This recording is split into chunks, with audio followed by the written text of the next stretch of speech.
Tantor Audio, a division of Recorded Books, presents The Lost Lord of Castle Black by Chastity Bolin. Narrated by Esther Wayne. Prologue. December 1804. The sea pitched, and the ship rolled upon it, tossed about like a child's toy.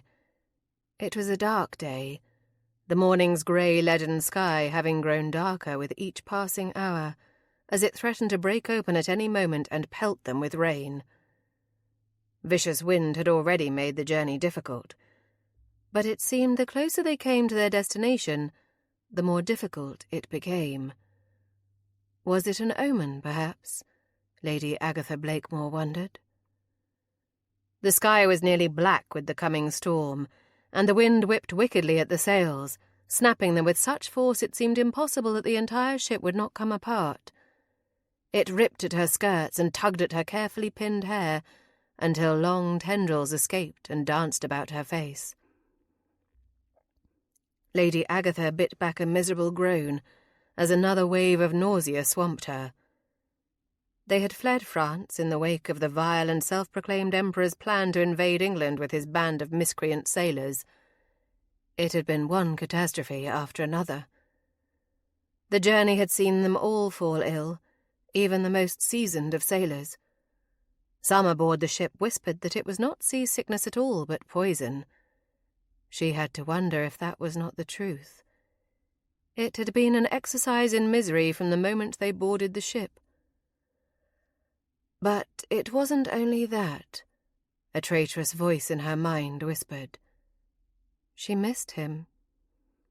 Despite everything she had learned, despite knowing the painful truth about him, she still longed for him.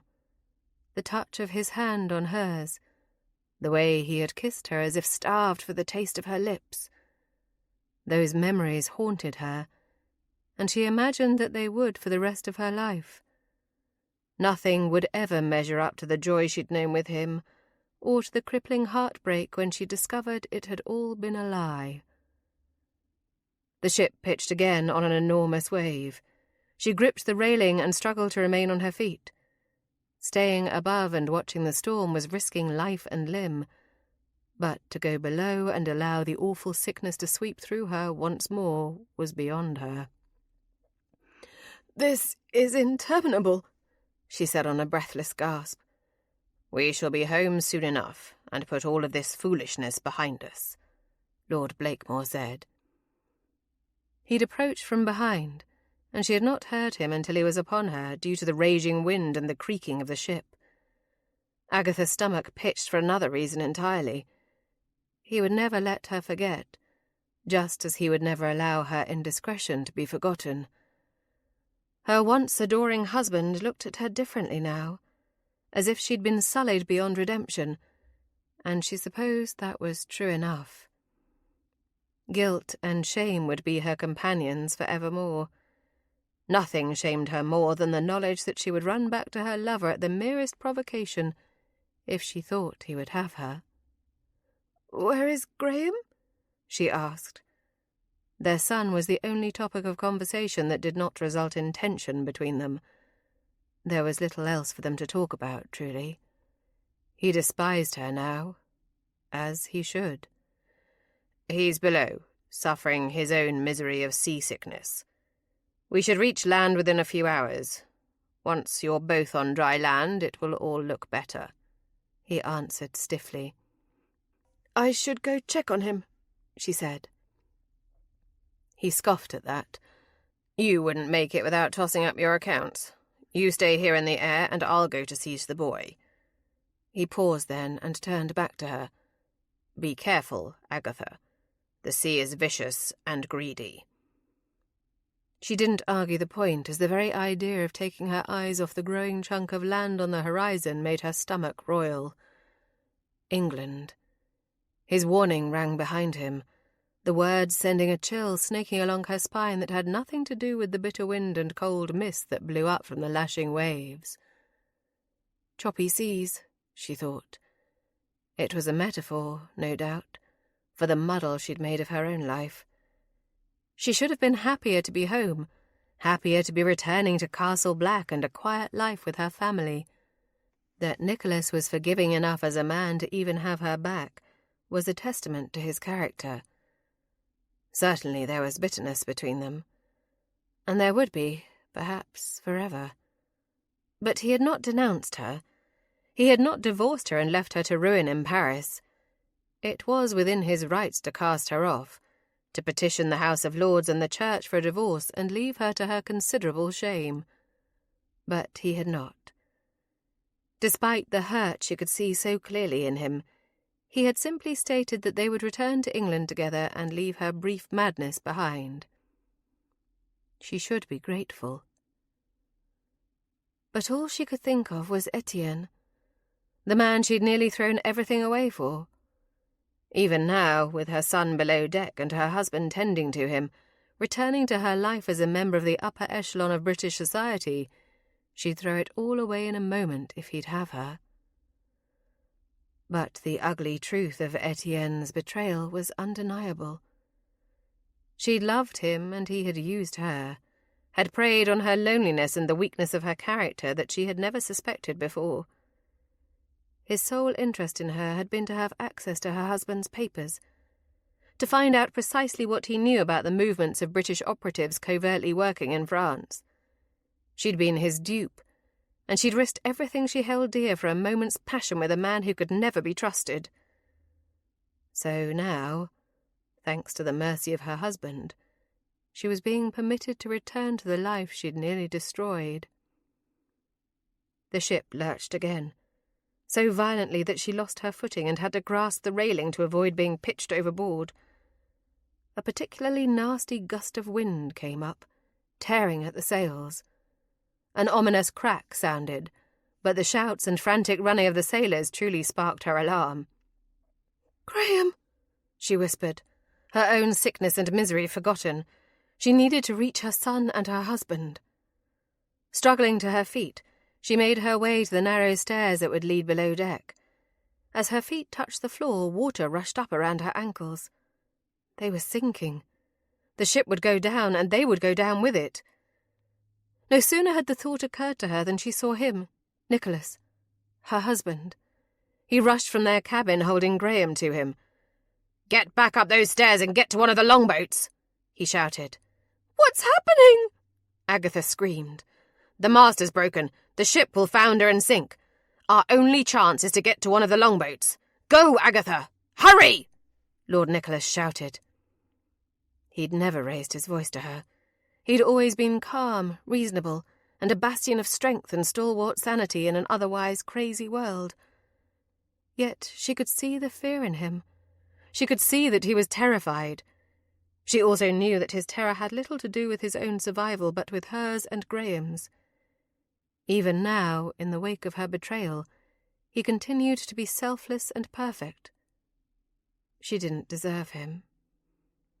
"Agatha," he said again, pleading, "I cannot carry you both up to that deck. Do not make me choose which of you to save." Those words brought the ugly reality of their situation crashing down on her. With a jerky nod, she turned and scrambled back up the stairs to the main deck. Nicholas was behind her, Graham clinging to him with the awful seasickness that had plagued them since they'd boarded the ship at Calais. It had seemed such a hardship then, but now, facing true danger, it seemed such a minor thing. Once on the deck, chaos reigned. Members of the crew were rushing to and fro as the ship pitched and rolled, taking on more and more water. It was already listing dangerously to one side. "Lady Blakemore!" The first mate rushed toward her. He grasped her arm in a breach of etiquette, but under the circumstances one could hardly cling to the rules of society. "You must get into the boat." She did, though with difficulty. Leaning starboard as it was, she had to leap into the boat, her skirts tangling about her legs. As she looked up, Nicholas was clambering over the side and into the boat as well. He reached up to take Graham's wan and nearly lifeless form from the crewman when the ship suddenly pitched again. The rope securing one end of the longboat snapped. Agatha screamed as she clung to the sides of the boat. Nicholas reached for her, grasping her wrists to hold on to her. "I've got to cut it loose," the crewman said. "No!" Agatha shouted. Graham was still on the ship. The man ignored her protests, cutting the ropes that secured the boat and sending it crashing to the waves below. The seawater nearly swamped the boat as it rushed in, but Nicholas was there, bailing out quickly. Every wave carried them further away from the ship, further away from her son, who still remained there with the crew of the doomed vessel. "Go back! Go back for him!" "If we are near the ship when it goes under, it will take us with it," Nicholas said, grasping her arms. "I don't care! You must save him!" "I must save you," he insisted, "and the child you carry." "It isn't yours," she admitted. "I know," he said. "They will put Graham on another boat. We will find him shortly, Agatha. But for now, for the sake of you and your unborn child, we must wait here." She wept then, knowing the truth of what he said. Having to choose between the safety of her son and the safety of her unborn child was a position no woman should ever be put in. A loud groan emanated from the ship, and then it began to break apart, the boards snapping beneath the pressure of the water rushing into it. It was only minutes until it disappeared entirely, swallowed by the raging sea. "God is punishing me," she muttered, her voice rising with hysteria. "God is punishing me, and I deserve it, but he does not. Please, dear Lord, give me back my son. Give me back my son." She was still muttering that phrase beneath her breath, her voice having grown weak with the strain hours later when their small boat reached land. Other survivors were there. Bodies littered the beach, driven there by the raging sea. They lay stretched out like driftwood, but they were all grown men, sailors. There were no little boys.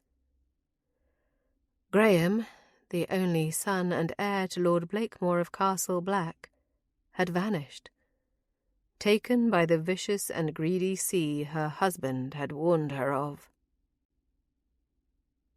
Chapter 1. December 1822. The winds were howling outside, lashing at the stone walls of the castle as thunder cracked and lightning flashed across the sky. It was typical weather for that time of year, and generally no cause for alarm. Storms were a fact of life when living so close to the sea. Still, it seemed especially ominous that evening, as if the weather itself were a harbinger of other things to come. In the years since she'd come to live there as an orphaned child, Castle Black had changed exponentially.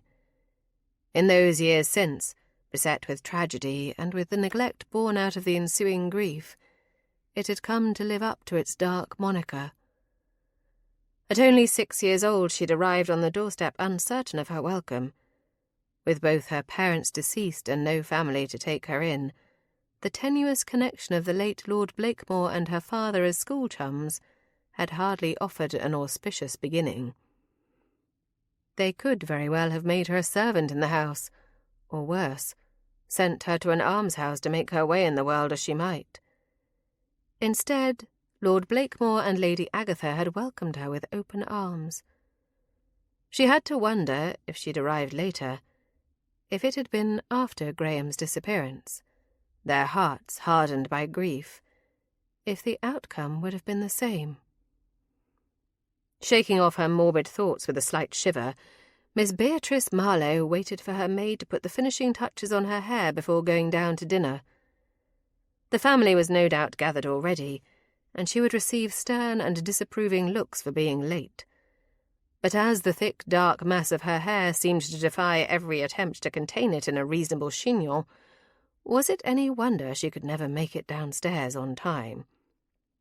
"That should hold it, miss, I think," the maid said sceptically. "Thank you, Betsy. If it does, we'll call it a victory. If it fails, it'll be much like any other attempt to control it. I should cut it and be done with it," Beatrice mused. "No, miss. 'Tis a lot to work with, to be sure, but 'tis too fine to chop at," the maid protested. "One day you'll have a husband who'll appreciate the beauty of it." A more unlikely circumstance Beatrice couldn't imagine. Prior to the late Lord Blakemore's passing, she'd had 2 seasons in London at the expense, and to the dismay of her guardians. Both had been abject failures. She wasn't a great enough beauty or a great enough wit to have made the kind of impression on society that a virtually penniless woman without rank would require to land a worthwhile husband. In the words of Lady Agatha, it had been money well wasted. They'd not be foolish enough to throw more in the same direction. She surveyed her reflection once more. She was pretty enough, though not in a fashionable way. Her lips were too full, her mouth slightly too wide, with large, wide-set eyes the same stormy grey as the sea raging outside. One gentleman had remarked that her eyes were unnerving. Of course, he'd only made that remark when she'd pointed out that he had yet to look at them as his own gaze had been affixed permanently to her abundant bosom. Shaking her head slightly, she addressed the maid's wide-eyed concern over the mention of caving to popular fashion and shearing off her hair. "It doesn't matter," she admitted. "I'd be too terrified to cut it. The weight of it at this point is the only thing that makes it manageable. Without that, I can't even conceive of what it would look like." The maid was smiling at that quip as she draped a paisley shawl around Beatrice's shoulders. "Well, it looks lovely for now." "So it does," Beatrice agreed. "Thank you again, Betsy. If I must say, miss, you appear less than thrilled at the prospect of going down for the evening meal. You could always ask for a tray in your room," Betsy suggested. Beatrice considered it. "I could, but I fear that if I am not there, Edmund will browbeat Lady Agatha until she simply caves in to his demands. He's become unrelenting. Not to be forward in saying so, miss, but do you not reckon it's time to have his lordship declared dead? 'Tis been nigh on 20 years. Surely, if he were alive, he'd have made it back to us by now." The maid had no knowledge of Castle Black in the time when Graham had been present. Betsy had only come to work there in the year after his disappearance. There was no denying the truth of Betsy's words. The likelihood of Graham's survival had been given up by most of them long ago. She had no real reason to believe that he was still alive. It was simply that she could not dare to rob Lady Agatha of that last hope. To let things alone, and, after she passed, then petition the House of Lords for a declaration, seemed the most merciful route to take. But Edmund had little use for things such as mercy. No doubt he was motivated at the behest of his father, Sir Godfrey Blakemore, a more vile man she'd never met. He'd begun rallying the troops to have Graham declared dead as soon as Lord Blakemore had passed away. His lack of grief at his brother's passing had surprised no one. Gout had taken the man to Bath, and they were well shed of him, but she knew that he wrote Edmund daily, pulling strings like a master puppeteer. It wasn't unreasonable to request it, but the manner in which they demanded and bullied set her teeth on edge. After 18 years, what other than death could explain such an absence? Of course, even if Graham were alive, he'd be no better. He'd been cruel and vicious as a boy, teasing her, shoving her, pulling her hair, and when she'd cry, he'd laughed at her. All of his pranks, as the late Lord Blakemore had called them, had been harmless, but it had been his glee in seeing her cry that had marked his cruelty far more than anything else. The dinner gong sounded, and Beatrice sighed. She was even later than usual. Dinner was not something to be looked forward to at Castle Black. Not while Edmund was present, at any rate. It was always more peaceful when Lady Agatha's nephew was away, but her lateness had little to do with dread of the meal or the company. It was a tactical manoeuvre on her part, strategy to avoid Edmund's unwanted advances. She'd learned the hard way that it was best not to be caught unawares in the corridors by him. The memory of it made her shudder. And yet she would have to sit across from him at the dinner table, withering under the pretence that nothing had happened. It goaded her to have him sit there, his wife Eloise at his side. Of course, Eloise rarely bothered to leave their chambers, so she was typically not present to witness when Edmund allowed his improper and proprietary gaze to roam over her bosom. He had not succeeded in forcing himself on her, but only because she'd had the wits about her to dive into the nearest chamber and ring the bell-pull. When 2 maids had arrived to determine what was needed, Edmund had tried to dismiss them.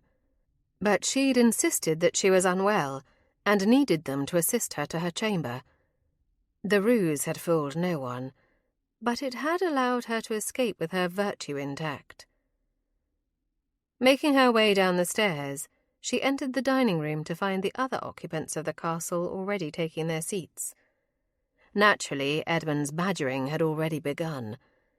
Eloise sat at his side, appearing bored with the entire thing as she sipped her wine. "Lady Agatha, I know you've no wish to discuss this further, but decisions must be made." Beatrice eased into her chair as the footman pushed it toward the table. There was nothing useful for her to interject in their conversations, and, for her part, she knew she would do better to draw as little of Edmund's attention as possible. It was a familiar topic, one brought up at least daily by one of the many occupants of Castle Black. Setting her gaze on Lady Agatha, Beatrice noted the woman's pallor. The constant badgering was taking a heavy toll on her. Her skin was ashen, and her hands trembled terribly. There had been many days in the last weeks where she had not left her room at all, staying abed and letting her maid tend to her. She adored Lady Agatha, and always had, but it wasn't entirely altruistic on her part that Beatrice was concerned. Lady Agatha was her only link to respectability. If she were to pass, then it would be impossible for her to remain at Castle Black with Christopher, Lady Agatha's younger son. And she feared that without the steadying influence of their matriarch, Edmund's behaviour would go far beyond simply unwanted advances and become something decidedly more violent. "Edmund," Lady Agatha began, placing her hand to her heart as if it pained her, "I cannot simply give up. There is no proof that he is gone." "And there is no proof that he remains, my lady. If he were still amongst the living, would he not have found his way back to us by now?" Edmund demanded. "What of Christopher, forced to live as a younger son with no prospects when there is no heir in front of him?" At the end of the table, Christopher sat in sullen silence, clearly uninterested in anything happening around him. His sole focus was the brandy snifter he'd carried in from the drawing-room. It seemed more and more of late that he was never seen without a drink in his hand. In truth, Beatrice knew little of him. He'd been sent away to school, rarely returning home, then to Oxford, where he'd been sent down without explanation. He lived amongst them like a shadow, always present but doing little to draw notice. The boy had always kept to himself, avoiding all of them. She doubted that he'd have any inkling of how to run the estate, as he'd certainly never made any attempt to learn that she had seen. But that was, no doubt, Edmund's plan. He wished to have Graham declared dead, have Christopher take on the role of Lord Blakemore, and then he, Edmund, could be Christopher's trusted adviser. Edmund, in days long past, would have been a toadying kingmaker, a sycophant living off the court. Had he the fashion sense and panache that Prinny demanded, he'd no doubt happily take himself to London and vie for a position at the prince's feet. Lady Agatha rose then, swaying alarmingly as she clutched her chest. Her face had grown more pale, and she looked to be on the verge of swooning. "If my son were gone from me," she stated, her voice shockingly firm given her frail appearance, "I would know. I would feel it. A mother always knows." "The estate is falling to ruin," Edmund protested. "While we wait for his return, it's decaying around us. If he does return, it will be to poverty. Father cannot assist us with these things any longer, given his own frail health. Now is the time for action." His face was all but purple with rage, and there was a wild glint to his gaze that was worrisome.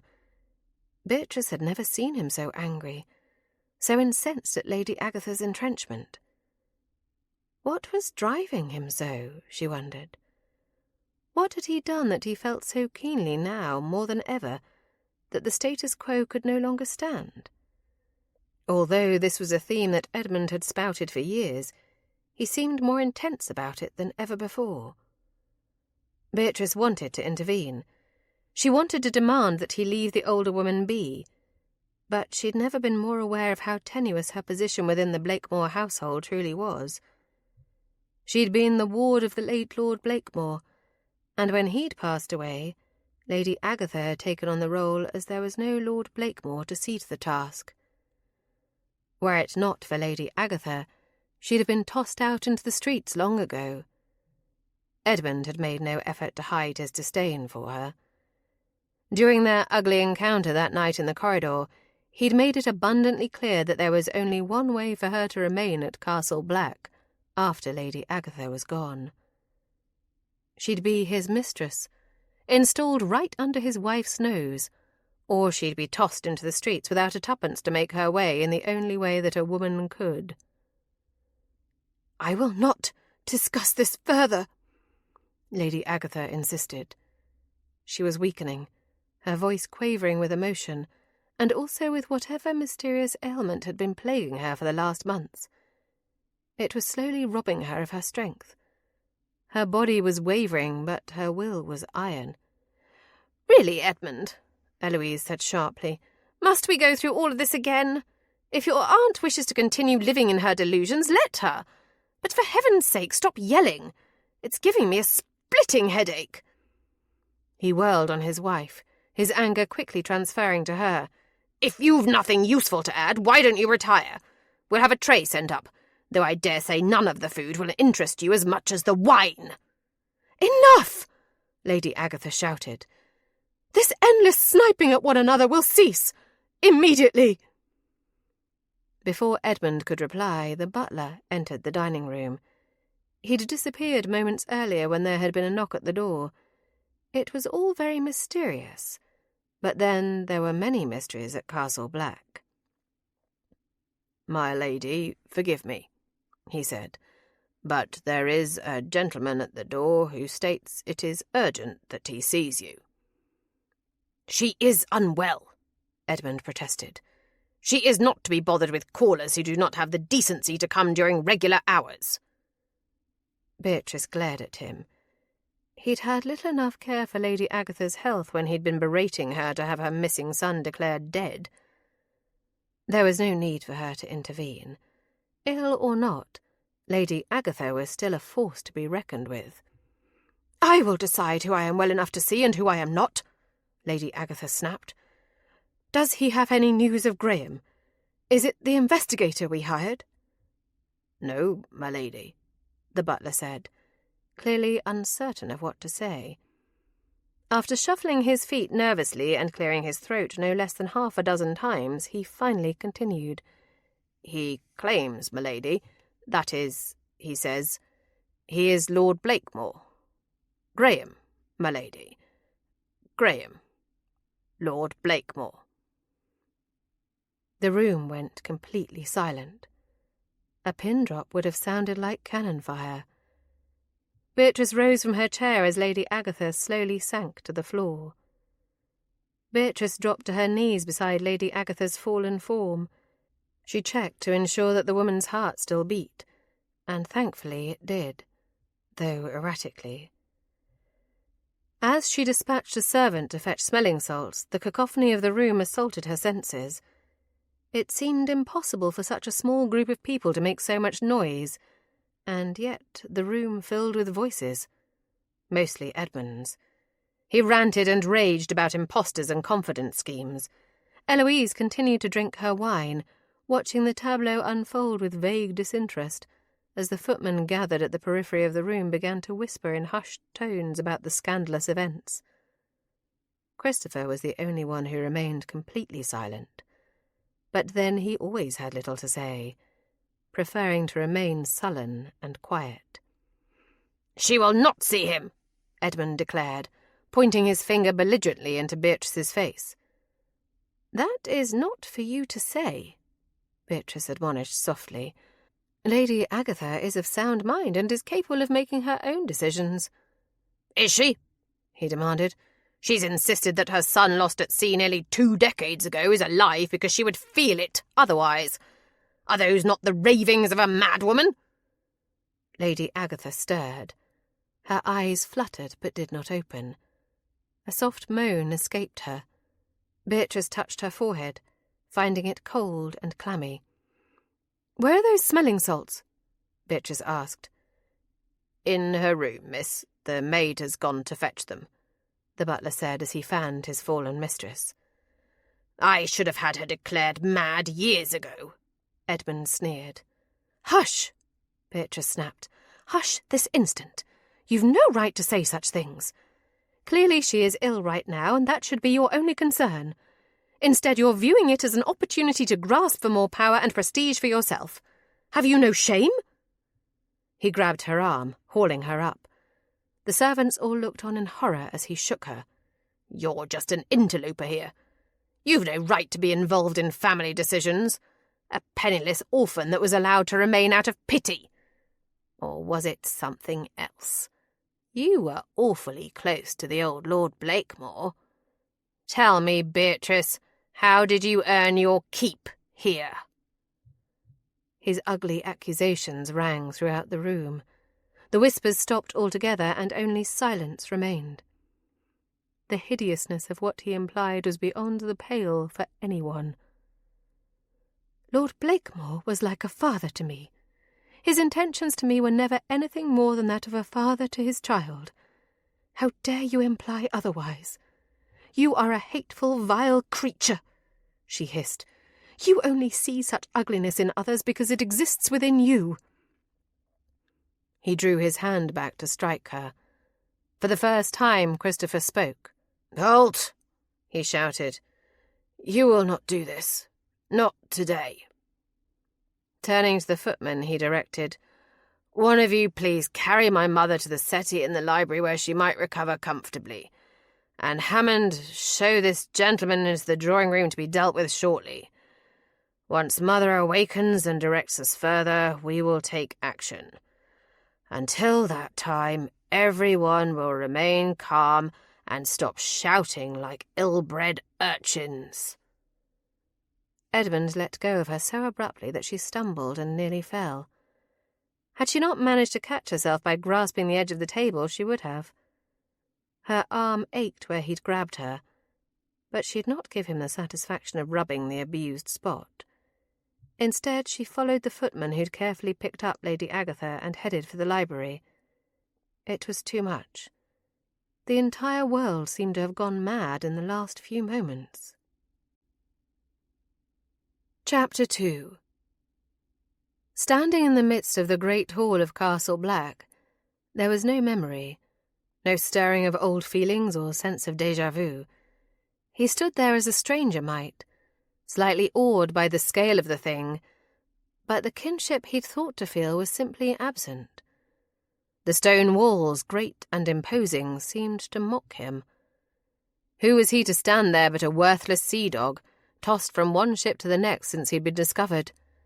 His recollection of any time prior to that was simply gone. Taking another glance around, he wondered what his reception would be. The ornately carved coat of arms, flanked by medieval weapons he had no name for, loomed above him. Would they call him an impostor? Could he even adequately defend his position that he was not? He was not entirely certain he believed it himself. "Forgive me, sir, my lord," the butler said as he came back into the great hall from what he could only presume was the dining-room. "Allow me to show you into the drawing-room. Her ladyship is quite overcome, and will need to recover from the shock before she can see you." He frowned at that. "Is she in poor health?" It was only natural to think that his return, if he was in fact the lost lord of Castle Black as the news sheets had styled it, would be upsetting or shocking. He did not want it to do irreparable harm, however. The butler appeared scandalized at the very mention of it, as if asking such a personal question was somehow a violation of etiquette. Perhaps it was. The rules of polite society were not something that had been of paramount importance in his life for almost 2 decades. Survival, keeping his feet on the deck and the flogger off his back had been his primary goals in life.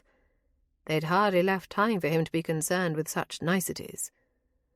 "I couldn't say, my lord," the butler answered stiffly. "Please, follow me." Graham didn't. He was testing himself, as much as the servants who watched him as if he were some ephemeral apparition in their midst. Instead, he stalked past the butler and headed down the hall. Unerringly, he opened the door to the drawing-room and stepped inside, leaving a bevy of stunned servants in his wake. None of them were more surprised than he himself was. It could very well have blown up in his face to head out on his own without guidance from the butler. The truth was, he'd been testing himself. He'd wanted to know if he could truly find his way on his own. It gave him more faith in the claim he was making. Behind him, he could hear the servants' whispers.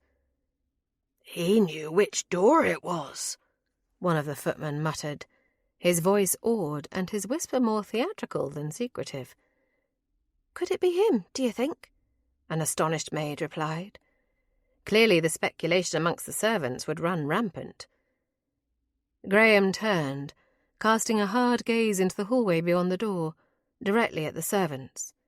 They scattered like scared rats. Perhaps he was a lord, after all. He'd known where to go without being told, and he'd managed, with nothing more than a look, to send servants into a tizzy. It seemed a good tiding, at least, assuming that his presence and claim to the title didn't send the woman who might be his mother to her deathbed. Realizing that he was being watched, his every move catalogued by servants no doubt hidden behind every access panel and secret door to the damned room, Graham decided that he should at least attempt to look like a gentleman. Crossing to a small settee, he eyed the delicate-looking piece of furniture with trepidation. He'd fall arse over tit if he sat in it, no doubt, and it would be good for naught but kindling after. So he didn't sit. Watched or not, he had no wish to make a fool of himself. But being idle was not something he was accustomed to. So he paced, the length of the room and back. Occasionally he altered direction simply for a change. All the while his eyes were scanning every stick of furniture, every painting on the wall or vase on a table, in the hopes that something would seem familiar to him. None of it did. Yet despite that, he didn't feel out of his element or as if he didn't belong. From the moment he'd entered the county, he'd had a strange sense of belonging, of connectedness. It was something he'd never felt in any port he'd sailed into over the years. Perhaps it was only wishful thinking, but the countryside and the rush of the sea only a short distance away had given him a sense of, sentimental as it was to say, homecoming. Nonetheless, he was disappointed. He'd come to Castle Black convinced that his arrival there would somehow unlock his frozen memories, that it might close the gaping black chasms in his mind. But it had been a fool's errand. His earliest memory remained of being aboard a ship, his skin burned from the sun, and a thirst upon him that still made his throat ache when he recalled it. Dressed in clothing too fine, even ruined as it was, to be a servant or a farmer, he'd been taken on as cabin boy and, at the very least, given shelter and food, even if he had worked for it like a dog. A commotion from the corridor halted his pacing and his frustrated reminiscence. Squaring his shoulders, he faced the door and waited for what would surely be a bevy of accusations. He could not have been more wrong. The woman who burst into the room, her grey hair swept back into a soft chignon, took one look at him and cried out, "Oh, dear heavens! It's you! It really is you! Graham!" "I am Lord Graham Blakemore," he said stiffly. It was still an odd thing to hear roll from his tongue. Graham, yes, he'd carried that moniker all along. When he'd remembered nothing else, he'd remembered that. The surname and the title were recent memories. if they were memories at all, and not simply a result of seeing some random news sheet recycling the story of the lost lord. It still seemed ludicrous to him, and yet here he was, seemingly accepted by them as their missing lord. "Let us not jump to conclusions, Lady Agatha," a man near his own age admonished none too gently as he stepped in from the hall. "We have yet to ascertain if he speaks the truth." "Why would he lie?" Lady Agatha demanded as she stepped even closer to him. The woman swayed alarmingly on her feet, as if she might fall into a faint. Somehow she pushed on and closed the distance between them until she could reach out, grasp his hand, and draw it to her face. Tears flowed freely over her slightly lined cheeks as she wept silently. Her hold on him was fierce, as if she feared he would vanish again if she were to let go for even a second. "For the title, the estate, for any number of reasons," the man continued. His tone was abrupt, dismissive, and very disrespectful. Instantly it set Graham's teeth on edge. "Let us ask the pertinent questions, at least, before you grant him the keys to the castle." "What pertinent questions might those be?" Graham demanded. His speech lacked the perfect diction of the gentleman's. It was rougher, his accent sharpened by the men he'd sailed with, caroused with, drank with. He sounded more like a sailor than a lord, but for the authoritative tone he managed to muster. The door opened again, and Graham's gaze was instantly glued to the young woman who entered. As she stepped closer, he realized she was not as young as he had first thought. Not 30, if he had to guess, but not far from it. She would certainly have qualified as a spinster. Based on her dress and the severe styling of her hair, he could only assume that was the case. Despite the severity of her dress, she was pretty. Not beautiful in the soft classical sense that was in fashion, but there was a kindness to her face that struck him, a gentleness in the curve of her cheek and the soft pout of her bottom lip. A vision entered his mind of a young, dark-haired girl in the middle of a field, twirling and twirling in a bed of wildflowers until it made him dizzy. Abruptly, he turned his gaze away. "Graham, you remember Beatrice?" the woman beside him asked hopefully. "I do not, madame. I have many gaps in my memory. It is only recently that I even recalled my full name, and that it was here at Castle Black that I belonged," he admitted hesitantly. His voice sounded stiff, and his words clipped as he uttered them. Would they toss him out now? Deem him an impostor or an adventurer, and put him on the road once more? "Can you tell me what happened to you? We lost sight of you when they had to cut loose the longboat we were in. The ship went down and—" Her voice broke, and she began to weep softly. Uncertain of what to do, Graham looked around the room for some assistance, for a face that did not wear a mask of suspicion and animosity at the very least. He sought out the young woman, Beatrice. She was looking at him with concern and possibly suspicion as well, but concern had taken precedence. She stepped forward and placed her hands on Lady Agatha's shoulders.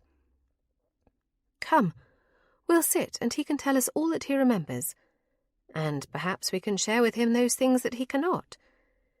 You are tired and overwrought, Lady Agatha. Please," the woman implored.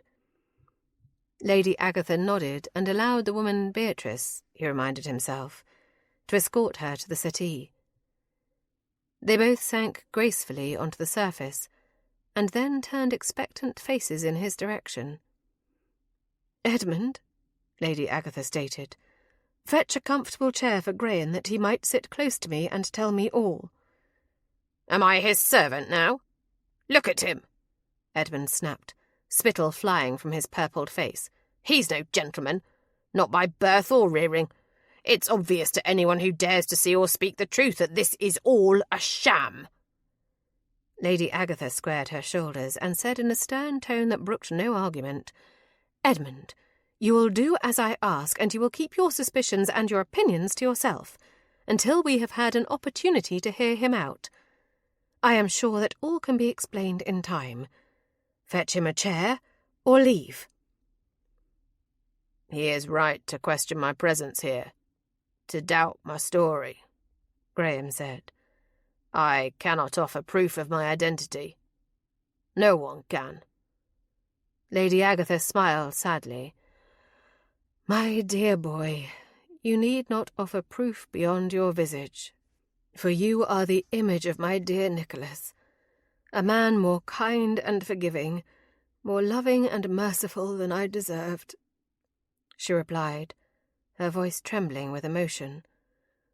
"I knew the instant I laid eyes on you that you were a Blakemore. You could be nothing else." "He could be a bye-blow. Lord Nicholas was a wonderful man, but still a man with a man's needs. His fidelity or lack thereof will not change that," Edmund corrected her, as if tossing out the possibility of her husband's infidelity were not a grievous offence. Beatrice glared at him. "Were you not supposed to fetch a chair and keep quiet?" Graham tensed as Edmund took a step forward, a murderous glint in his eyes as he glared at Beatrice. Unconsciously he placed himself between them, his protective instincts alerted by Edmund's menacing posture and the cruel twist of the man's sullen mouth.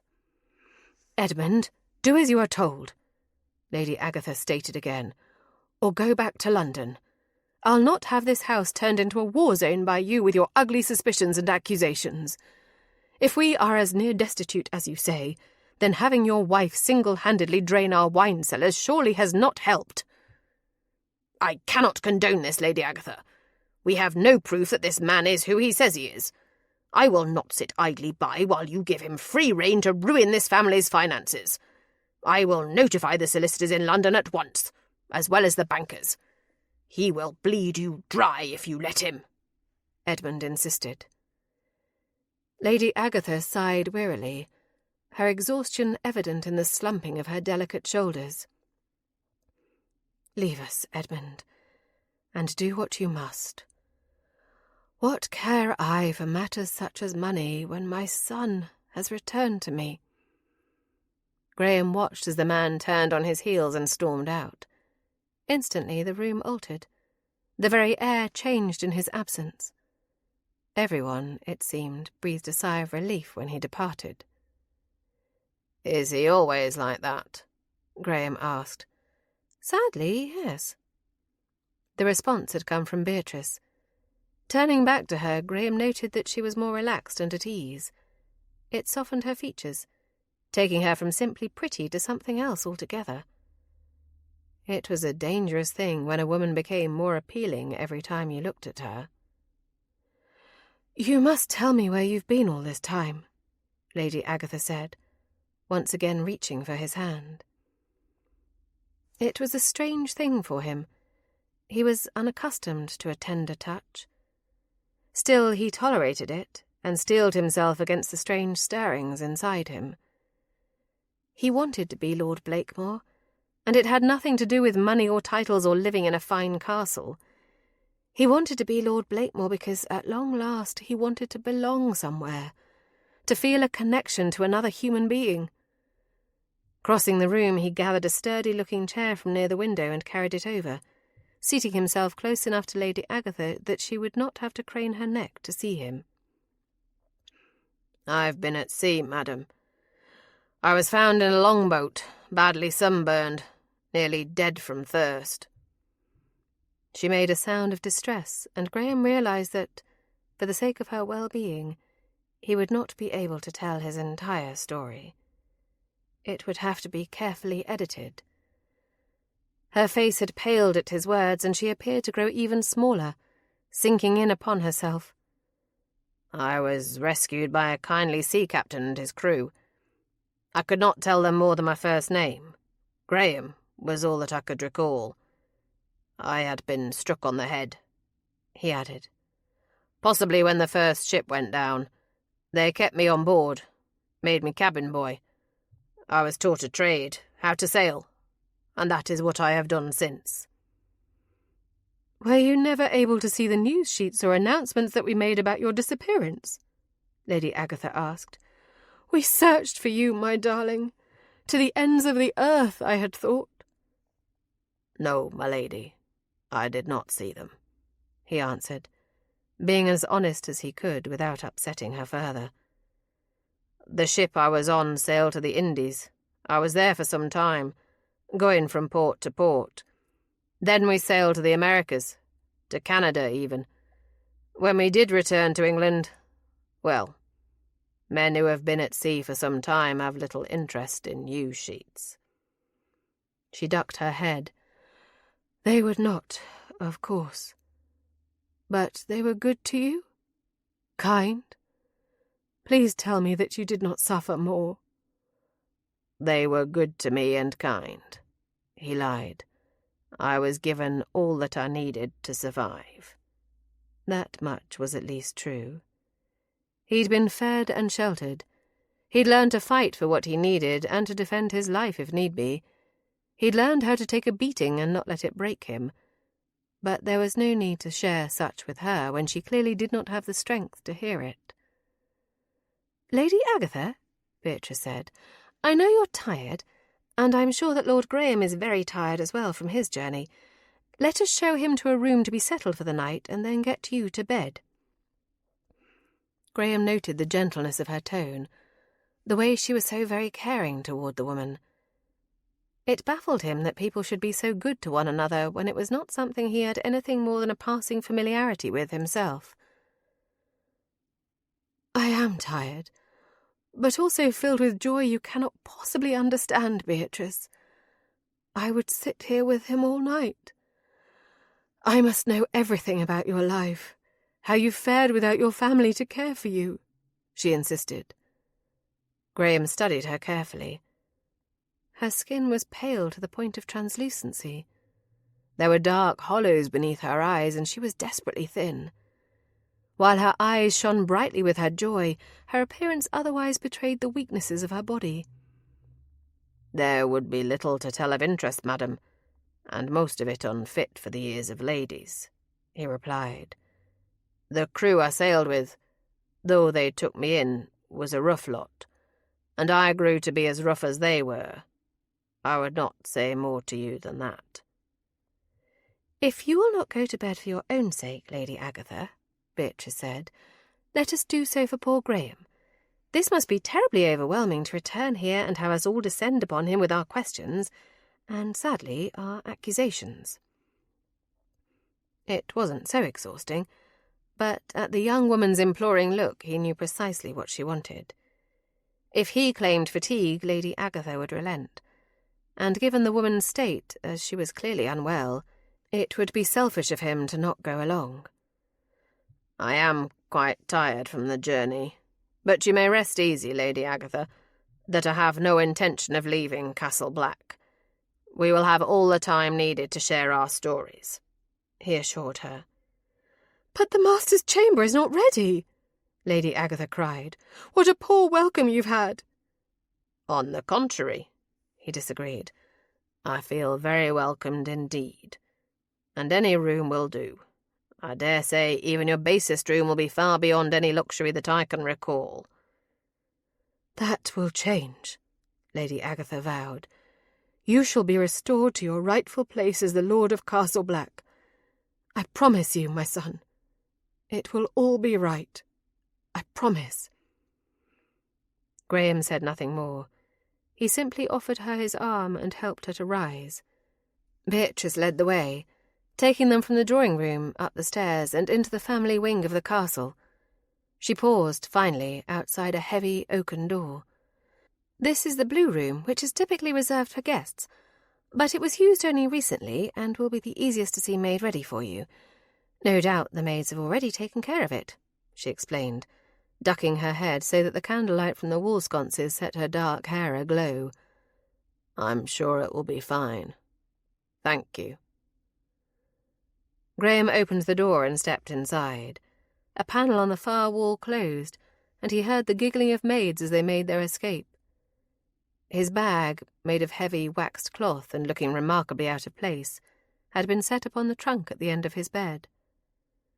Warm water had been placed in a basin near the hearth. eager to be done with the hardships of the journey and the strange ache that had blossomed in his chest under Lady Agatha's obvious distress. He stripped off his clothes and moved to the washstand. After scrubbing his face and removing as much filth from the road as possible, he turned toward the big bed that occupied the centre of the room. Ornately carved, the bed alone bigger than any room he'd ever stayed in, it was draped in heavy blue velvet. A portrait of a lovely woman in a blue gown with roses tucked in her hair hung to the right of it. She reminded him of Beatrice. Stepping closer to it, he noted that the painting was somewhat scandalous. The woman's gown was remarkably low cut, revealing the upper swells of her breasts. There, peeking through the lace trim of her gown, were the faint rose-coloured shadows of her nipples. Graham smiled, his lips twisting upward into an unfamiliar expression. Rich or poor, all men were motivated by the drive to possess a woman. Was that the source of Edmund's and Beatrice's animosity to one another? Who, he wondered, was the spurned lover? With Lady Agatha settled for the night, under the efficient care of her maid, Beatrice returned to her own chamber. Her knees trembled. Indeed, there was no part of her body that did not shake violently from the shock. She had thought him dead. In truth, they had all thought him dead, save for Lady Agatha. All of her protestations had been believed to be nothing more than a mother's need to believe her child still lived. There were things she had seen in the man that reminded her of the boy she'd known. The dark sweep of his hair, the icy blue eyes that seemed to pierce through her. All of that was familiar. Lady Agatha's assertion that he looked the very image of the late Lord Nicholas could not be denied either. Letting herself into her chamber, Beatrice moved to her dressing-table and sank down heavily upon the chair there. Her legs would simply no longer support her. He looked like Graham. And yet she did not believe, not truly, because he'd been kind. The concern he'd felt for Lady Agatha had been genuine and real. She'd sensed how carefully he'd edited the story of his long absence to withhold anything that might be upsetting to her. Then there'd been the subtle shift of his position when Edmund had been at his most belligerent and threatening. He'd clearly meant to put himself between the two of them, to protect her, if need be. He looked like Graham, but he did not possess the same character. As a boy, Graham had been cruel. He'd revelled in tormenting her about her orphan status, pulling her hair, pinching and shoving her, hiding disgusting creatures in her bed just to hear her scream. And she'd not been his only victim. He'd done the same to many of the servants and to Edmund when he'd come visiting. There was no cruelty in the man she'd just met, and it was hard for her to fathom that a more difficult life had produced a kinder version of the boy she'd once known. Betsy let herself in, her eyes agog and her mouth forming an O of surprise. "Is it really him, miss? Is it his lordship returned?" Beatrice looked up at her maid. In truth, her friend. Only Betsy knew of the ways she had to hide from Edmund, of the strangeness of Christopher, and the frailty of Lady Agatha. Betsy was her confidant. But if it was true, and he was Graham, Lord Blakemore, returned to them, he was also Betsy's employer. So Beatrice opted for caution. "He looks like him. He could be him." "Lady Agatha believes it with her whole heart," she said. "Begging your pardon, miss, but Lady Agatha wants it to be him. I suppose we all do for her sake. But you have doubts." "Of course I have doubts. He was a boy when he disappeared. Who can say what that boy would look like now, or what manner of man he might have become?" Beatrice mused. "I'm going to get you a sleeping draught," Betsy declared decisively. "No, Lady Agatha might need me," Beatrice protested. "Lady Agatha has that dragon of hers, Crenshaw, to see to her during the night," Betsy replied, referring to Lady Agatha's maid. "You're worried, miss. I can see it in your eyes, and I know you. You'll not sleep a wink without it. And tomorrow, when decisions are made and hard questions asked, you'll need to have your wits about you." There was no refuting that logic. Beatrice nodded her assent, and Betsy left to fetch the tonic. While she was gone, Beatrice began tugging the pins from her hair and dropping them into the small box on her dressing table. Her life had altered irrevocably upon Graham's entrance to Castle Black. For better or worse, remained to be seen. Chapter 3. Beatrice was most decidedly not well rested. Even with the sleeping draught, she tossed and turned throughout the night, plagued with strange dreams and nightmares. Betsy had taken one look at the hollows under her mistress's eyes, clucked her tongue and sighed, as if Beatrice had somehow intentionally made her job more difficult. Entering the breakfast room, she paused mid-stride. He was there. They were alone in the room. Of course, one was never truly alone at Castle Black. There were servants hovering around every corner, and behind every hidden panel or in every passageway. But still, there was no buffer between them, no Edmund to bluster or Lady Agatha to stare at him adoringly. He rose after a heartbeat, as if just recalling that he was supposed to. "Good morning." The greeting was stiff, his voice still gruff from sleep. Based on the dark circles beneath his eyes, he'd slept no better than she had. "Good morning," she answered softly, as she crossed to the sideboard and began filling a plate for herself. She had no appetite, but it gave her a moment to collect her thoughts and figure how best to proceed. When she seated herself at the table, the silence stretched taut and awkward between them. Unable to tolerate it any longer, she began, "Lord Graham." "Miss Beatrice." They'd spoken in unison, their words tripping over one another. She stopped, looked down at her plate in embarrassment, and then finally uttered, "You should go first. I'm certain you have many questions." "As do you," he said. "As you should. I am a stranger here after all." "We shall take turns then, if you are amenable," Beatrice offered. He nodded his agreement. "Ladies first, then." "You said that you could not remember much, but how is it that your memory of Castle Black returned?" He didn't answer immediately, but paused to take a sip of coffee. She recognised the scent of it and recalled that Lord Nicholas had favoured it above tea. "It is not. Not fully, at any rate. Nearly a year back, I was on a ship, caught in a storm not unlike that which apparently sank the ship we sailed on when I was lost. I was struck by a falling beam. After lying senseless in a bed for days, I finally awoke. The missing piece, my surname and my title, had simply returned to me. There are other things I recall, and more things yet that are familiar, but not everything." It was a more forthcoming answer than she had anticipated. "I see. I suppose it is your turn, then, to ask a question." He levelled an assessing glance at her. "What is Edmund's place in this household, and why do you fear him?" Beatrice sipped her tea. It was a stalling tactic, and no more. Finally, having fabricated a reasonable answer, she replied, "I am not afraid of him. But Edmund, who is your first cousin, by the way, his father is Lord Nicholas's younger brother, has a very forceful personality. He is quite determined to have his way in things, and I have learned that sometimes it is best to avoid being in his way."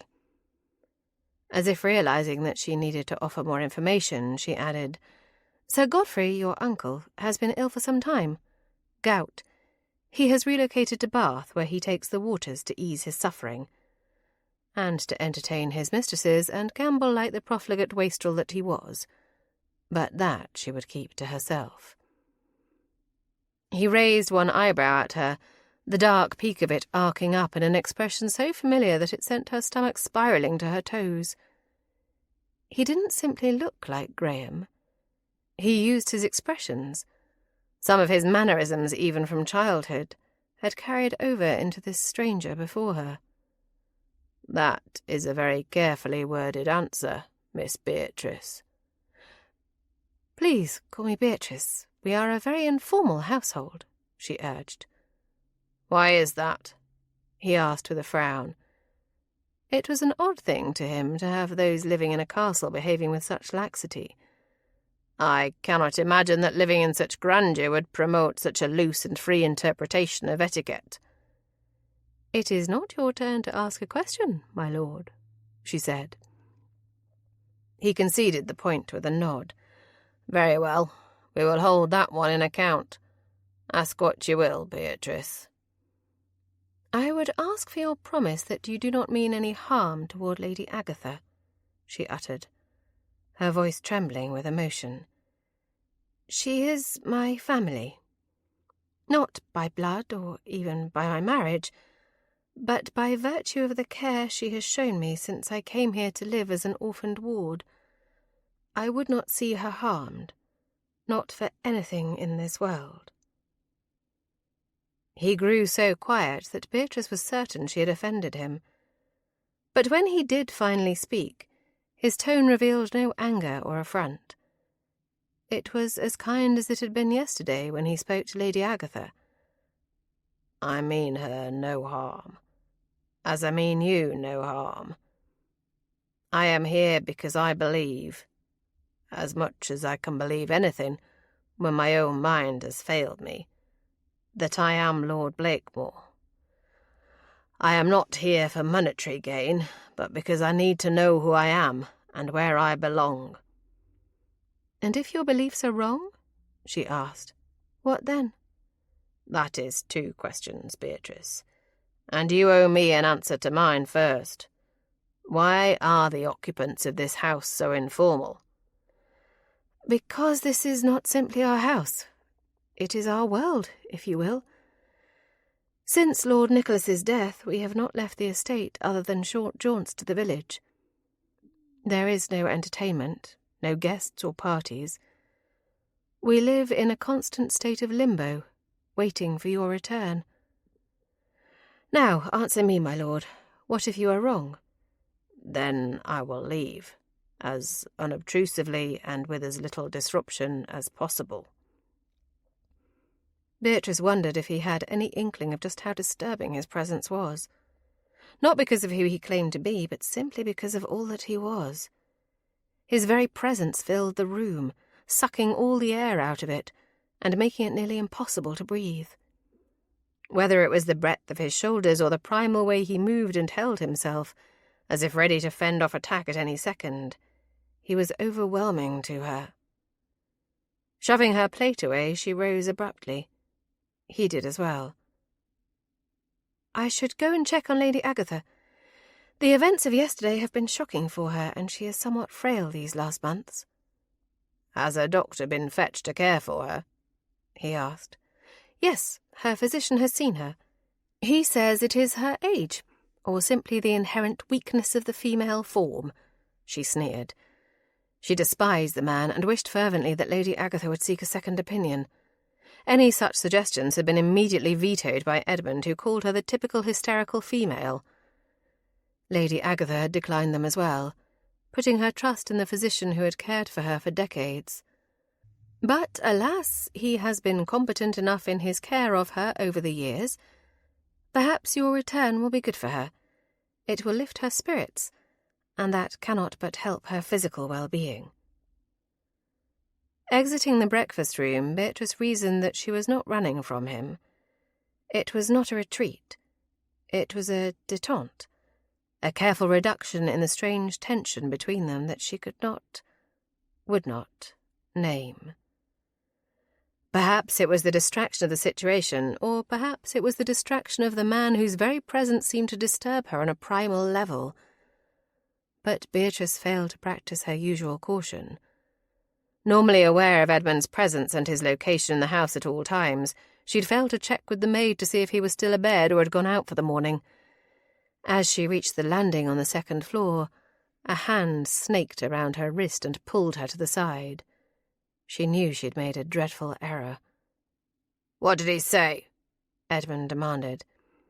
"He said nothing that is of any more import than what he said last night," she replied. "Let go of me, Edmund. You're hurting me." I'll let go of you when I'm ready, he snarled. What are you plotting in that devious female mind of yours? Set him as the lost heir and take your place as the new Lady Blakemore? I never took you for a social climbing whore, Beatrice. I'm appalled. As you've done nothing but offer to make me your whore from the very day of Lord Nicholas's burial, it can hardly be shocking. She snapped back. Let me go. He smiled, but it was a humourless expression. It was dark and twisted. His grip on her arm tightened, twisting the tender flesh just above her elbow with a viciousness that could only be intentional. You like his ruffian ways, don't you? Better to be a light-skirted doxy for a dock worker than the mistress of a gentleman. Do his rough hands excite you, Beatrice? She shoved against his chest, managing to push him back just an inch or two and give herself space to breathe. You're a foul little man with a foul mind. I won't ask again, Edmund. If you do not let me go, I will scream, and I don't care who hears. Beatrice had no time to react as Edmund pressed her against the wall. She tried to scream, but his mouth was on hers, his dry lips pressed against hers and his tongue probing for entrance. Fear coiled inside her, and she pushed with all her might, but he would not be moved. With limited options, Beatrice did the only thing she could in that moment. She bit him, sinking her teeth into his bottom lip with all the force she could muster. Graham had left the breakfast room, his weighted conversation with Beatrice having robbed him of his appetite. Every bite after that charged exchange had been like sawdust on his tongue. As he climbed the stairs, he heard heated, angry whispers. At the top, he peered to his left and saw a couple embracing in the alcove. He could not see her face, but he recognized the gown instantly. It was the same light-sprigged muslin that he'd seen her wearing at breakfast. Had he been wrong? Was the animosity he'd discerned between Beatrice and Edmund nothing more than a lover's quarrel? The bitterness he felt at that thought was surprising, but it was also fleeting. Edmund cried out, stepping back from her. His hand flew back, and before Graham could reach them, the blow fell. Edmund had slapped her with enough force to rattle a grown man, and he watched as she sank to her knees. "You vicious bitch!" Edmund hissed out between clenched teeth as he grabbed his handkerchief from his pocket and held it to his bleeding lip. His hand came back again, but Graham had reached them. Catching the man's wrist, Graham whirled him around, twisting his arm until Edmund cried out in pain. "If you touch her again," he warned, "I'll break your bloody arm. Take your filthy hands off me." Graham ignored the man as he turned his head to take stock of Beatrice's injuries. "How badly are you hurt?" "I'm not at all. Only a bit shaken," she said, as she used the wall to support herself as she climbed to her feet once more. It was clearly a lie. Her cheek had blazed bright red from his handprint. He could see the marks forming on her upper arm, marks that had clearly been left by a man's hand. Perhaps it was pettiness, or perhaps it was the desire to teach Edmund a lesson, but he adjusted his grip on the man's wrist slightly. Graham grasped two of Edmund's fingers, twisting them viciously. There was a slight popping sound. They weren't broken, merely pulled out of joint, but he wouldn't be striking anyone else for some time to come. Edmund let out a scream, clutched his mangled fingers, and fell to the floor as Graham released him. Graham held out his hand to Beatrice. "I'll escort you to your room and see to it that you arrive there without being further accosted." He could see the indecision written plainly on her face, but as she glanced at Edmund's snivelling form, her indecision vanished. She accepted his hand and stepped over the wailing figure. "Thank you, my lord," she uttered. "Graham," he corrected. "If this is an informal household, I should follow suit. In truth, I am more used to being called only by my given name. It sufficed on its own for many years." She didn't smile, but as they moved further along the corridor, she appeared less and less shaken, her confidence returning as they put distance between themselves and Edmund. "He won't forgive this, you know," she said softly. "He's a small-minded, petty man, and he'll glory in avenging what he sees as an affront to his dignity." They stopped, having reached her chamber door. "And what of your dignity?" he asked. She smiled, a slight tilting of her lips that transformed her face and transfixed him. "According to Edmund, I have none. I am an adventuress living off the generosity of Lady Agatha. I should be earning my keep." "In his bed?" Graham asked. It was an indelicate thing to say to a young woman, but then they were in a very indelicate circumstance. Her blush was answer enough, but she nodded anyway. "He has threatened on numerous occasions to have me tossed out. He claims that Lady Agatha is hovering near death's door, and once she is gone, I will have no other recourse but to warm his bed or someone else's." Graham clenched his jaw tight. He wanted to do more than dislocate the bastard's fingers. Forcing himself to remember the manners that he'd neglected for so many years, he refrained from cursing in front of her. "That will not happen. Whatever comes, I promise you that he will never touch you again." "Thank you. For that and for helping me.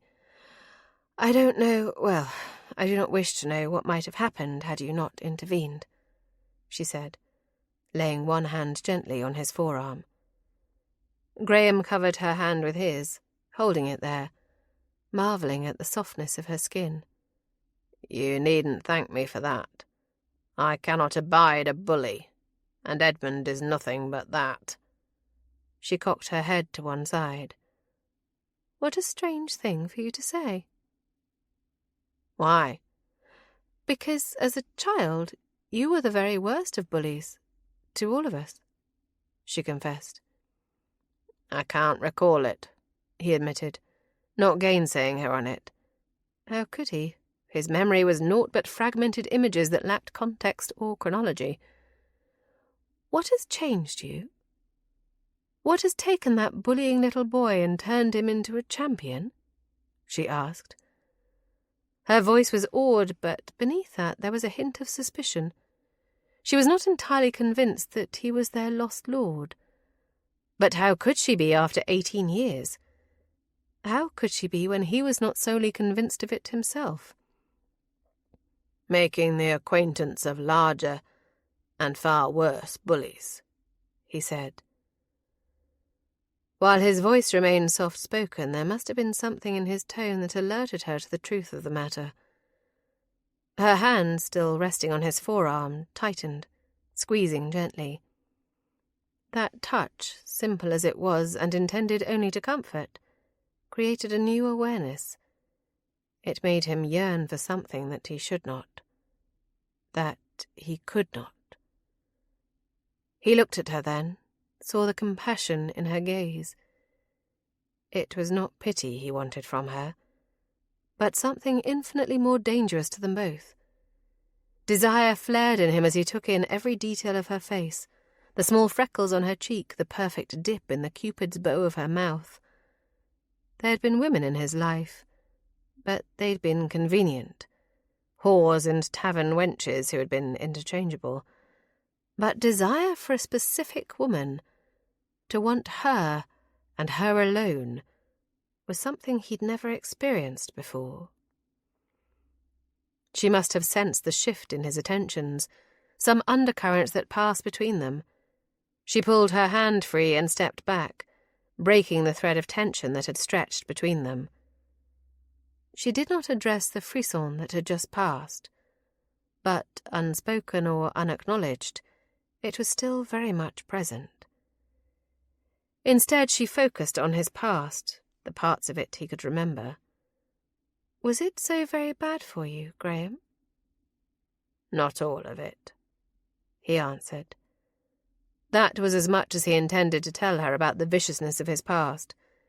The ugliness of it was too much to burden anyone else with.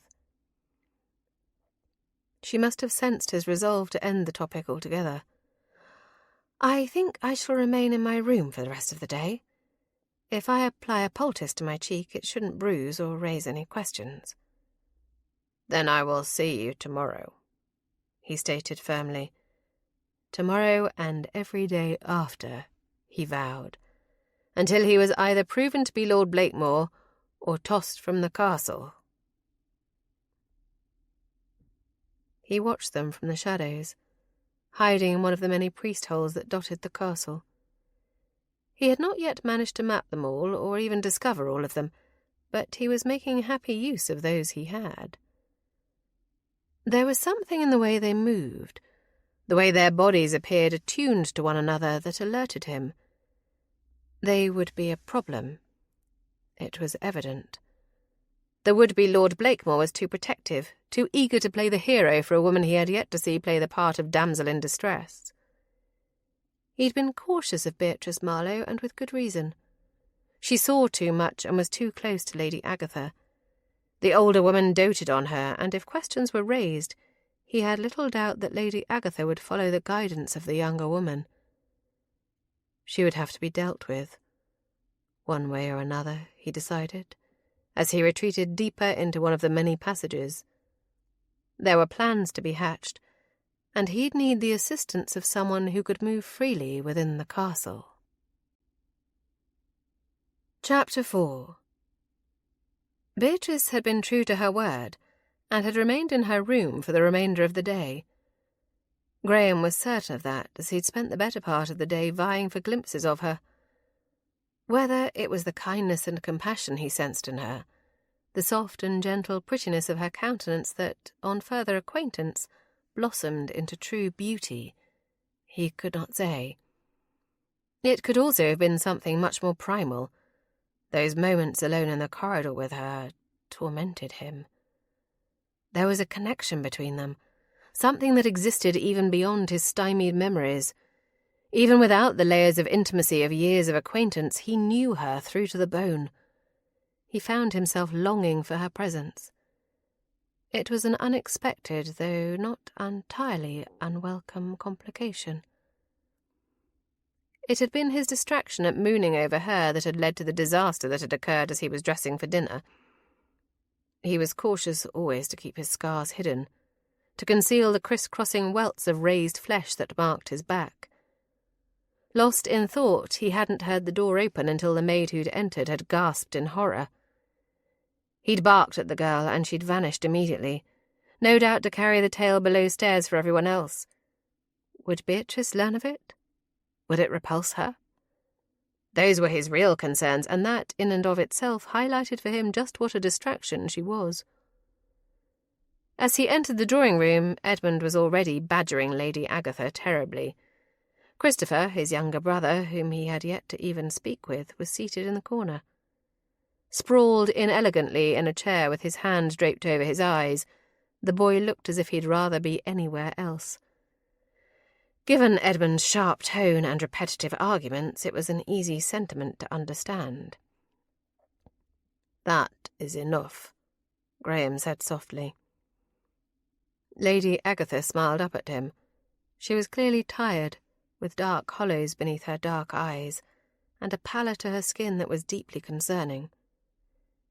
"You are not yet Lord of Castle Black," Edmund snapped. "Lady Agatha may have swallowed your far-fetched tale as easily as a child with a sweet, but not me. Not Christopher." "Leave me out of it," the boy said sharply. "I want no part of any of it." "She is clearly tired. Your badgering will not sway her mind, but it could very well endanger her health," Graham insisted. "You've sent word to your investigator, have you not? Let him investigate and leave her be." Edmund sneered at him. How heroic, playing the concerned son with such ease. "Fine, have it your way. We will wait until we hear back from Eves about your tale of being rescued by sailors." "I'd happily supply you with the name of the captain and the ship," Graham offered. He had nothing to hide. Yes, it was possible that he was not Lord Blakemore, but he had not been dishonest in his presentation of that. He believed himself to be. The evidence pointed toward it. But given his disjointed memory, there was little he could offer to support his claim. Edmund turned away from Lady Agatha and crossed toward the windows. Pulling back the curtains with his uninjured hand, he stared out into the growing darkness. From the castle's perch atop the cliff, the sea was visible just beyond the edge of it, stretching out endlessly until it met the greying horizon. As Graham watched him, the other man pulled his injured hand to his chest. Edmund glared at him. Graham's only response was a raised eyebrow. Had Edmund's hands not been where they did not belong, there would have been no need to do him injury. Eloise, Edmund's wife, who had thus far been a benign presence, rose from the settee and strolled toward her husband with a casual grace that put him on edge. She smiled like a cat that had made off with the cream, Graham thought. The sly glance she cast in his direction as she rose to her toes and leaned in to whisper in her husband's ear had Graham tensing in anticipation of what was to come. When the exchange was finished, Edmund smiled victoriously and offered gleefully, "Perhaps there is a way you can prove your identity without the utilization of Mr. Eaves's services." Whatever it was would no doubt require humiliating himself, Graham thought. "And what is that, cousin?" The last had been tacked on simply to add affront. He wanted to needle the smug bastard. It goaded Edmund to have that kinship tossed in his face. Petty though it might be, Graham couldn't resist that small triumph. "The mark, of course," Edmund stated, the very picture of smug superiority.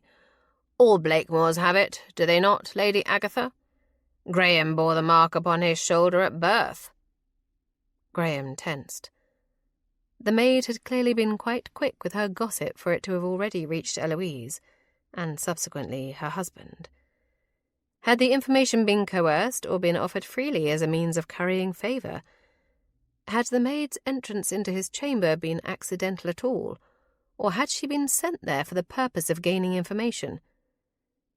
He felt paranoid just thinking such thoughts, and yet he did not put such spying or underhanded tactics past either one of them. But he would not be put on display for them. "I am not undressing in the drawing-room for your viewing," Graham replied smoothly, without acknowledging either the presence or absence of the mark. If it had ever been there, he could not recall it. But knowing the current state of his flesh, marked by layer upon layer of scars from all the floggings he'd endured, there was little doubt it would be impossible to discern now. "Then for Lady Agatha, surely you have no shame in providing the woman you claim to be your mother absolute proof of your identity?" Eloise suggested with a coy smile as she placed her hand atop her husband's arm with regal ease. There was something in the way she moved, in the surety of her manner that put him on edge. What else did she know? Seeing no way around it, Graham simply offered the truth. "My back is scarred. If such a mark existed, it is no longer visible on my skin." "Scarred?" Lady Agatha asked. "Flogged, were you, like a common criminal?" Edmund asked. Beside him, Eloise's smug smile stretched even wider. Taking in the interplay that existed between Edmund and his wife, Graham saw immediately which of the two was the more dangerous. Edmund was a blowhard, and perhaps even a fool. But there was something about Eloise that made him wonder just how far she would go to get what she wanted. "Yes," Graham stated, without offering explanation. The details of it were not for the consumption of others. "How convenient that the only identifying mark upon your person has been lost to the wages of your sins," Eloise surmised. "Without such proof, I cannot imagine that anyone would ever be able to fully accept your claim to the title. I imagine that, given your lack of memory, the absence of the mark, and your general lack of genteel manners, anyone would be hard-pressed to ever believe you to be the son of a gentleman." Graham didn't reply, as he did not feel a response was required. They were enjoying their moment of glory, and as he lacked any evidence to refute what they'd said, arguing for argument's sake seemed a waste of both time and energy. "And what offence were you flogged for?" Edmund continued. "I could probably hazard a guess, but I find that it would be more meaningful coming from your own admission." That is the common punishment for thievery, is not? I will not be interrogated by you, Edmund. You and your wife may both go to the devil, Graham stated firmly. But surely Lady Agatha has the right to know, Eloise said. Surely the kindly sea captain who took you in would have offered a guidance that would keep you from such a dire fate. Don't you wish to know, Lady Agatha? Lady Agatha's face had paled considerably, and she placed her hand to her heart as if it pained her. Graham, I don't wish to make you uncomfortable, but I fear if these questions are not answered, then things will only grow worse.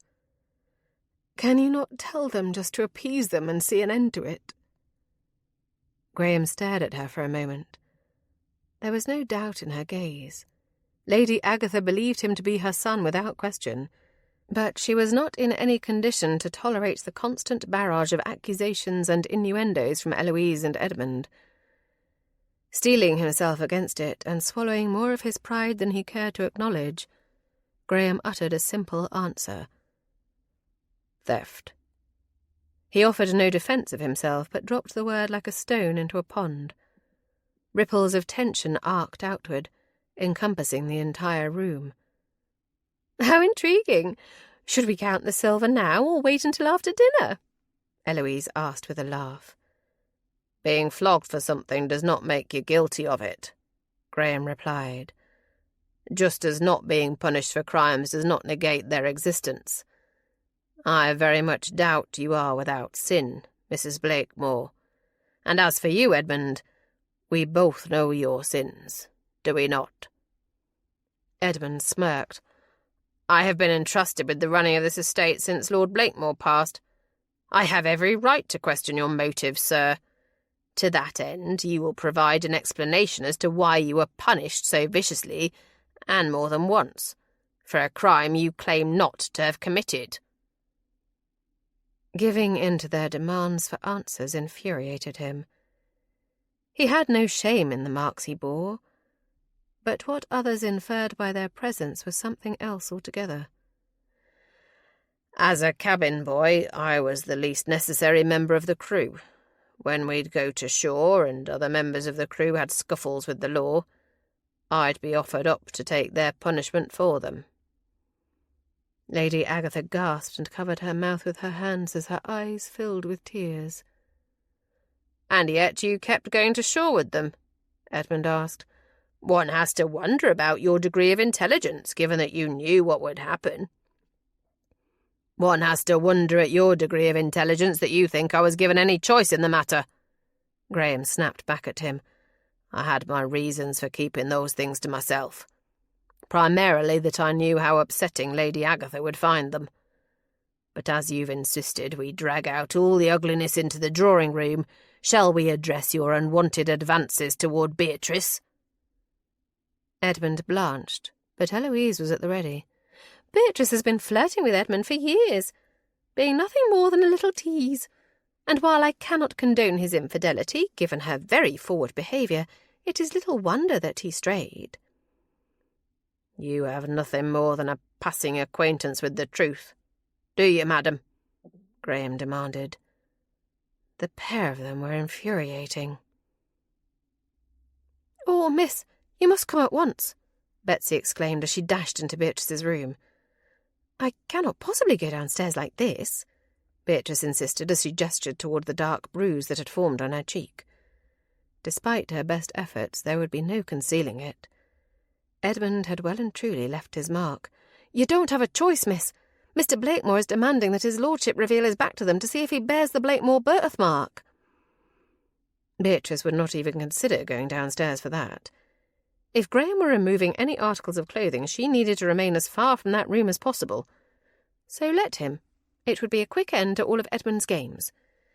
His back is marked, Miss Beatrice, but not from birth. One of the maids saw it when she took in fresh towels to his lordship just before dinner. His back is covered in thick scars, most likely from flogging. All the servants are carrying on about it below stairs, wondering the hows and whys. Reluctantly, Beatrice rose from her bed. She was not dressed for dinner, but still wore the same gown she'd had on that morning. Her hair was mussed from lying in bed, but there was no time to fix it. "They're in the drawing-room, then?" "Yes, miss," Betsy answered. Leaving her room, Beatrice's heart was racing. She couldn't imagine what was going on below stairs, but she knew beyond a doubt that Edmund had been informed of the scars marring Graham's back.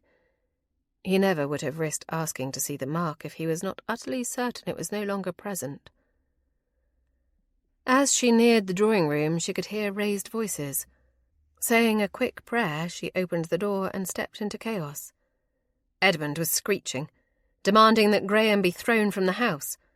Graham was shouting that Edmund should do it himself if he were man enough. Christopher had left.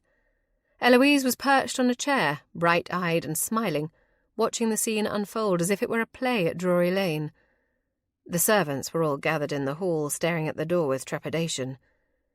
And Lady Agatha was on the settee, her face pale and wan, clearly beside herself at the commotion. "Enough!" Beatrice shouted. "Stop it this instant! Both of you!" Whether it was the shock at being called down like misbehaving boys or embarrassment at their actions, they both fell silent. Graham's gaze turned to her and then to Lady Agatha. His jaw tightened, and his lips firmed into a thin, hard line. "Forgive me, my lady," he said. "It was not my intent to upset you further." "All this fighting!" Agatha cried. "I simply cannot tolerate it. It's too distressing by far. Surely, Graham, there is some way for you to prove it and end all of this fuss." "I know of none other than to let the investigator dig up whatever information he may. The birthmark is indistinguishable now," he answered softly. "If you like, I will leave. I can stay at the inn in the village until the necessary information has been gathered." "Yes, that is precisely what you should do," Edmund shouted with triumph. "Get him out of this house." "No," Lady Agatha said, weeping softly. "I will not see you lost to me again when you have only just returned." "There is another mark," Beatrice said. She couldn't stand to see Lady Agatha so overset. But there were other reasons. Graham's presence offered her a measure of safety from Edmund's advances, and yet, if she were completely honest with herself, she could admit that was not her only reason. She was inexplicably drawn to him, like a moth to a flame. His presence, regardless of Edmund's advances, made her feel safe and secure. "What?" Edmund and Eloise asked the question in unison. Their stunned expressions might have been comical had there not been so much at stake. "We were learning to use bows," Beatrice reminded Lady Agatha, doing her best to ignore the avaricious couple. Graham insisted that he knew what he was doing and did not require assistance. He wound up slicing his forearm with the bowstring. The cut was very deep. Agatha clapped her hand to her mouth. "Oh, how could I have forgotten? You were such a little thing then. Nicholas and I even argued about it because I said you were too young to play with such dangerous things. He laughed at me and said that you had to start young to learn the skill well." "Which arm?" Edmund demanded, and his tone was much less supercilious than it had been. Eloise, too, had lost her smugness. Still seated in the chair, her spine had grown stiff, and she appeared tensed and ready. "The left," Beatrice answered, even as she uttered a silent prayer. It was an old injury. Perhaps no scar remained, or perhaps he wasn't Graham at all. She couldn't take her eyes from Graham as he shrugged out of his coat. It was not the kind of garment fashioned for a gentleman, so tight that it required a servant to don and doff. It was the jacket of a sailor or a labourer, loose enough in the arms and the shoulders to allow free range of movement. When it was gone and he wore only his shirt sleeves and a plain, serviceable waistcoat that moulded to his broad shoulders and the flat, hard surface of his chest, she felt her breath catch. It was not an intimate thing.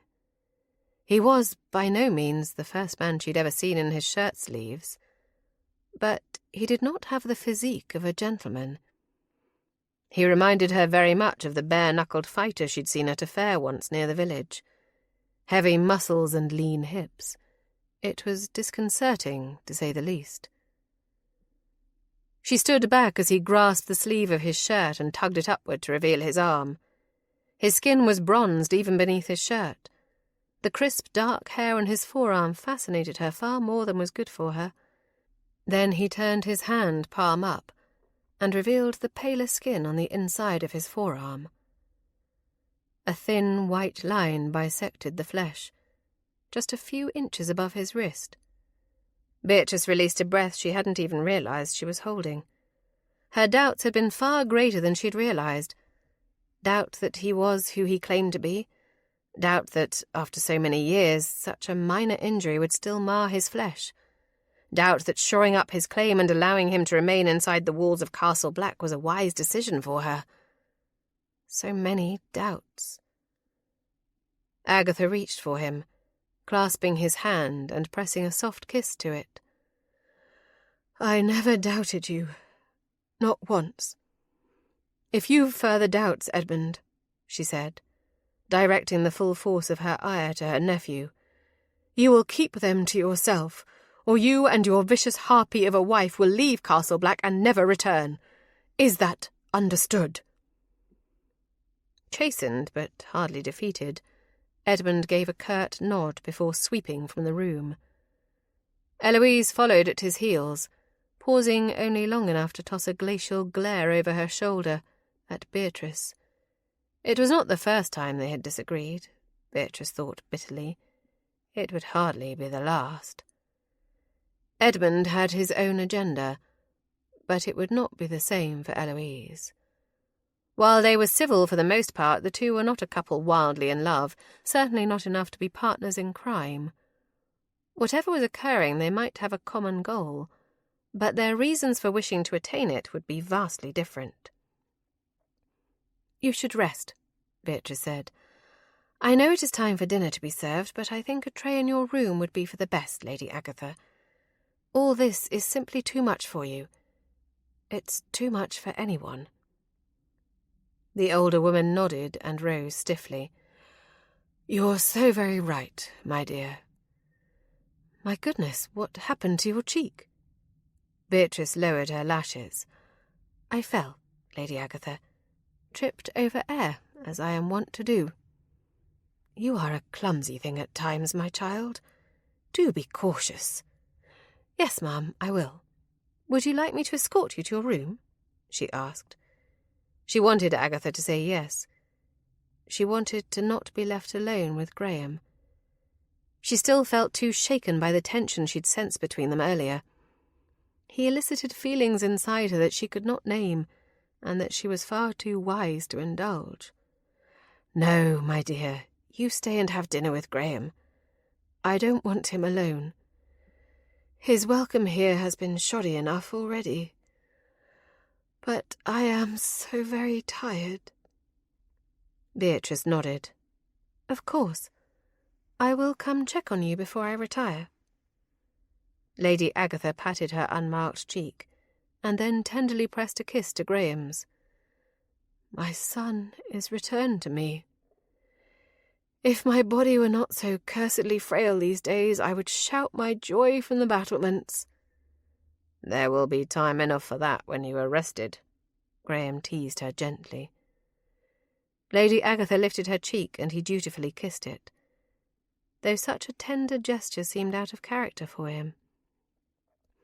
When Lady Agatha had gone, he turned to Beatrice and said, "Thank you for that, for helping me with them." "You are welcome, of course, though I did nothing but offer the truth," she answered, uncomfortable with his praise. "I fear they are more concerned with how my presence affects them than with my actual identity." He paused then, idly picking up a figurine from the table and examining it.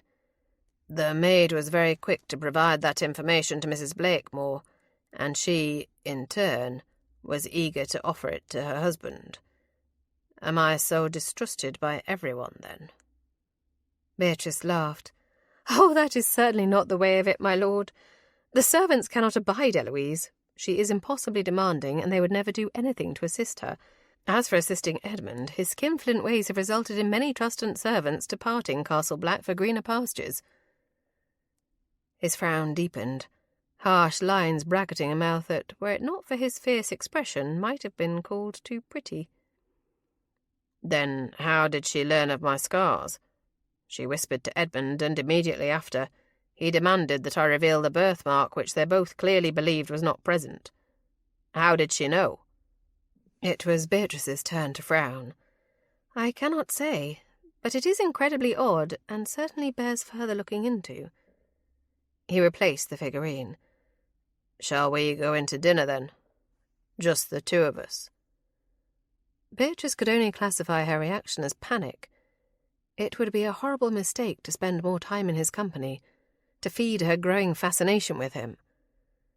I can't stay here with you. It's only for dinner. We will be well chaperoned by the 400 servants lurking about, he protested. Servants are never an adequate chaperone, and it isn't wise for us to be so much in one another's company, she admitted reluctantly. Because I'm a rough-mannered sailor and you are a lady? He asked. There was a curtness to his tone. She had wounded his pride. No, Beatrice replied, because I should treat you as a sister would. That is what we were as children, growing up here like siblings. But that is not how I feel now. And when you look at me... She stopped, too embarrassed to continue. When I look at you, he prompted. Beatrice shook her head and walked away from him, moving toward the window to put distance between them. He followed, and she realized that she had known he would. It was not in his nature to give up the pursuit. When I look at you, he said softly, as he lifted a lock of her hair that had escaped from its pins. He rubbed it between his fingers in a way that made her want to lean into him, to let him touch any part of her he wished, if only he would do so with that gentle intensity. It is not brotherly, he continued, his voice pitched low and deep. There was a gruffness to it she had not heard before, but it didn't frighten her. It awakened something inside her, something wanton and wicked. We are not siblings. We are little more than strangers, and yet every part of me screams that should be rectified. And that is why we should stay far from one another, my lord. You are Lord Blakemore. It is your duty to marry well, to secure an heiress and ensure the family coffers are plump for generations to come. I am not an heiress. Were it not for the charity of your family, heaven knows where I'd be today. And that is where you think my mind has gone? To marriage? He demanded. Beatrice blushed. No, I do not think it has. And therein lies the crux of the matter. I may be a penniless ward of your family. I may not have anything that belongs solely to me in this world, but I have my honour and I mean to keep it. So you keep your distance, Lord Blakemore, and I will keep mine. It would shock her to know that marriage had crossed his mind, that it had been tumbling about in the recesses of his brain from the first moment he'd laid eyes on her. But he couldn't say that to her. He would not offer her something that he was not yet free to give. When his identity was thoroughly proven, when the House of Lords dismissed Edmund's claims, for surely he would bring formal suit there to have him declared an impostor, and the real Lord Graham Blakemore dead, only then could he offer her more. Even as he conceded in his mind that she was completely right, that distance between them was the wisest course of action, he found himself reaching for her. One of his hands snaked around her wrist and pulled her closer to him. There was a second of resistance, a slight hesitation, and then she let him have his way. They were close, their breaths mingling and their lips scant inches apart.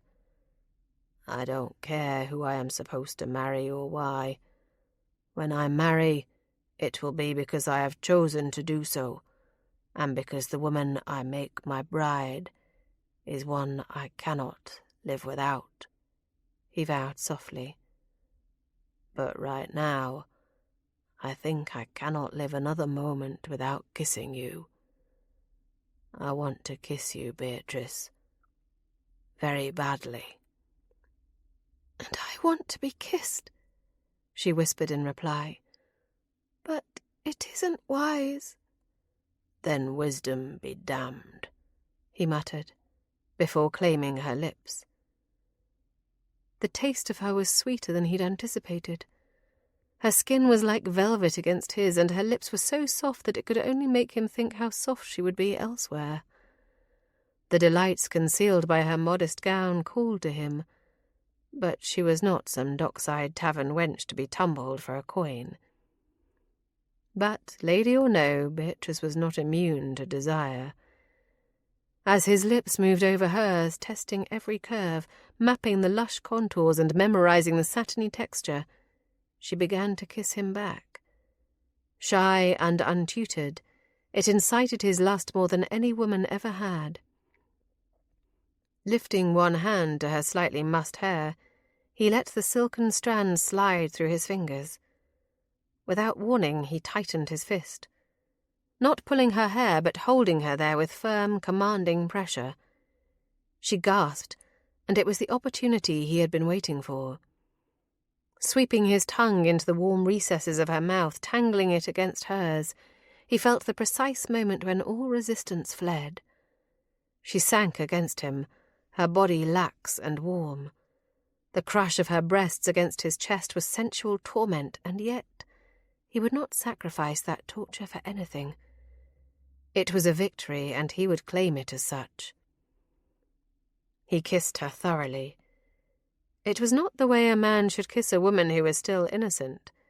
He kissed her as he would have a skilled and experienced lover, until they were both breathless and shuddering, clinging to one another. It was the dinner gong that brought him to his senses. Abruptly, Graham pulled his lips from hers. Her face was flushed, lips parted and swollen, and her eyes were glazed by passion. "Do not stay for dinner. Ask for a tray in your room, and for God's sake stay far away from me until I can trust what little decency I have in me not just to take you here," he implored, his voice roughened by need and his words harsher than necessary. She straightened abruptly, pulling away from him in shock and horror at what had nearly passed between them. There were no words, but none were needed. Her fleeing form was all the confirmation he needed to be certain that she had been as lost to the moment as he had been. It was after midnight when she came to him, when the rest of the house had finally succumbed to sleep. She slipped into the room he had claimed for his own. Her expression was contrite. "It didn't work," she said. "Because of Beatrice. She ruined everything." Fury washed through him, but he tamped it down. It was not her fault, and he would not punish her for the failing, not out of any sense of fairness, but because he recognized the need to never let her be certain of his reactions. It was the most effective way to control her. "Do not worry, my darling. I will take care of Beatrice. Our plans will go forward." She ran to him then, pressing herself against him. The heaviness of her breasts against his side stirred his lust. "I was so afraid you would be angry with me," she admitted, her voice nearly childlike. "My dear Eloise, I have never had a more worthy and willing ally. Why would I be angry? You could not have known that Beatrice would rush to his rescue, or that she would provide such information." She drew back from him. "You knew? You heard the entire thing?" "I did hear it, and I saw it. I also saw them together afterward. Your Beatrice is not nearly as innocent as she claims. Innocents do not allow filthy pirates to kiss them as eagerly as she did." Her eyes widened. "Oh, did they do more than kiss?" "No, more's the pity," he answered. "It would have been quite entertaining to watch them, the lady and her rough-hewn lover. Is she a virgin, do you think? Or has your husband succeeded in ravishing the poor little orphaned ward?" Eloise pushed against him. "Why does it matter? Why on earth would you be so interested in her?" A jealous spitting cat, he thought. One hand snaked out, gripping her slender throat. "Because I am. You forget yourself, Eloise." "I am sorry," she gasped, struggling to break his hold and failing. "You're hurting me." He squeezed tighter for just one moment longer, until he could see true fear in her eyes. Only then did he let go. She stumbled backward and stared up at him with a mixture of fear and desire. That was true power. That he could abuse her so, and yet still she craved him, he thought. "Remember that. I have the power and the ability to break you if I choose. That I have offered to let you be part of what I mean to achieve here should be all the reassurance you need of my affections." She nodded her agreement, rubbing her tender throat and the handprint he had left behind. "What shall we do next?" "I think it's time for Beatrice to have an accident. We cannot afford for her to continue muddying the waters. You will alert me if she leaves the castle." "Why not here? She could fall down the stairs easily enough," Eloise suggested.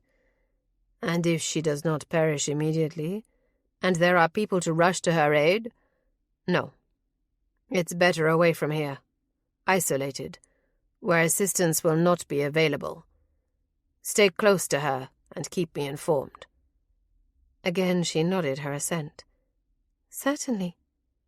"Now get on the bed," he urged softly, "and I will give you what you came here for." He saw her hesitate, but it was brief. As always, she complied. Eloise craved attention more than she craved anything else. It didn't much matter whether it came in the form of pain or pleasure, which only made her easier to manipulate to his own ends. Chapter 5. The waves crashed against the rocks in an endless rhythm. As wild and ferocious as it was, it soothed her battered senses, but not to the degree it normally did. The cauldron was a dangerous place, one that children were warned against and where many a reckless youth had ended tragically. The towering basalt columns formed almost a full circle, and when the tide was high, that circle filled with water, each wave bashing against the rock. Beatrice hissed out a breath as she scraped her hand on a sharp stone. The tide had not yet reached its peak, and she liked to sit atop those rocks from time to time and look out at the sea beyond. It soothed her soul. Perhaps the familiar sights and sounds of the sea she loved would give her the inner peace she craved. As mighty and wild as the ocean was, it typically made her own problems seem insignificant in comparison. It allowed her to see how minuscule her place in the universe truly was. Clambering over the stones until she reached the top and settled herself down, Beatrice knew that peace would be in short supply as long as Graham remained at Castle Black. Between Edmund's demands and suspicions, Christopher's growing isolation even in their midst, and Lady Agatha's ever-increasing frailty, there was already enough to deal with. When taken into account with her own wanton behaviour and the harsh regret that had come in its wake, it was no wonder she felt out of sorts. She could not imagine what he must have thought of her. Never in her life had she behaved so recklessly, and with so little thought for propriety. Despite the evidence of his scar, and his clear resemblance to Lord Nicholas, there was still no absolute proof that he was Lord Blakemore. And she had thrown herself at him. She had let him kiss her as if she were not a lady at all. Why did he tempt her so? He was handsome. If she had to categorize it, she would say he was undoubtedly the most handsome man she'd ever seen, but not in the way of a gentleman. His features were rough-hewn and chiselled, all sharp angles and planes, with none of the softness to him that marked nobility. It was a point in his favour, truthfully. She'd never been attracted to men who looked softer than she did. Men like Edmund. Then there were his manners. They were fine, but not courtly. It was clear at times that he struggled with recalling the rules of how to behave in polite society, when to stand, whom to speak to first. At dinner she'd noted how cautiously he watched others before choosing the appropriate utensil for each course. His intelligence, for there was no denying it, was keen and enticing. He had learned to live by his wits, had survived in a world that clearly held him at a disadvantage. It was mesmerizing to think of all that he had done, all that he had learned and seen. While the circumstances that bore these adventures were tragic, she could not deny a small amount of jealousy. Her world was so very small, after all. The village, on occasion, but by and large it was limited solely to the confines of Castle Black and the surrounding grounds. Was it that longing for adventure, to experience something so far outside the realm of what was normal for her, that had driven her to act so imprudently? A noise, the scuffling sound of feet moving over the sharp rocks and dislodging loose pebbles, brought her quickly out of her reverie of self-castigation. "Is anyone there?" she called out. No one replied. Had it only been her imagination? The wind sending loose stones tumbling. From her perch, she could see nothing on the far side of the stones, and it was impossible to look behind her without losing her balance entirely. Uneasy, and without adequate evidence to support the feeling, Beatrice nonetheless decided that it was time to cut short her self-indulgent melancholy and return home. As she climbed to her feet, she had to battle the wind to keep her skirt from tangling around her feet. Stooped over, tugging at her skirt, she did not hear them approach. But when the long black shadow fell over her, she knew instantly that she was not alone after all. The steps she'd thought she heard had, in fact, been real. There was no question that the figure's intent was ill. Otherwise, the person would have replied when she called out. Bracing herself for whatever might come, Beatrice rose to her full height. She realized that the intruder was male. The man stood before her, wearing a dark cape and a hat pulled low with a dark cloth tied over his face. Not even his eyes were visible, and the rough-looking cloak fit so poorly it was impossible to discern whether he was thin or heavy beneath it. In short, whoever he was, he'd concealed himself thoroughly. "I've no money," she said, hoping that robbery was his only motive. He didn't speak, nor did he acknowledge that she had. Instead, he reached for her. Beatrice fought him. She kicked and clawed, batting at his grasping hands, but it was all to no avail. His arms closed around her so tightly that she could not even draw breath. Had she successfully evaded Edmund's advances for nigh on 2 years, only to have her innocence taken by a masked stranger? All too quickly it became evident that his intent was more wicked still. He half carried and half dragged her to the edge of the rocks. As she peered over the edge, Beatrice let out a sharp scream. The tide was coming in now, frothy water filling the round formation of rocks. She clutched at him as he let her go, but he shoved her forcefully, sending her tumbling backward over that precipice into the cold water gathering below. Her last vision before the blackness claimed her was the dark silhouette of her attacker, standing on that rocky ledge, watching her fall. Graham had slept late, missing breakfast altogether. Plagued by strange dreams throughout the night, he awoke in a foul mood. Lying back in the bed, reluctant to get up and face the day, those dreams replayed in his mind. They'd been pleasant enough to start with, he reflected. Beatrice had been in them, wearing the same blue dress as the woman in the portrait that hung in his room. Her dark hair had wafted about her as she danced along the corridors, every movement providing flashes of dusky pink nipples through the sheer lace that trimmed the gown. It wasn't exactly a mystery why he'd dreamed of her that way. Their kiss in the drawing-room, brief though it had been, had incited a lust in him that he had never known. It went far beyond just the basic need to slake his lust with a willing and pretty woman, more primal and insistent than that.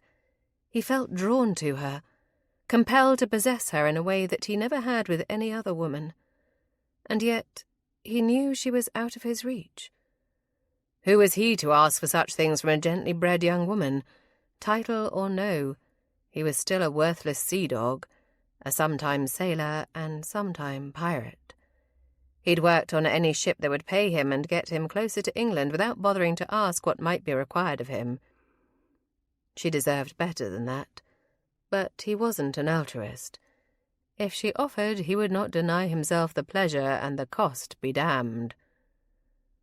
Still, the dream had offered him no more satisfaction than reality had, as she'd proven just as elusive when nothing more than a figment of his own mind. He'd followed her down corridor after corridor, twisting and winding through the castle. At every turn she'd been just out of reach. But then the stone floor of the castle had given way to the creaking boards of a ship. The pale light of the sconces had disappeared, and he'd been surrounded by the shimmering blackness of a deceptively calm sea at night. As he looked down at those boards, felt the salt spray on his skin, he'd recognized that he was back in the same hell that he'd longed to escape for nearly 2 decades. Looking up once more, he could see her in the distance, shrinking on the shore as he drifted away. What had followed was nothing more than the same nightmare he always suffered. He could feel the bite of the lash on his back, the sting of those vicious cuts as the salty air seeped into them. It had shifted again, and he was no longer on board the ship where he'd served for so long. Instead, he'd been drifting in the longboat, a small boy lost on a large sea. His skin had burned, and the wicked thirst that had consumed his mind and made his throat ache was back, twisting in him, taunting him to slake it with the sea-water that would only hasten his death. He'd awoken then. A maid entering the room had pulled him from his sleep. Clearly surprised to find him still abed, even more surprised to find him naked but for the sheet that covered him only to his hips. She dropped the basket of linens she carried and squealed as she fled. That was at least worth smiling about, he thought. Acknowledging that enjoying the poor girl's scandalized sensibilities made him little better than an ass, he rose from the bed. The butler had offered to obtain a valet for him, but given the coarse nature of most of his clothing, it seemed a waste. Having declined, he had to wash, shave, and dress himself. It was all well and good until he nicked his chin with the blade. Dabbing at the blood, he finished dressing and headed below stairs. Making for the morning room and Lady Agatha, he found it in an uproar. "What the devil is going on?" he demanded.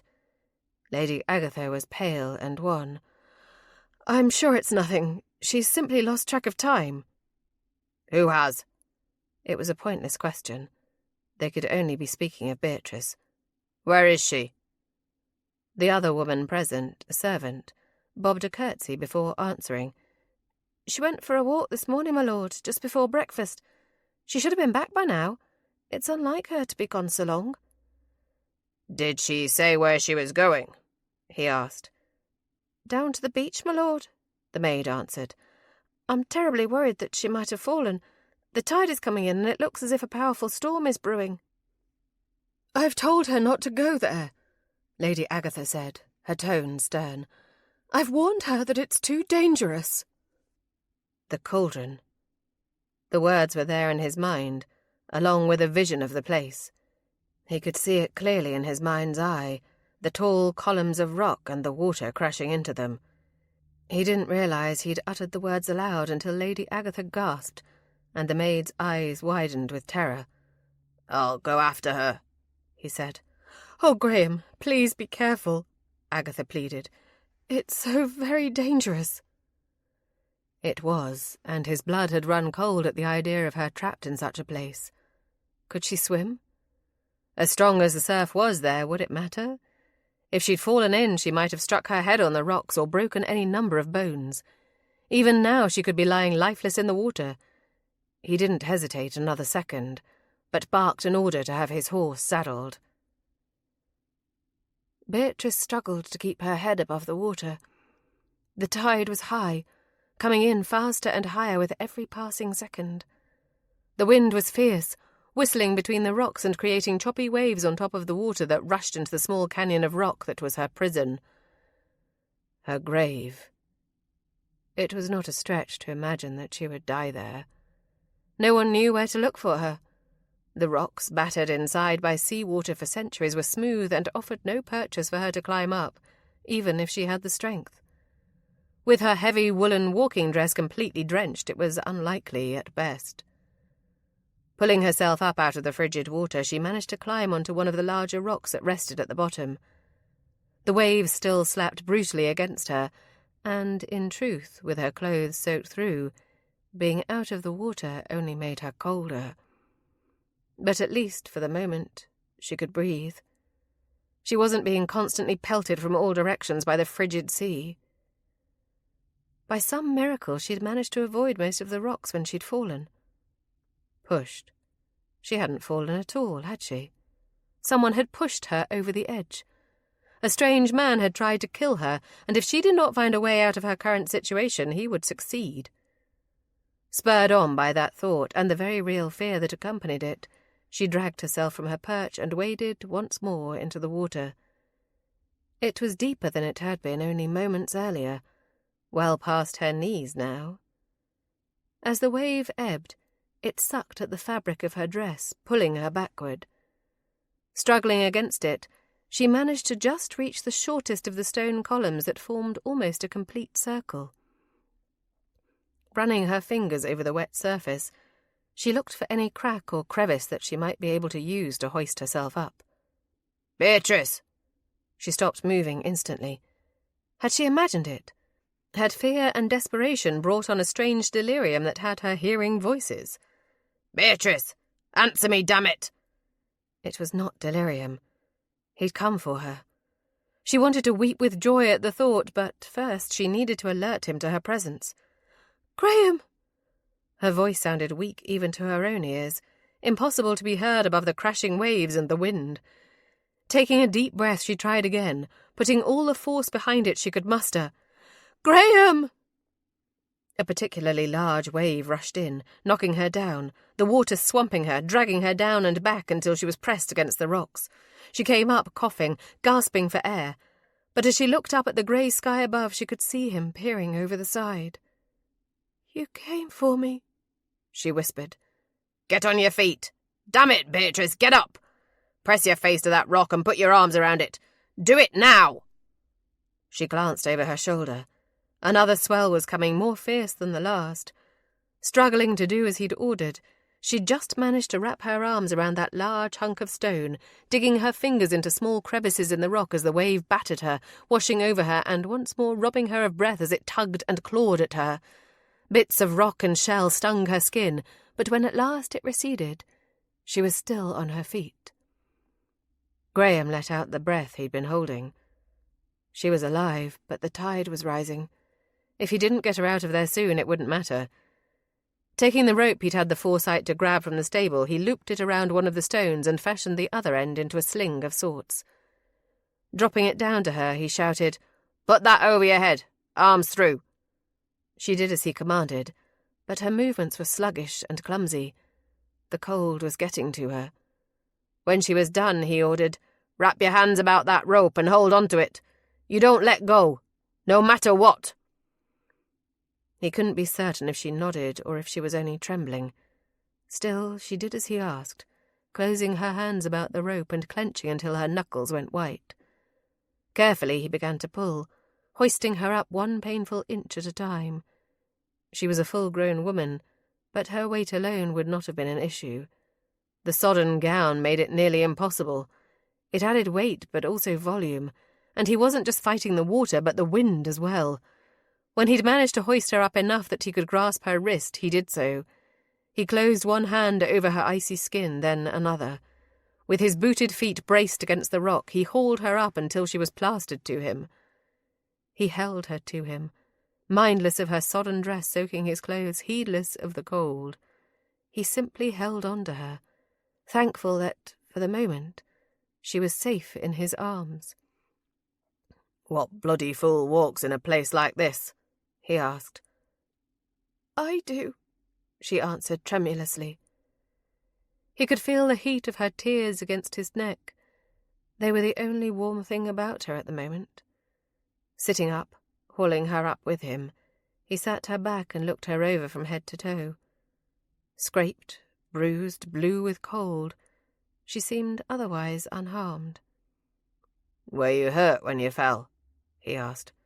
"Did you lose consciousness?" "I didn't fall, Graham.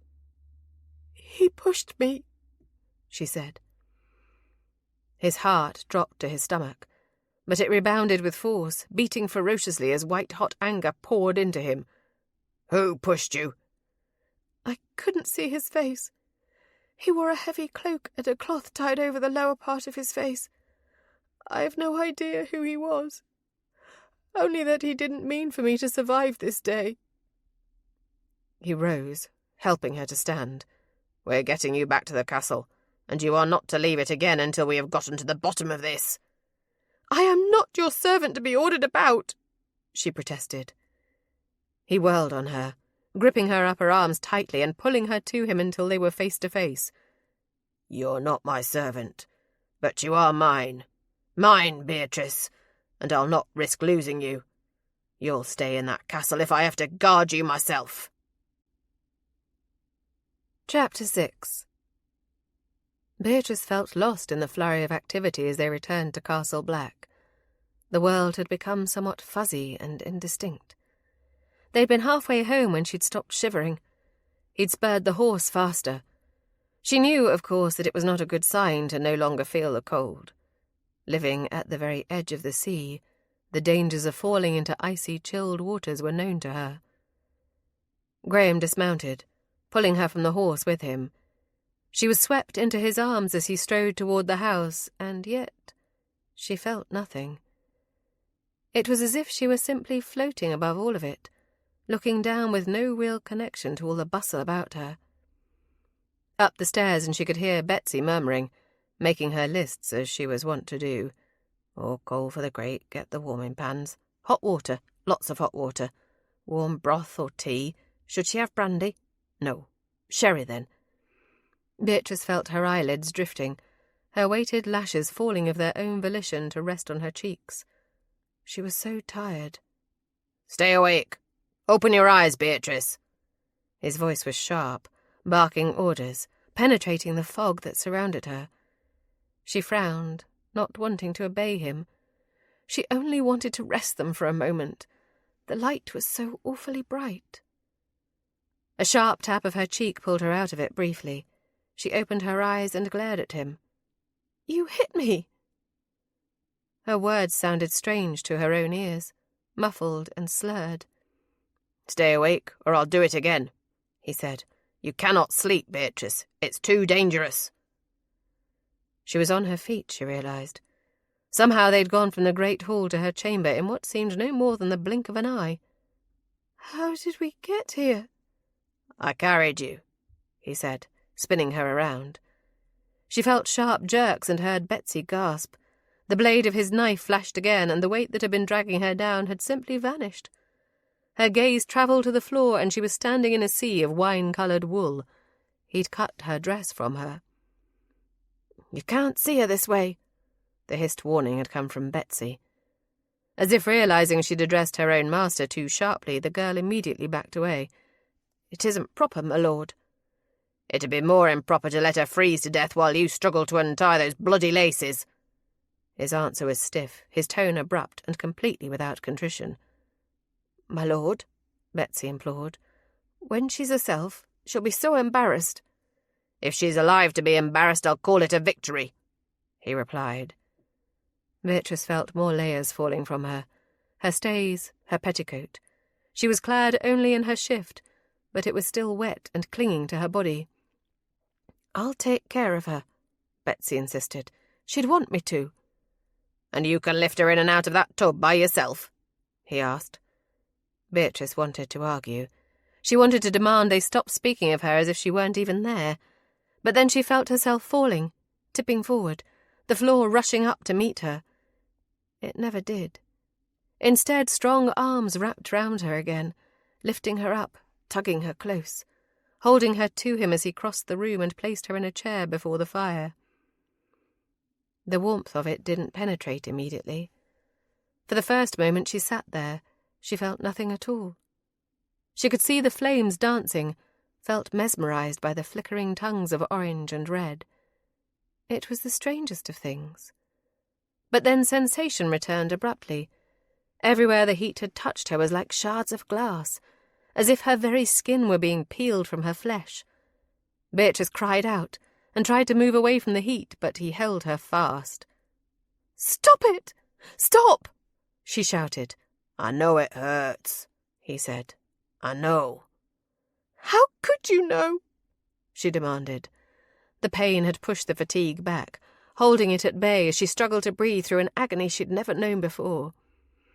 "Because I've sailed the seas for close to 2 decades, and they are not always warm and forgiving," he answered. "The pain will subside. Just let the fire warm you until it's gone." Beatrice couldn't hold back tears as the pain engulfed her. She wept silently, tears streaming over her cheeks as it felt like 1,000 needles pierced her flesh. She slumped against him, unable to bear it, and unconsciousness claimed her. "Should we wake her?" the maid asked, her voice choked with tears. "I've never seen her carry on so. She broke her arm once clean through and never made a peep." Graham stroked her hair absently. It was still wet, still clinging to her skin, but the blue tint to her lips had begun to fade somewhat. "No, if she's warmed enough to feel the pain, she's warmed enough to be safe from the worst of the dangers. I'll hold her here in front of the fire for a few more moments. When the bath is ready, I'll help you to put her in it." "And to get her out?" the maid asked, her tone rife with disapproval. "If need be. If she can climb out on her own, I'll leave you to it. Otherwise, I'll be waiting beyond the door," he answered. Propriety be damned. Wearing only her shift, he could see every scrape and bruise on her skin. Had he not gone after her, she would not have survived much longer. The currents had been too strong. She'd have been battered on those rocks like a broken doll. "Get a blanket for her," he commanded. The maid left for the moment, returning with a coverlet from the bed which she draped about Beatrice's shoulders. Graham lifted her again, holding her on his lap with the blanket covering her as a bevy of footmen entered carrying buckets of steaming water. The maid, Betsy, he corrected himself, directed them to fill the tub behind the screen. "No," he countermanded. "Drag the tub here before the fire first." They did his bidding. If anyone thought it questionable that he held her in his arms, tucked tenderly against his chest, no one dared speak of it. When they had gone, he stood, lifting her easily as he did so, and carried her to the steaming tub. "Wake up, Beatrice," he whispered. She pressed herself tighter against him. "I don't want to. The pain is gone." "There will be more of it," he said. "But it will be more bearable now. I promise." He didn't give her any more warning or any opportunity to argue. Stripping the blanket that had covered her, he lowered her into the steaming water. She came up like a spitting cat, clawing at him as she tried to get out of the tub. He held her there, gripping her wrist so firmly that he knew he was adding to her bruises, but there was nothing for it. "The fire warmed your fingers and toes, the parts of you that were the coldest," he explained, keeping his voice gentle even as she railed against him. "The water will warm the rest of you, your heart, your lungs. It's the only way to ensure that there's no lasting damage from the cold." Eventually her struggles ceased, and she sat in the tub, sullen and even childlike. He rose then. "She's still confused. The cold invades a person's mind, makes them say and do things that are out of character," he explained. "But the worst of it is past, I think. If you need me, you have but to call." Leaving the room, Graham grabbed a small chair and carried it out to the hall where he sat, crossing his booted feet, and waited to see if he was needed further. She'd nearly died. If he'd been even a few moments later, she would have. There was no question of it. It made his heart race and his lungs seize just to think of it. And if she had been speaking truthfully and not simply sharing some delirium she had suffered either from striking her head or from the bitter cold, it had not simply been an accident. He'd seen men, sailors on watch at night, men who were well accustomed to the cold and to difficult conditions, succumb to a fevered brain from being too long in the elements. But she'd been quite lucid then, able to follow directions and do what he asked of her. It was not until they'd been closer to Castle Black that she'd begun to speak insensibly. Who would have attempted such a thing, and why? Edmund, infuriated by her rejection? He couldn't actually imagine that Edmund would have braved the elements to go after her. The man was too civilized to muddy his boots that way. Or was it something more mercenary? Beatrice had been the one to substantiate his claim so far, providing information about the scar on his arm. Lady Agatha accepted him not even on faith, but on her own desire to have her son returned. Beatrice was the only person who had provided any actual proof. Had someone opted to eliminate her because of that? It seemed, of the two, the more likely motive. But who? Edmund or Christopher?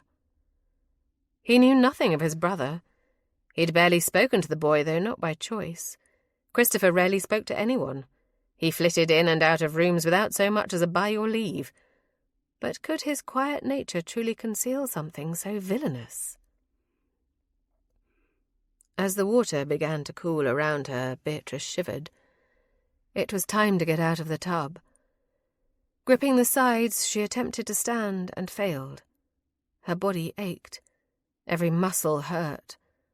Whether it was from the fall, the constant battle against the crashing waves, the bruising ride to get back to Castle Black before she expired altogether, or simply an after-effect of the exposure to cold, was impossible to say. "Should I get his lordship?" Betsy asked, clearly nervous and also scandalized at the thought. "No," Beatrice stated firmly. "His lordship has seen quite enough of me already. Just give me a hand up, please." Somehow, between the two of them, they managed to get her on her feet. Stripping off her sodden chemise, Betsy helped her to dry with a warm cloth. A fresh nightrail was slipped over her head, and a warm wrapper followed. Combing out the rat's nest of her hair was no easy task. By the time it was done, she regretted not cutting it when it had been suggested before. With the heavy mass tucked into a tidy braid, Beatrice felt almost human again. Almost. "He's still waiting outside, miss," Betsy said, having peeked through the door. "Tell him he may go. I'm safely out of the tub and going to bed," Beatrice stated firmly. She couldn't face him. Not now. Not after everything that had happened. "I'll not tell him that. I'll tell him you're out of the bath, but he is lord of this castle.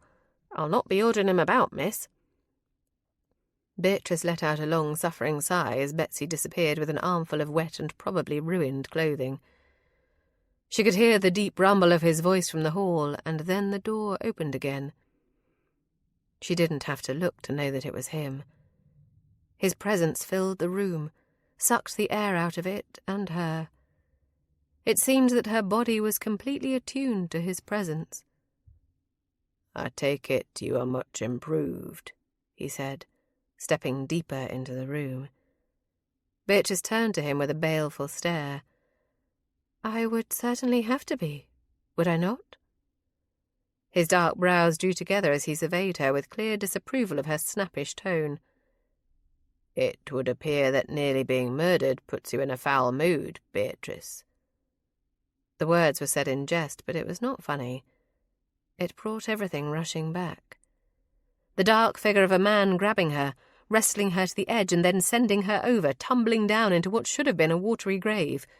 She shivered again, and it had little to do with the cold. "Forgive me," he said. "I should not have spoken to you that way. You've every right to be out of sorts with what happened. You do recall what happened, do you not?"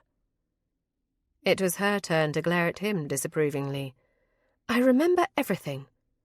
I, Lord Blakemore, am not the one with the spotty memory." He ducked his head, but failed miserably at hiding his amusement at her affronted tone. When he lifted it again to face her, his smile was contained, though not entirely hidden. "Again, forgive me, Beatrice, for saying the wrong thing. You have been through quite an ordeal."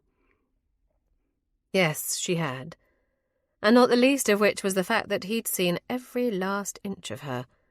Her shift, wet as it had been, might as well have left her naked altogether. It was humiliating. Her embarrassment was boundless, but addressing it would only make the situation worse.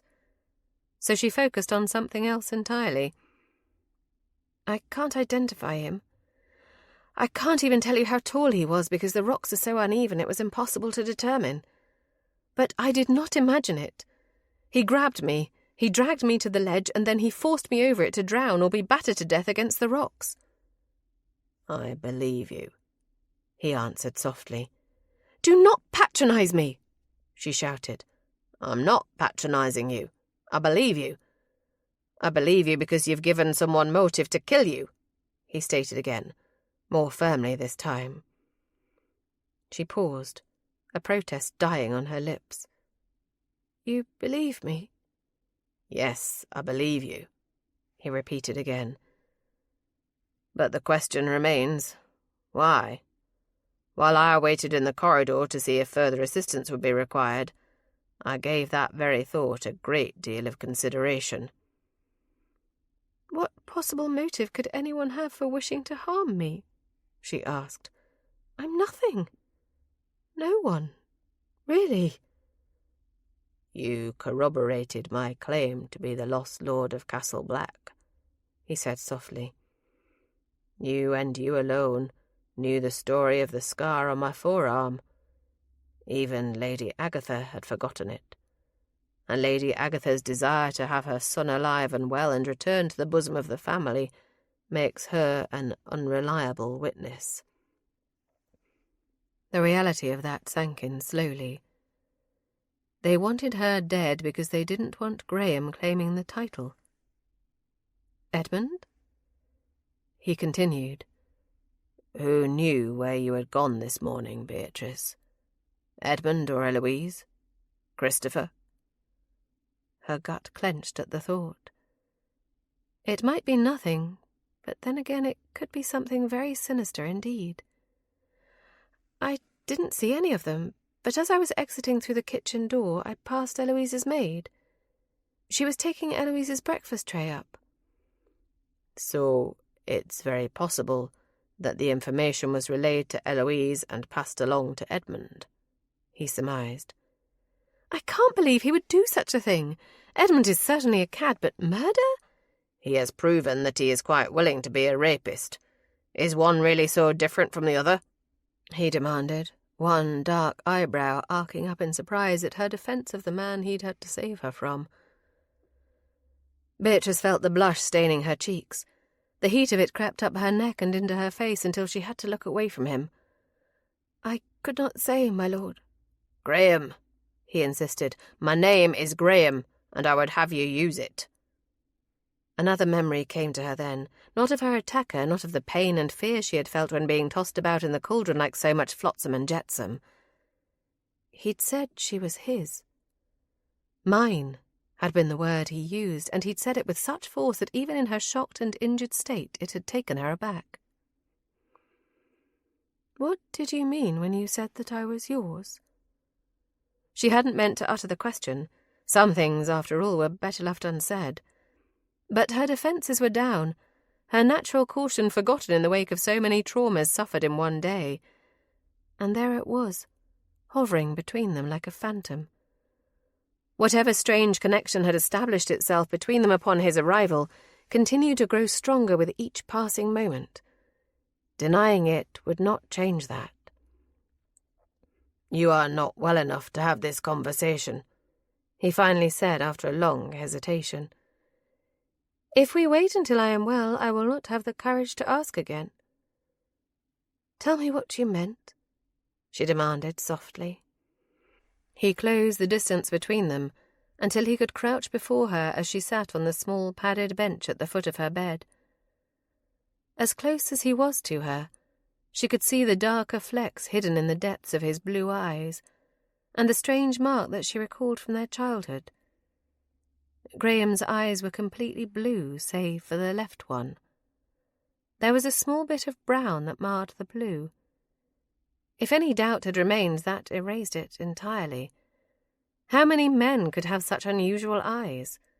Coupled with the scar, with his resemblance to Lord Nicholas, could there be any doubt? Whatever had resulted in the change of his character from boyhood, it had made him a far better man. "You really are Graham," she whispered. "I'll have to take your word for that. I have doubts myself on an almost daily basis," he admitted. Beatrice reached out, placing one hand along his jaw. The faint shadow of beard beneath his skin was just visible, but she could feel it prickling against her palm. There was a small scar that disappeared into his hairline on the left side of his face. "Your eyes. That small bit of brown that mingles with the blue in your left eye. You bore that mark as a boy." "You are Lord Graham Blakemore," she insisted. He dropped his head for a moment, breaking eye contact. It was clear that he was somewhat awed by her certainty. "You said I was cruel to you as a boy," he reminded her. "How?" "The way boys so often are," she stated simply. "Pulling my hair, pushing and shoving when no one was looking, stealing my favourite dolls and hiding them, placing hideous creatures in my bed for me to find. It was, for the most part, harmless pranks, though." "For the most part?" She looked away then. "You gave me berries to eat once while we were alone in the woods, but they were poison. I was terribly ill afterward and nearly died." "Knowingly? I did this to you knowingly?" he demanded. "I cannot say. I thought so at the time, but we were children. Who can say what your intent had been?" He rose and walked toward the window, looking out at the woods and the sea that was only just visible beyond. She knew every aspect of that view intimately, having studied it for years. There was nothing about it that could fascinate him so. "It haunts me," he admitted. "These dark and empty spaces in my mind. I cannot recall anything about my life, my childhood, my family. Sometimes it seems as if my life began the day I was plucked from that wretched little boat." Beatrice was silent for a moment, considering how to word her response. She empathized with him, but the totality of his loss of memory from what had likely been the only happy time in his life was heart-wrenching for her. "In some ways I can imagine how difficult that is. I was so very young when my parents died, and, try as I might, there are things that I cannot recall. The sound of my mother's voice, the way my father laughed.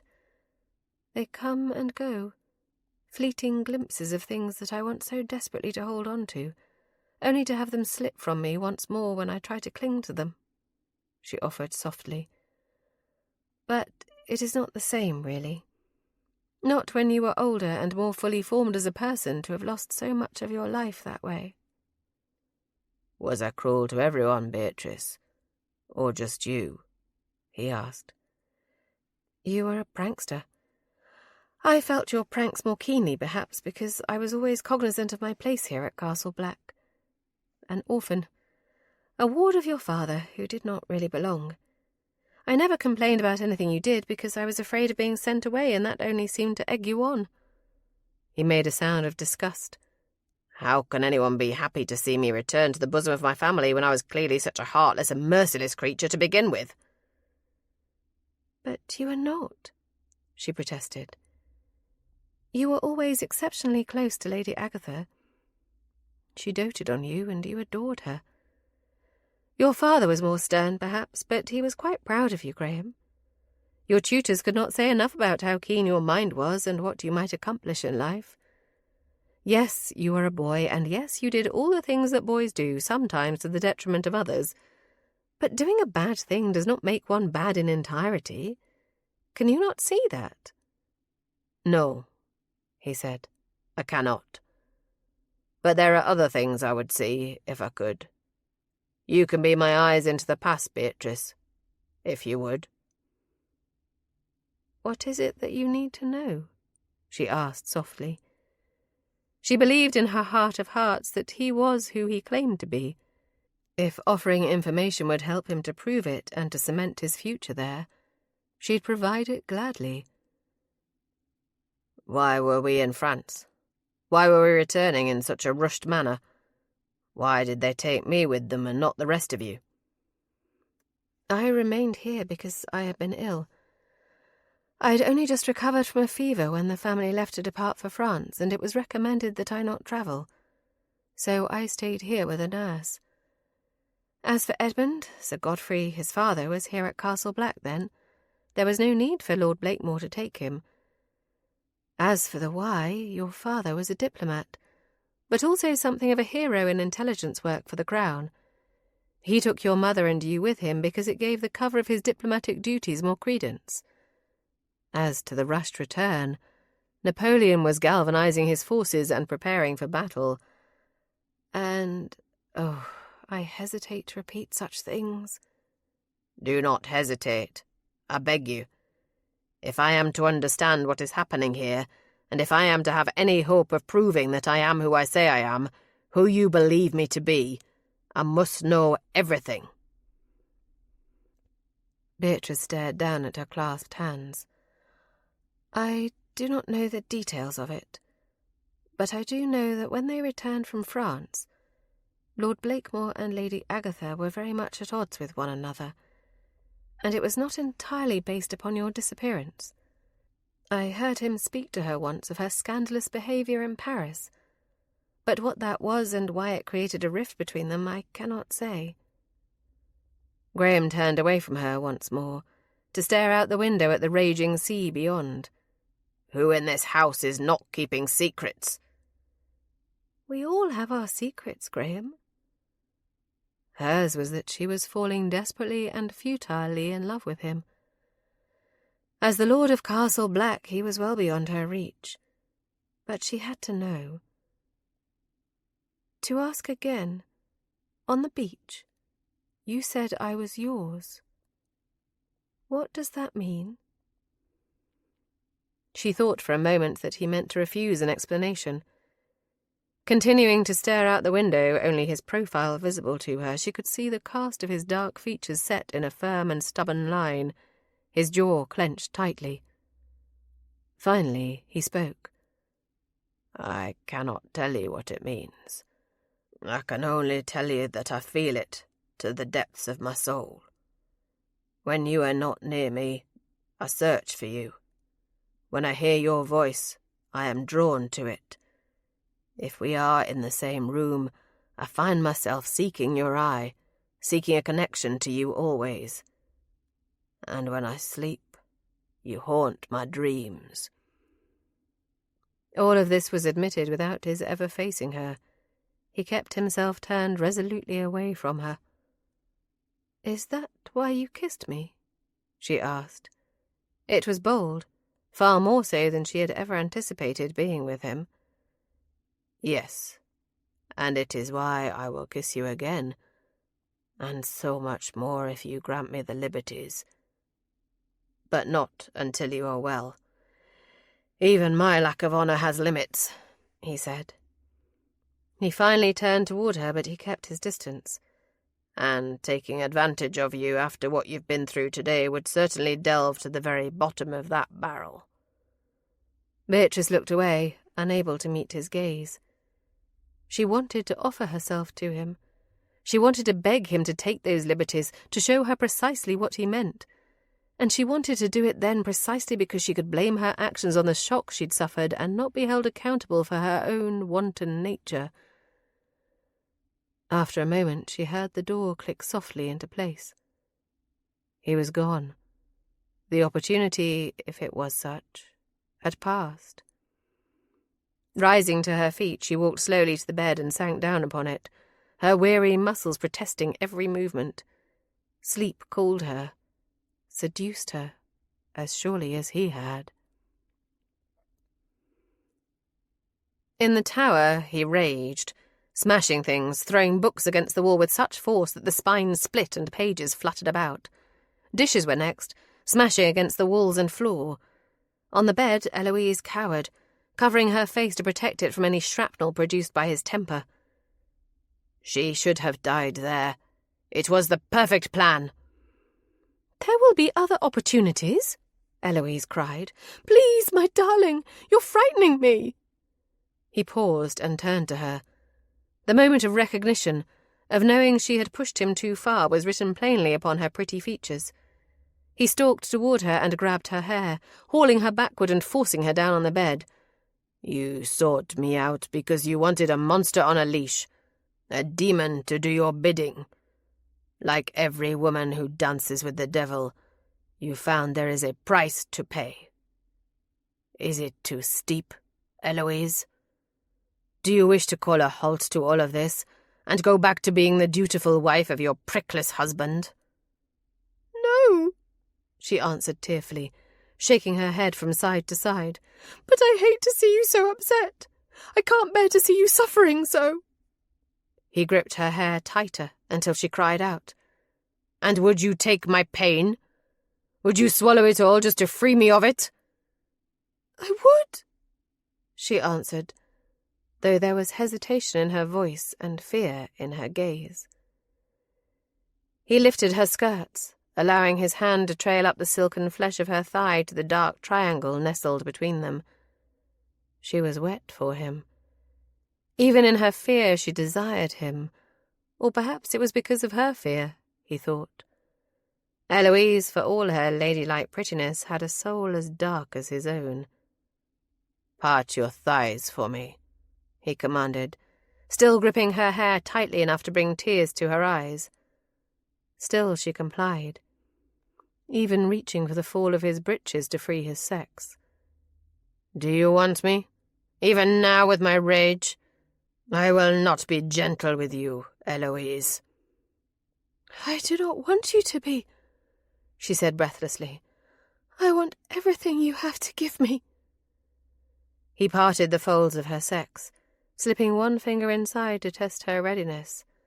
Her answering whimper was all the encouragement he needed. Guiding himself to her entrance, he drove into her so forcefully that she cried out. Again and again he plunged into her, hard and deep. He gave no thought to her pleasure, but when he felt her spasm around him, he knew that she had achieved her climax regardless. Rather than spill his seed inside her, he withdrew. He looked at her then, letting his gaze rake over her. Hair mussed, face flushed from tears and his rough treatment of her. Her skirts were tossed up about her waist. Her skin was damp with sweat and stained with his seed. "You do not look much like a lady any more, Eloise. I think I've made you quite the greedy little whore." She reached for him, her hands gripping his hips. "I am anything you want me to be." He smiled. She was, he thought. She would do anything for him. And when it was time, he would rid himself of her just as she was eager to divest herself of her current husband. Enjoyable and eager as she was in bed, she would not help him to achieve his ultimate goal. For that he'd need more than simply a gentleman's daughter. He'd need the daughter of an earl at least, and one with a fortune. But his Eloise would do, for now. Chapter 7. Graham was late going down to dinner. While the events of the afternoon certainly provided ample excuse, in truth it was his own reluctance to face off against Edmund with his hands tied, metaphorically speaking. In another time in his life he'd have simply knocked the arrogant prig on his arse and been done with it.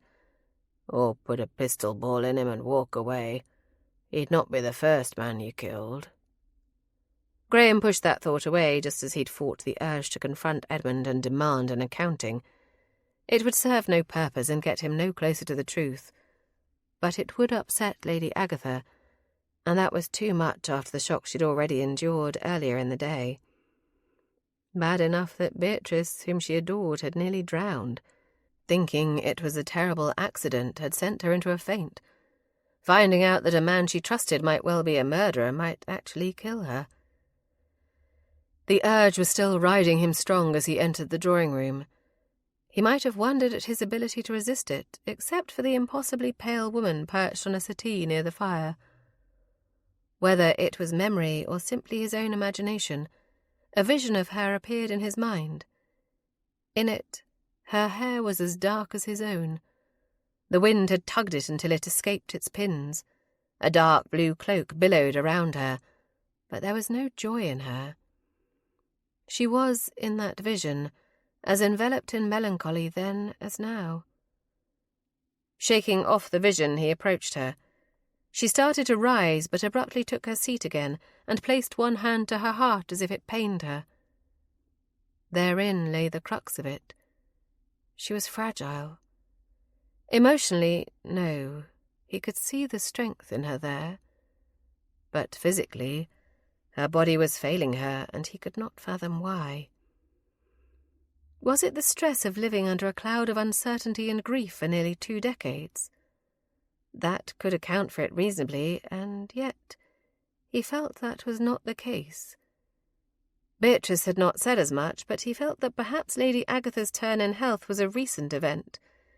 She was not so very old yet, and at her age should still have been a strong and vital woman.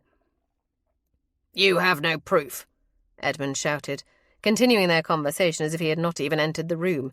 "The man is an impostor and a scoundrel. Yet you're perfectly willing to turn over the running of the entire estate to him when he has not proven his identity, much less his capability. Even if, and that is a grand if, madam, he is in fact Lord Blakemore, what does a man who has spent his life at sea know of running an estate?" "He will learn," Lady Agatha said softly.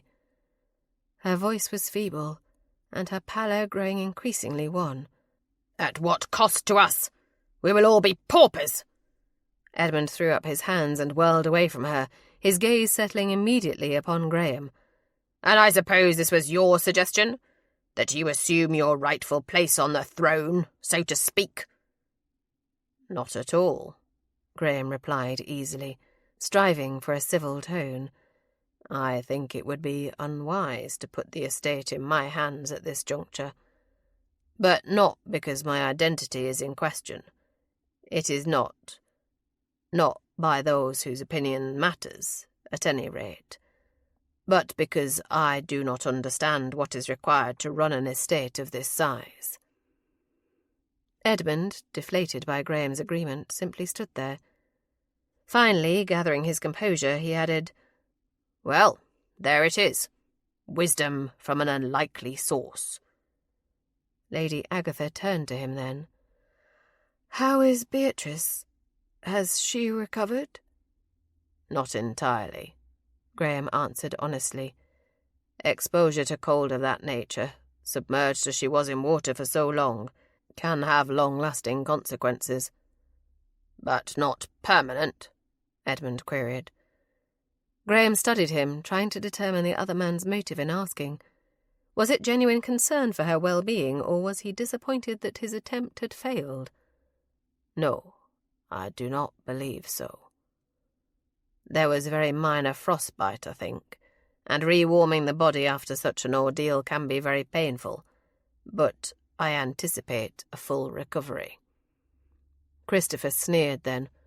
"Are you a doctor now as well?" "No, but I have been a sailor for many years. Exposure to cold and submersion in icy waters is something that I have had experience with, both personally and as an observer," Graham answered. "You may both sneer all you wish, but I certainly didn't see either of you rushing out to look for her." He faced Edmund again, though, no doubt, Any offer of assistance from you would be suspect. That's a nasty injury you've sustained. What did happen to your fingers, sir?"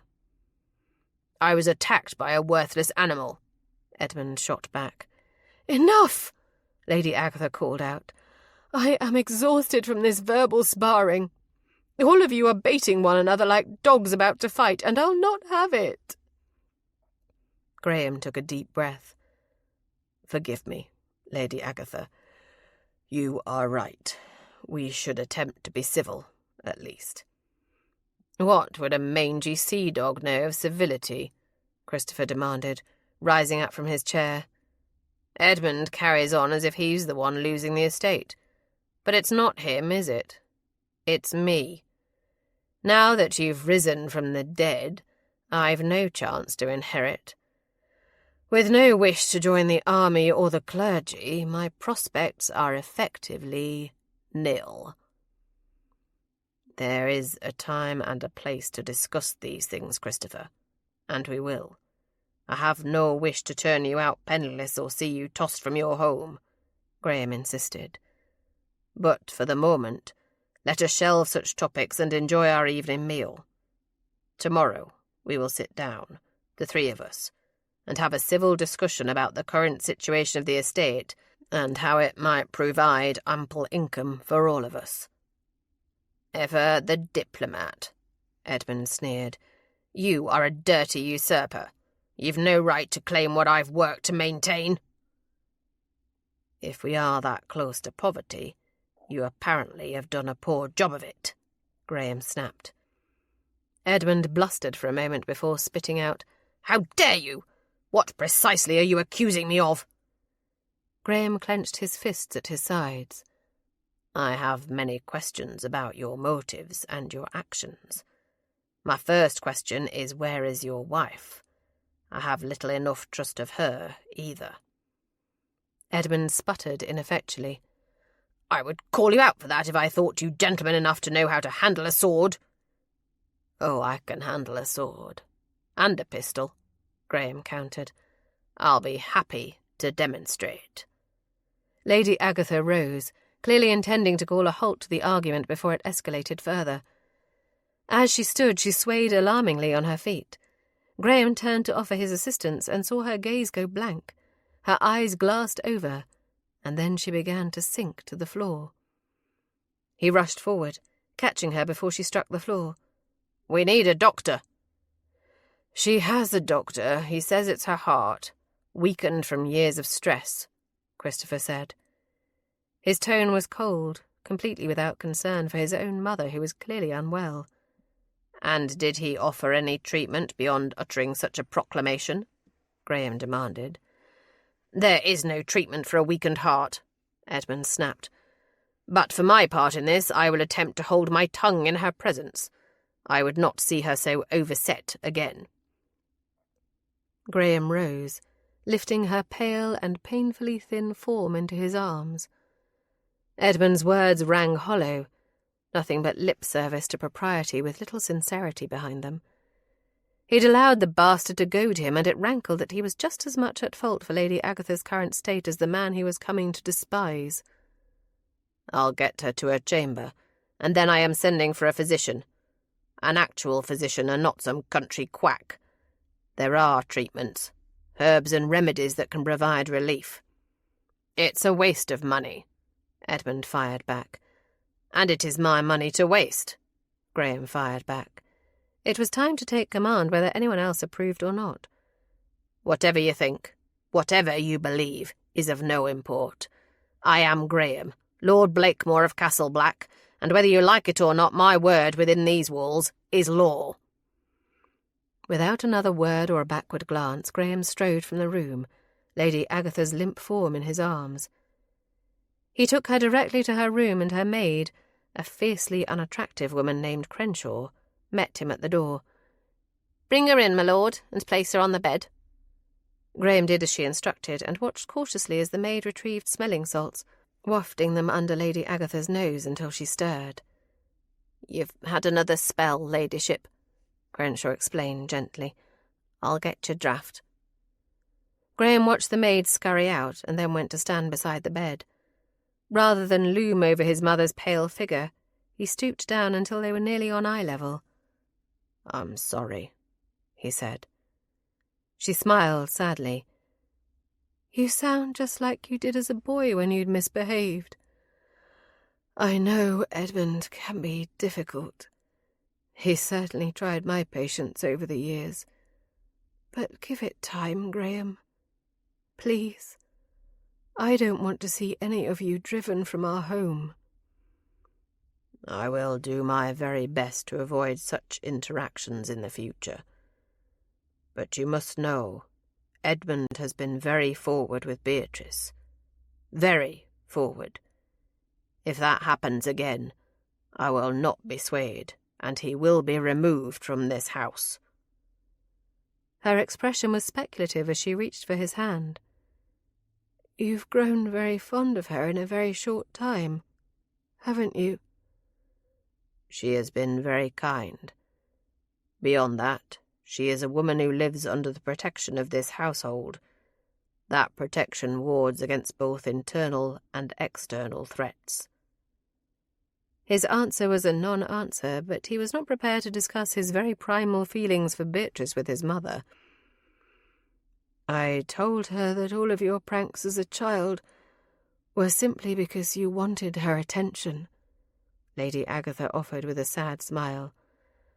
"Some things even time cannot alter." "It is not that way," he denied. "You are reading into things when you should not. And whatever my relationship with Beatrice is, you should not be thinking of it now. You must rest. I'm leaving tomorrow morning, going into York to fetch a man that travelled on one of the ships I served on, a skilled and very effective physician. We will discover what is weakening you so." "Dr. Shepherd has been our family physician for years. He is a country doctor, yes, but he has always treated our ailments very effectively. This is simply a part of growing older, Graham. Physically, my life has been blessed with luxury and plenty, but the mental strain has taken its toll. That is all." "Then it will not hurt to hear that from another source," he insisted. She patted his hand as Crenshaw returned, bearing a tray with a steaming pot of tea on it. "Very well, my son. Go, and I will rest." Graham rose, and, almost as an afterthought, stooped and pressed a soft kiss to her cheek. "I am very glad to be home, to have found my family again." "Are your memories coming back at all?" He shook his head. "No, but they will. Soon enough, I'm sure. Good night, Lady Agatha." "Will you not call me Mother, then?" "Not until we are certain." "Some of us," she said, "already are." "Very well, then. When I am certain. Good night." Graham left Lady Agatha's room. It wasn't intentional that his path took him near the corridor that housed Beatrice's room. He leaned against the corner there, considering his options. From beneath her door he could see light. Was it simply from the fire in the hearth, or was she awake, candles blazing? While he was paused there, debating whether or not to seek her out, something else caught his eye. Beyond her chamber, at the other end of the hall, Christopher emerged from a hidden door. Graham, still concealed by the corner where he lurked, watched as the boy headed down the hall that branched off that corridor. Curious, and even suspicious, Graham hurried after him, keeping his booted feet on the carpet that ran down the centre of the corridor to muffle his steps. As he rounded the last corner, he saw Christopher disappear behind a heavy oaken door at the end of that short hall. It was the tower, or one of them. Inside the castle he'd lost track of west and east to know which one. The building, in and of itself, was a maze, a rabbit warren of cobbled-together additions from the past 4 centuries. Graham stopped short. Where had that information come from? Where had that innate knowledge of the history of Castle Black been hiding in the recesses of his mind? Before he had time to examine that fully, the oaken door began to open again. Perhaps it was instinct, or perhaps it was the urge not to give away his own hand, but Graham hid. Ducking into a recessed doorway, he entered the darkened room there and waited for Christopher to pass. Where had he gone? What was he hiding up there? When the coast was clear, Graham emerged from his hiding spot. Immediately he tried that heavy oaken door and found it locked. His indecision over seeking out Beatrice was at an end. Turning back, he retraced his steps to her chamber door, but found himself thwarted. The light was no longer seeping beneath it. She had sought her bed, and he would not wake her. Cursing under his breath, he headed for his own chamber, and another sleepless night. Chapter 8. Graham began the morning with a visit to Lady Agatha. Her dragon of a maid had let him in, but only just. As he seated himself in the chair placed next to Lady Agatha's bed, he noted that while she certainly appeared less weakened than she had the night before, she still did not look well. Her pallor was sickly, and her fatigue was obvious in the hollows beneath her eyes. "I fear that my return, if in fact I am Lord Blakemore, has done you more harm than good," he admitted with regret. It had not been his intent, and yet it was clear that the shock had, indeed, been too much for her. "I will not have such foolishness uttered in my presence," she said. "I do not have the words to express the joy that I have felt since you returned. My body may be weak, Graham, but my spirit is soaring. I could not bear it to think you regretted coming back to us. I know that your welcome has not been as enthusiastic on all fronts, but trust me when I say that Edmund's opinions matter far less to anyone than he is capable of grasping." He smiled at that. "Why do you tolerate him so?" "He grew up here," Lady Agatha offered, pausing to take a sip of her tea. "His mother had died so very young. And Sir Godfrey, well, sometimes he was fine, and at others not. Regardless, he never gave Edmund the attention and guidance that a young boy needed. He would bring Edmund here for visits. The length of those visits would grow, and the time he actually spent with Sir Godfrey shrank year after year, until, without anyone ever explicitly stating it, Edmund had become a permanent fixture. Graham considered that carefully. How two wounded people such as Lord Blakemore and Lady Agatha had become the de facto guardians to a likely unwanted boy. "Was he always so determinedly unpleasant?" Graham asked. She smiled at that. "No, he was a sweet boy. But he did become decidedly less so over time. In fact, every time Sir Godfrey came and went, Edmund would grow sullen and unhappy after his departure. He became particularly unpleasant to poor Beatrice in your absence." She paused for a moment, as if collecting her thoughts, and then continued. "You all played together as children, sometimes more peacefully than others. But it was a comfort to me to have him near after you were gone. It was a connection to a time before everything had changed. He was always so dear and so sweet to me, despite his snobbishness to dear Beatrice. That was his father's doing, by the way. He was always worse when Sir Godfrey was present. That, I fear, has not changed. He writes to Edmund every day, and every day the boy grows more discontent." It certainly had not changed, but he'd lay the blame at no one's door but Edmund's. Edmund had behaved badly enough toward Beatrice in his own right that Sir Godfrey's influence was the least of their concerns. But he'd told Lady Agatha the night before all he meant to of Edmund's actions toward Beatrice. Instead, he replied, "I have no recollection of him. or of this house. Yet you are never lost here, Lady Agatha stated pointedly. You go unerringly to whatever area it is that you are seeking, and you do so without guidance. If that does not prove that this is your home, what could?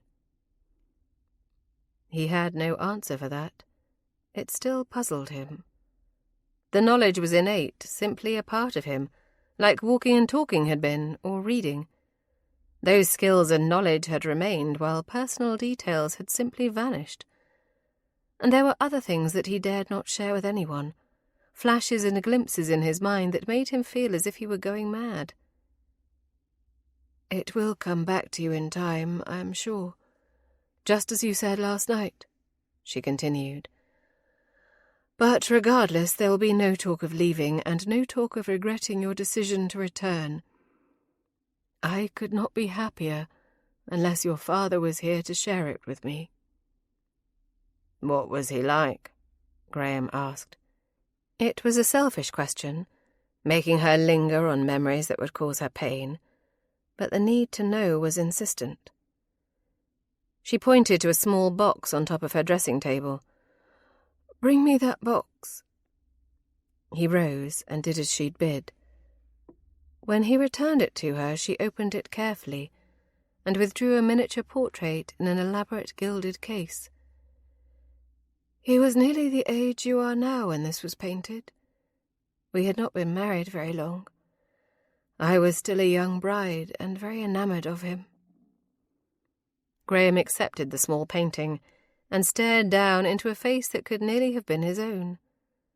The skin was pale, that of a gentleman, but otherwise the similarities were undeniable. But there had been something in her tone that alerted him. You were enamoured of him as a new bride. Did you not remain thus? Lady Agatha ducked her head. Your father was the best of men, Graham, but I was not the best of wives. I married him because he was handsome and wealthy and charming. I was so young that I truly believed those things were all that mattered. I was more concerned with whether or not the other girls envied me than with whether or not I could make him happy, and likewise that he could make me happy. Graham frowned at that, more puzzled than ever by her confessions. Did you love him at all? I did not love him then, but I did in time. You must believe that. Why would I doubt it? Again, I was not a good wife. I did not understand that his diplomatic duties would require leaving England and moving far from my family and friends, or that he would often be occupied with other things that were far more important than simply catering to my whims. I was petulant and spoiled, and I behaved abominably. Yet he never lost patience with me. He never failed to forgive me, even for the things which I could not forgive myself. And he loved you. He loved you fiercely. He was determined that you would grow up to be the very best of men. He would be disappointed then, Graham thought bitterly. What kind of man would be proud of a son who had been both a thief and a pirate, a man who'd been flogged publicly for his crimes? I know what you are thinking. I can see it clearly on your face, Lady Agatha said. It would not matter to him. I saw the way you shielded Beatrice when you thought Edmund, in his temper, might strike her. The fearlessness you showed in rescuing her when it might very well have placed your own life at risk. You are everything he would have wanted you to be, and the things you had to do in order to survive without us do not matter now. Do you understand me? He desperately wanted to believe that. I need to speak to Beatrice before I leave for York. Do not get out of this bed today. Take your meals here, and spare yourself the badgering Edmund will no doubt greet you with. Please. I will. If you tell me truthfully, what are your feelings for Beatrice? Graham answered her as honestly as he could. I do not have the ability to express them, only to say that they are unfamiliar to me, and I am out of my depth." "Then it can be nothing other than love, or at least the beginning of it. It would have pleased your father, I think. He loved her like a daughter, and often worried for her future. Had he known how short his time would be with us here, he would have done more to secure it." "And if I am not Lord Blakemore?"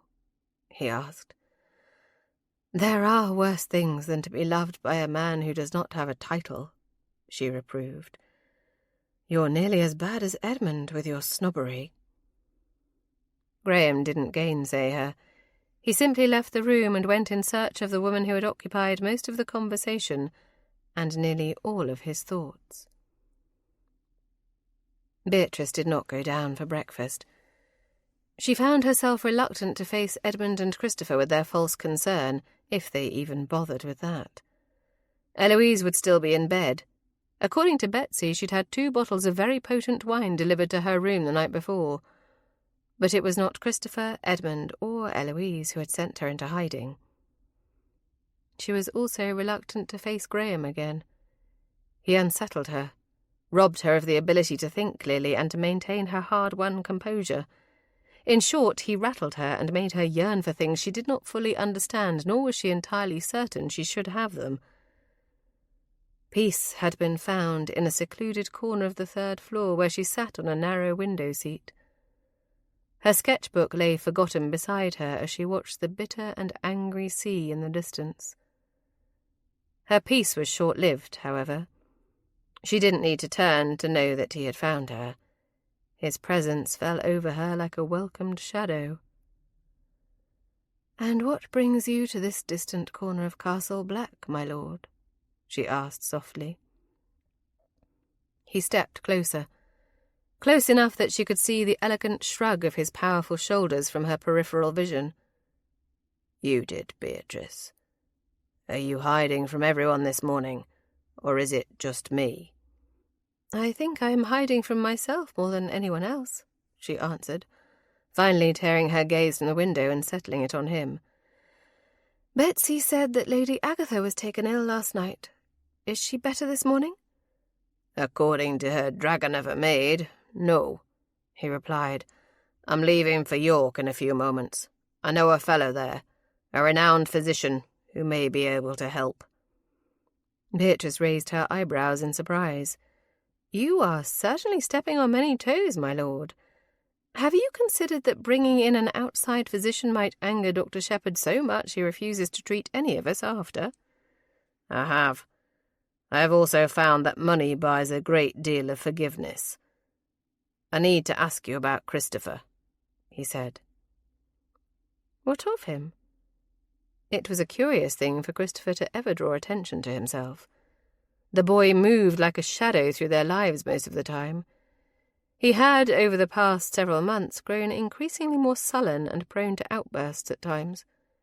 It was almost as if he were 2 people. No doubt the arrival of Graham and the proverbial nail in the coffin of his chance to become Lord Blakemore had increased his general discontent with life, and would result in increased moodiness from him. Why would he disappear into the tower at night? Beatrice blinked at that. "I couldn't say. He talks very little, period, and never at all to me. He is resentful of my closeness to Lady Agatha, of my very presence here. But he's also resentful of Edmund, of everyone and everything. Did you ask him?"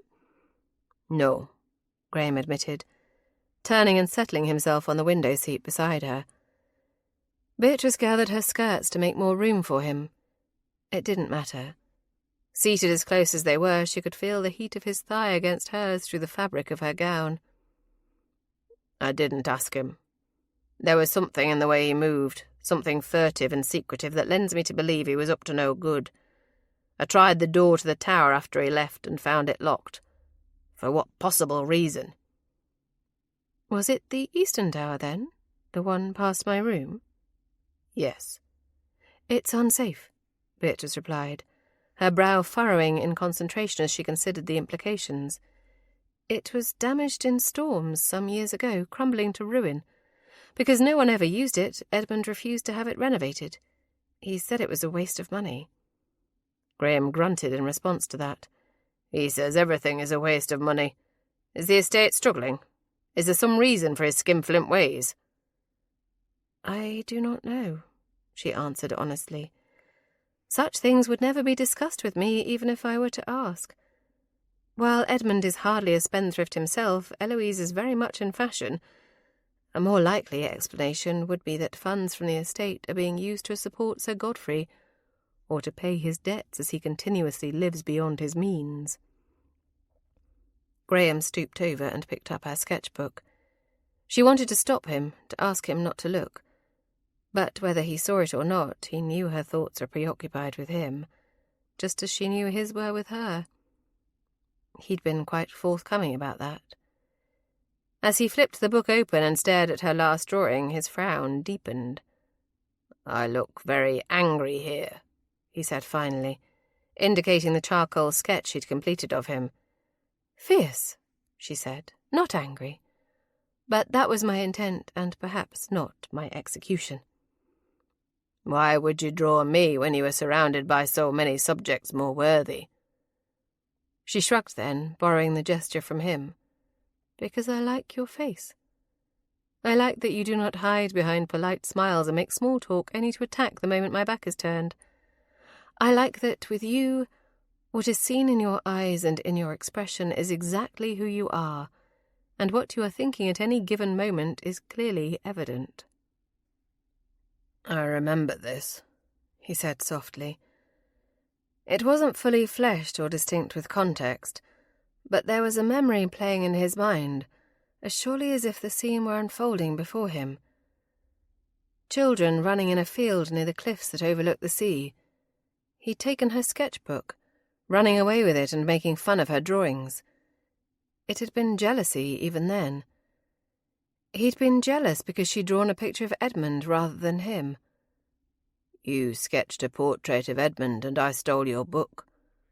I threw it over the cliff and into the sea." As he met her gaze, he saw the tears in her eyes, but a smile curved her lips. "Yes, you certainly did," she said, "and I'm still quite angry about it. That book held some of my best work." "I have to go. I have to get to York and get back before dark." He didn't want to leave her. He wanted to stay there and explore those shimmering moments that had finally come into focus in his mind.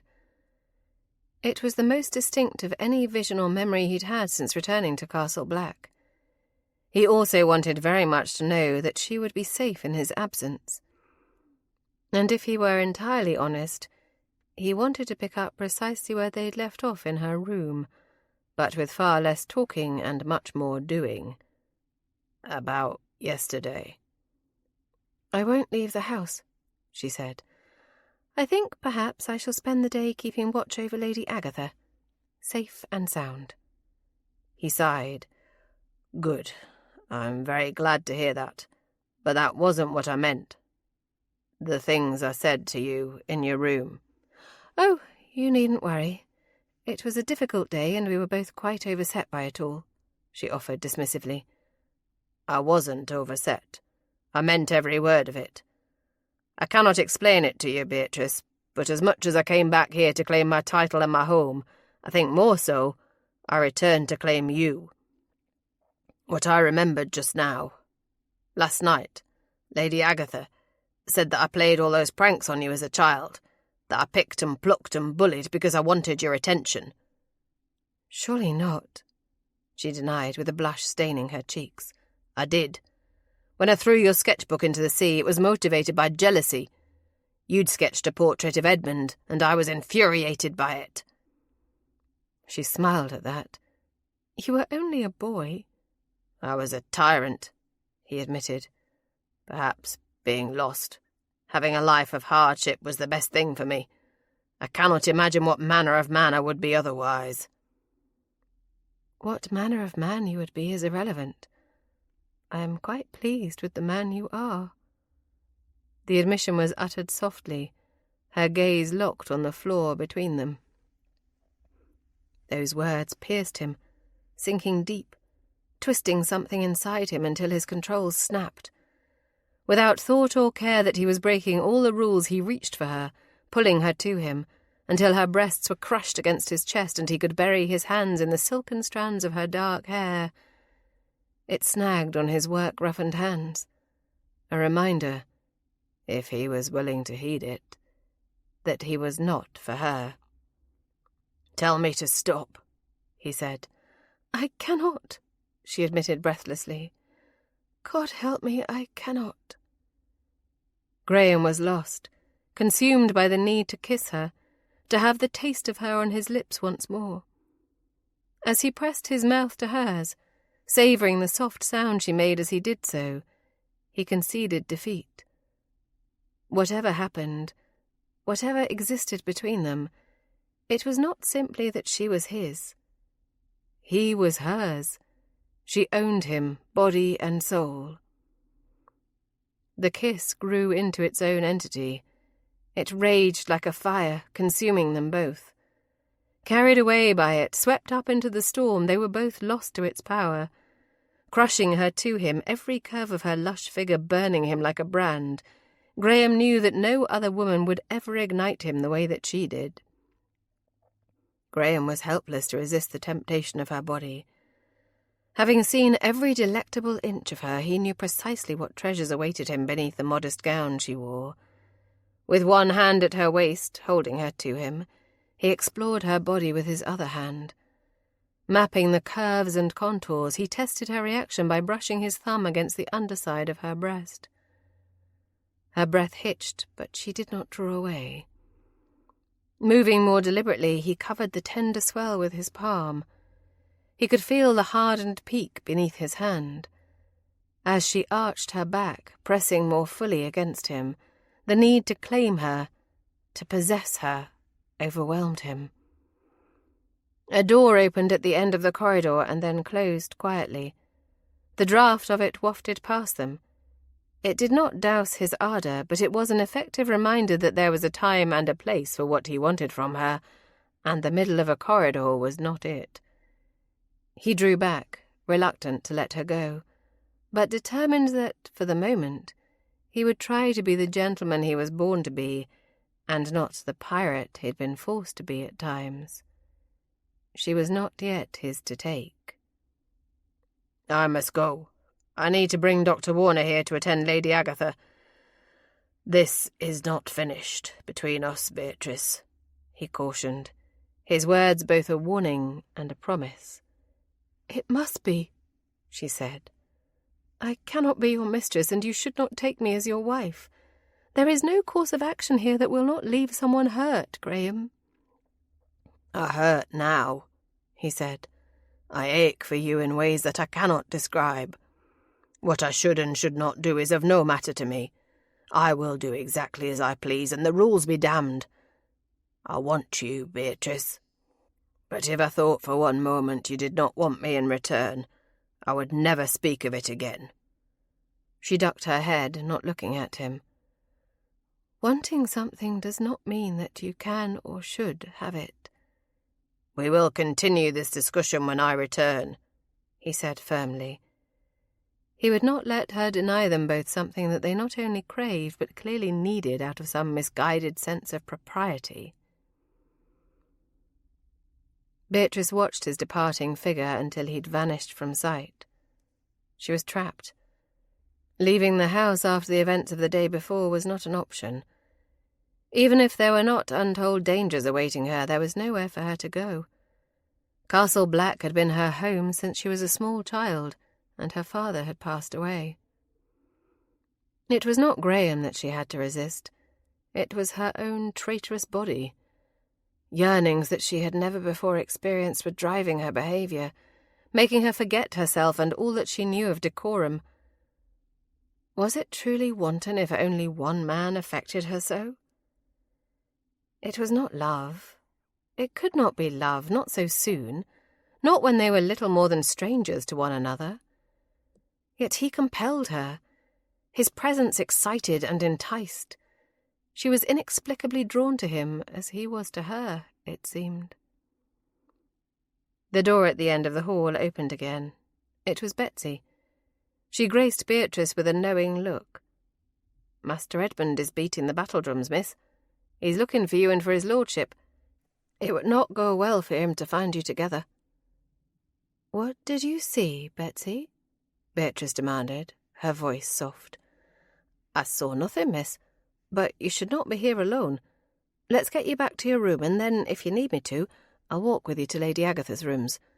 There are many dangers in these halls, Miss Beatrice," the maid warned, "and some are hidden better than others." It was a carefully worded warning, and Beatrice knew that it ought to be heeded. She also knew that if he kissed her again, all the warnings in the world would be wasted on her. With her things gathered up, she followed the maid through the maze of secret passages and corridors that the servants of Castle Black utilized to fulfill their duties. Who else used them, she wondered, and for what purpose? Thinking of Christopher and whatever he might be hiding in the tower, Beatrice knew she'd have to risk it. "Betsy, is there a passage that leads into the East Tower?" "There are several, miss, but no one uses them any more. I can't vouch for their safety." "Will you show me?" Beatrice asked. "Not now, but during dinner. I'll beg off and ask for a tray. After yesterday, no one will question it." Betsy turned to her then in the small confines of the passageway. "I'll show you, but you'll not go alone. Not again." Beatrice nodded her understanding. They were bound by their roles of servant and mistress only to a point. Friends and playmates as children, young girls sharing their dreams together in a grand house filled with sadness. Their bonds went beyond that. "Thank you, Betsy, and I will be careful." "As you should be, miss. And I lied when I said I didn't see anything before. If a man kissed me that way, I'd lose my head too, like he was starved for you. It's what we all dream of, to be wanted that way, to have a man feel like he'd die without possessing us. Just don't let it blind you too much." Beatrice blushed and ducked her head. "I am out of my depth." "Yes, miss, you are. Folks like me, working-class-like, we can give our bodies without giving our hearts. We're more practical about that than a lady is raised to be. If he takes one, he'll take the other. I only pray he doesn't break your heart." They reached her chamber and didn't speak of it again. She couldn't, Beatrice realized. She lacked the words to express what she felt and what she feared. Losing her heart to Graham was not an option, not when her prospects were so limited. Chapter 9. It was afternoon by the time Graham reached York. The bruising ride and the bitter cold had finally managed to curb his raging libido. The doctor, a man near his own age, had taken great interest in Graham aboard the ship. Dr. Warner had found his tales of missing memories and loss of identity to be fascinating. In the end, the doctor had provided Graham his direction and the offer to provide any treatment that might impact his memory. Graham could only hope that the doctor's offer of assistance would extend to his family. The direction was easy enough to find. The doctor's home and practice were nestled in a narrow alleyway off the shambles. The stone building was respectable but hardly grand. Knocking briskly, he was greeted by a short, round woman in a black gown with her hair pulled back in a severe knot. "I am Lord Blakemore, here for Dr. Warner," he said. The woman's eyes raked over his ill-fitting attire that clearly belonged to a working man. "Lord, you say?" "Aye, madam, I say. Inform Dr. Warner that I am here," Graham demanded, pushing past her and into the small entryway. The woman looked ready to balk, drawing up to the full extent of her diminutive height. "I'll tell him. And when he says he doesn't know you, I'll be shouting for the watch to come and cart you off." "Do as you will, madam, as soon as you have done as you are told," he answered. The woman marched off in a huff, muttering under her breath about those who don't know their place. It was not long until she returned, eyes downcast and a flush on her cheeks. "The doctor says I'm to show you to the parlour and get you tea." He noted that she said the doctor had told her to, not that she would. As he was fairly certain he would be served something less palatable than tea, he declined. "Just show me to the drawing-room. I'll not tax you for refreshment." Once in the small drawing-room, Graham seated himself on a sturdy-looking settee, and thanked heavens that the doctor had furnishings more appropriate to supporting his weight than the delicate pieces at Castle Black. It was only moments later that Dr. Warner entered. The man was dressed casually, his coat forgotten and his sleeves rolled back. "Graham, or should I address you as my lord?" "Graham will do fine," he answered. "How is your new practice in York?" The doctor sighed. "Slow, my good man, slow. It appears the people of York do not appreciate my new and unorthodox methods. They come to me asking to be bled by leeches and call me a madman or a charlatan when I refuse." "Then it will not be difficult to persuade you to abandon it for a while." Dr. Warner seated himself in the chair facing the settee. "Why?" "Lady Agatha Blakemore is ill. She has fainting spells and is short of breath. Her existing physician has blamed it on her age and a weakening heart, but I cannot help but feel there is more to it than that." "Those symptoms are certainly indicative of a failing heart. Why would you think otherwise?" "She is not so very old. But more than that, it's simply a gut instinct, a bone-deep belief that there is something more sinister at play than simply her age and failing health." "What do you think is occurring, my lord?" Graham shrugged. "Perhaps she is truly just ill, but the care being provided is intended to simply shuffle her off rather than cure her. I cannot say. I only know that she grows weaker every day, and I need to feel that I've done everything that I can for her." He paused, hesitant to admit his greatest fear. But it had to be said. "I need some assurance that my return has not done more harm to her than good." The doctor eyed him speculatively for a moment, as if weighing what he had said. "It is likely that I will find nothing untoward. I understand that you have only just been reunited with your family, and the prospect of losing your mother so soon after is, well, you do not need me to tell you what it is." "Then come to Castle Black, not because you can change the course of things, but to give me peace of mind. You owe me that." Dr. Warner sighed. "I am well aware that I owe you my life, and I am a man who pays his debts. I will agree to come to Castle Black and see to Lady Agatha on one condition." "And that is?" "You must allow me to attempt Mesmer's techniques with you to unlock these hidden memories of yours. I believe it could work, or I would not be so insistent." Graham did not believe in Mesmer's work. The doctor had discussed it with him aboard ship, and even then he'd found the notion incredible. "Do you believe in animal magnetism? Truly?" "Not in the mystical sense, no," the doctor said. "But I do believe that the mind is a mysterious and wonderful machine. I believe that your memories still exist, and that given the right amount of concentration and direction, they can be unlocked. Mesmer's techniques are sound, even if I believe his theory to be skewed. Will you attempt it?" "I will do whatever is required," Graham promised. "But I should tell you that I have begun to have flashes of memory. Images from my childhood have returned.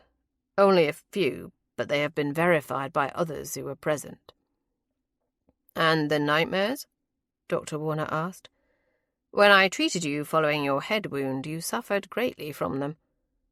"They continue," Graham admitted. "But they are the least of my concerns. I must return to Castle Black. Not everyone is thrilled that I have returned, and those who have shown support to me may be in danger because of it. I warn you of this because I do not wish you to enter the castle and then immediately flee." The doctor smiled. "I practiced medicine in a den of pirates, my lord. Danger is the spice of life." "No, Lovely, dark-haired women with compassionate hearts and kind smiles were the spice of life. But he would not say such. "When will you depart for Castle Black?" "I will leave tomorrow and be there by the afternoon to examine the patient," the doctor said, "if that is sufficient. Can it wait for another day?" "I believe so, but I would not allow it to wait much longer. I could be wrong, but my gut instinct tells me that there is something unnatural about Lady Agatha's illness," Graham said, giving voice to the fear that plagued him. "We will get to the bottom of it. I swear it." Graham left the doctor's house after a few moments and headed for the livery stable to reclaim his mount. It was a long journey back, and it would be nightfall before he returned. Beatrice sat at her dressing-table.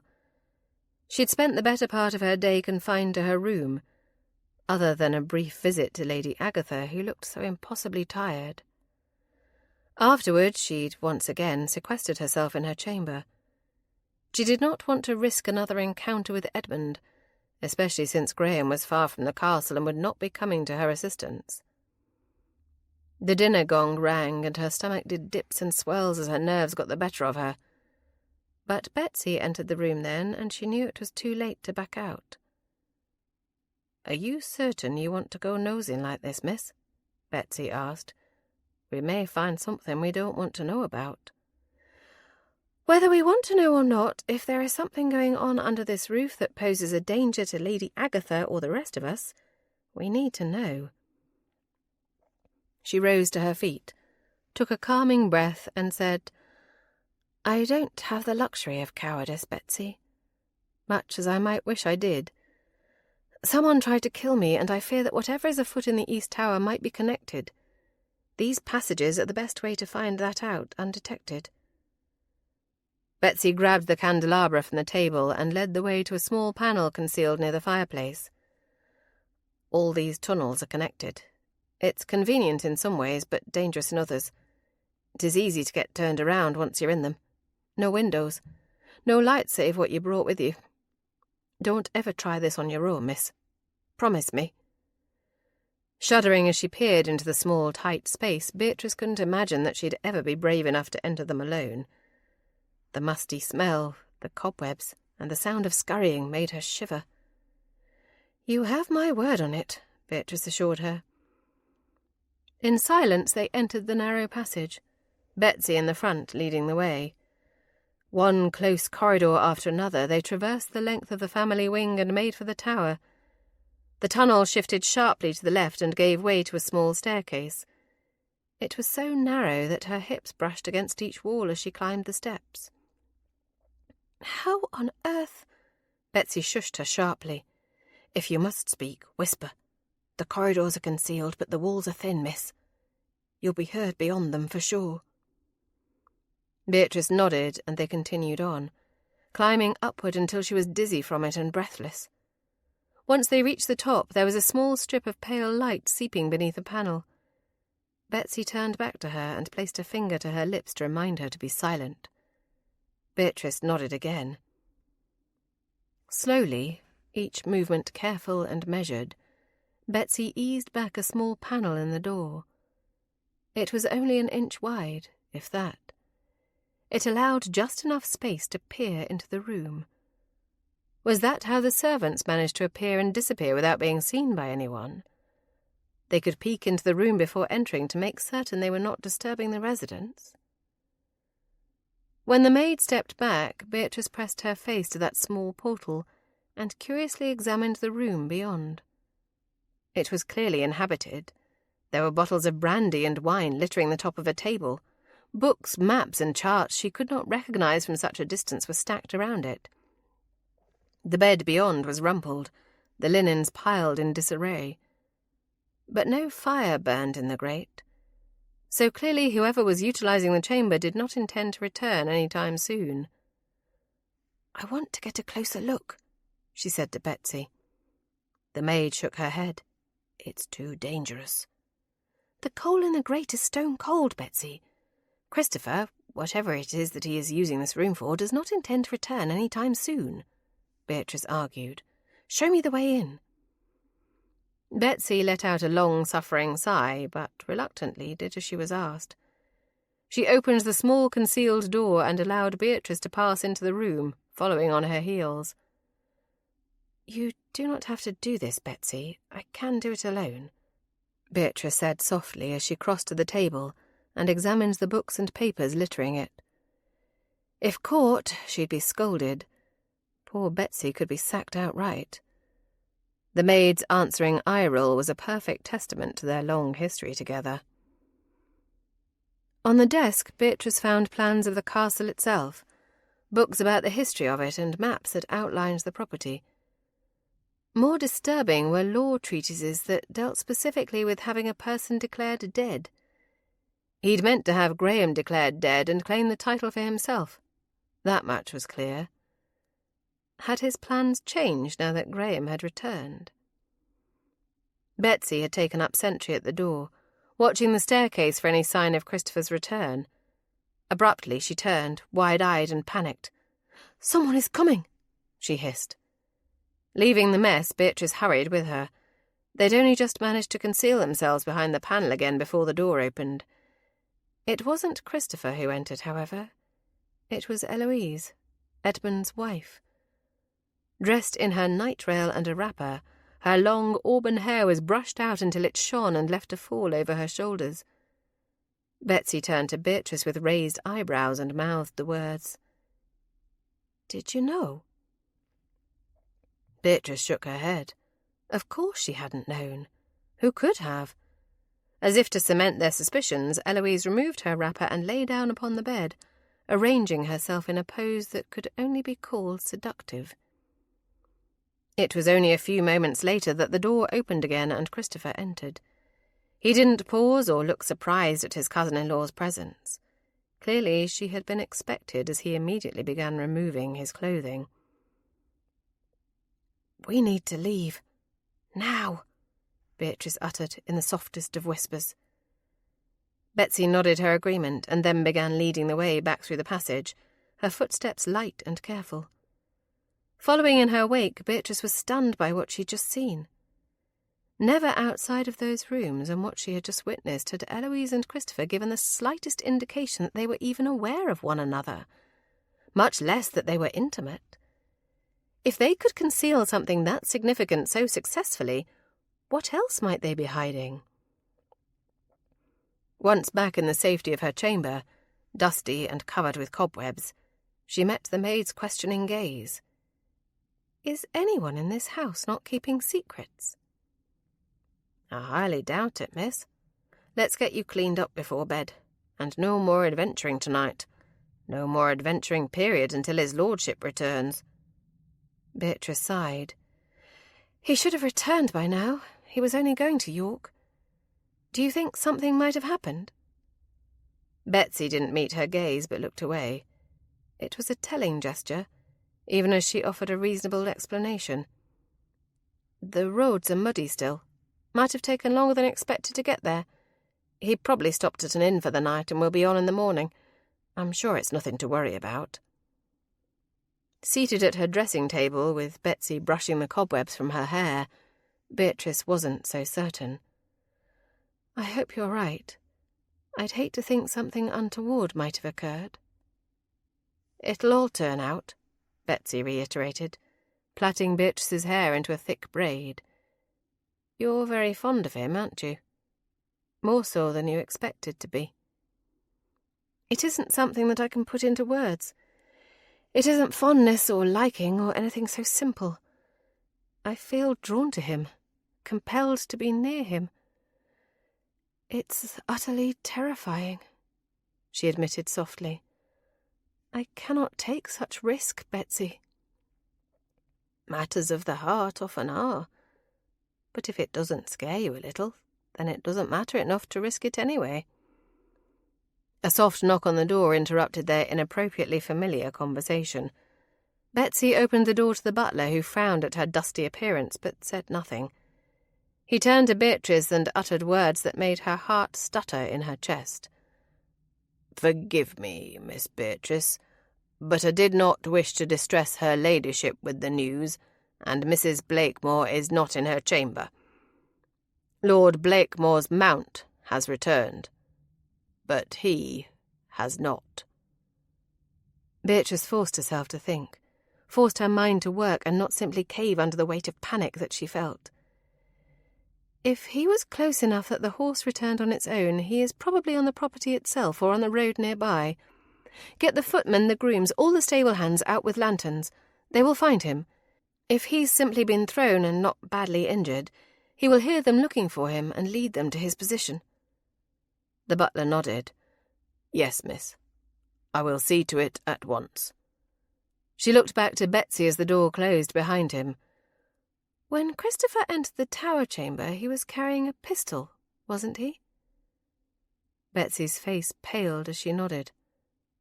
Aye, miss. He was. And he had mud on his boots. Chapter 10. Graham ducked behind the tree and clutched at his wounded shoulder.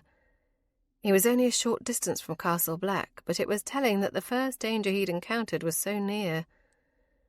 The shot had rung out in the darkness. He'd felt the heat of it as it passed him. A second one had followed, grazing his shoulder and taking a good bit of hide in the process. The horse had reared then, tossing him to the mud and bolting for home. Rather than risk taking the road and being out in the open, Graham stuck to the trees. Darting from shadow to shadow, he made his way toward the dark and looming silhouette of the castle in the distance. He'd made very little progress when he heard the sounds of shouting. There were lanterns emerging over the rise, people searching for him from Castle Black, no doubt. Blessing the worthless nag he'd been riding for returning to its familiar stables, he began making his way toward the search party. He encountered a terrified-looking footman in a clearing, no more than 100 yards away. The boy was white as a sheet and clearly terrified. "What the devil has you shaken in your boots?" he asked. "These woods are no place for a man to be in the dark, my lord," the boy confessed. "Full of beasties and banshees they are." "The only thing these woods are full of is poachers. One shot me and I was thrown from my horse." Graham didn't believe for a single moment that it was a poacher and that he had not been shot intentionally. But there was little point in giving away his suspicions until he had more irrefutable proof. "Lead the way back. Jones, isn't it?" "Yes, my lord. Jones," the boy said. "This way, my lord."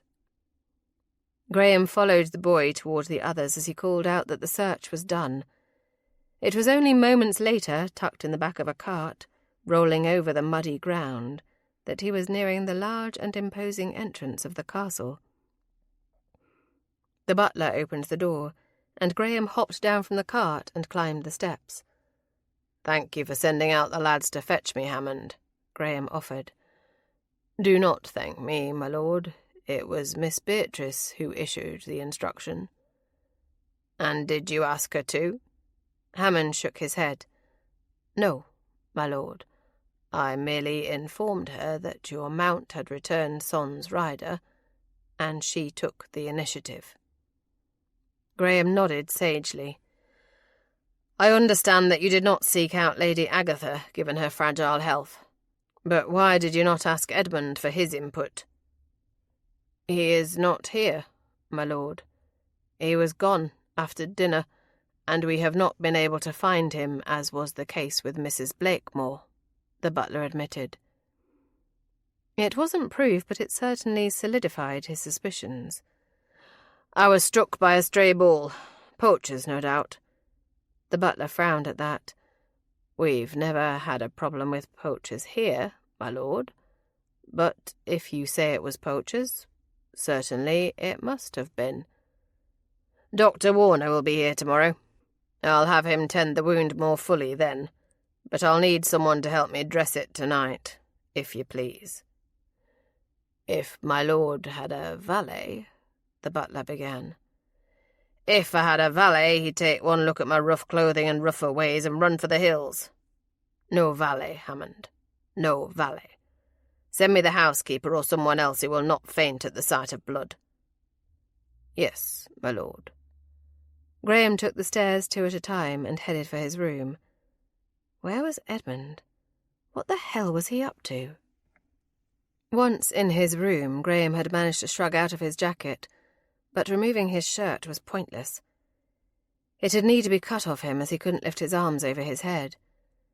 Taking a seat near the fireplace, he poured himself a snifter of brandy from a bottle he'd liberated earlier. He'd need it for what was to come.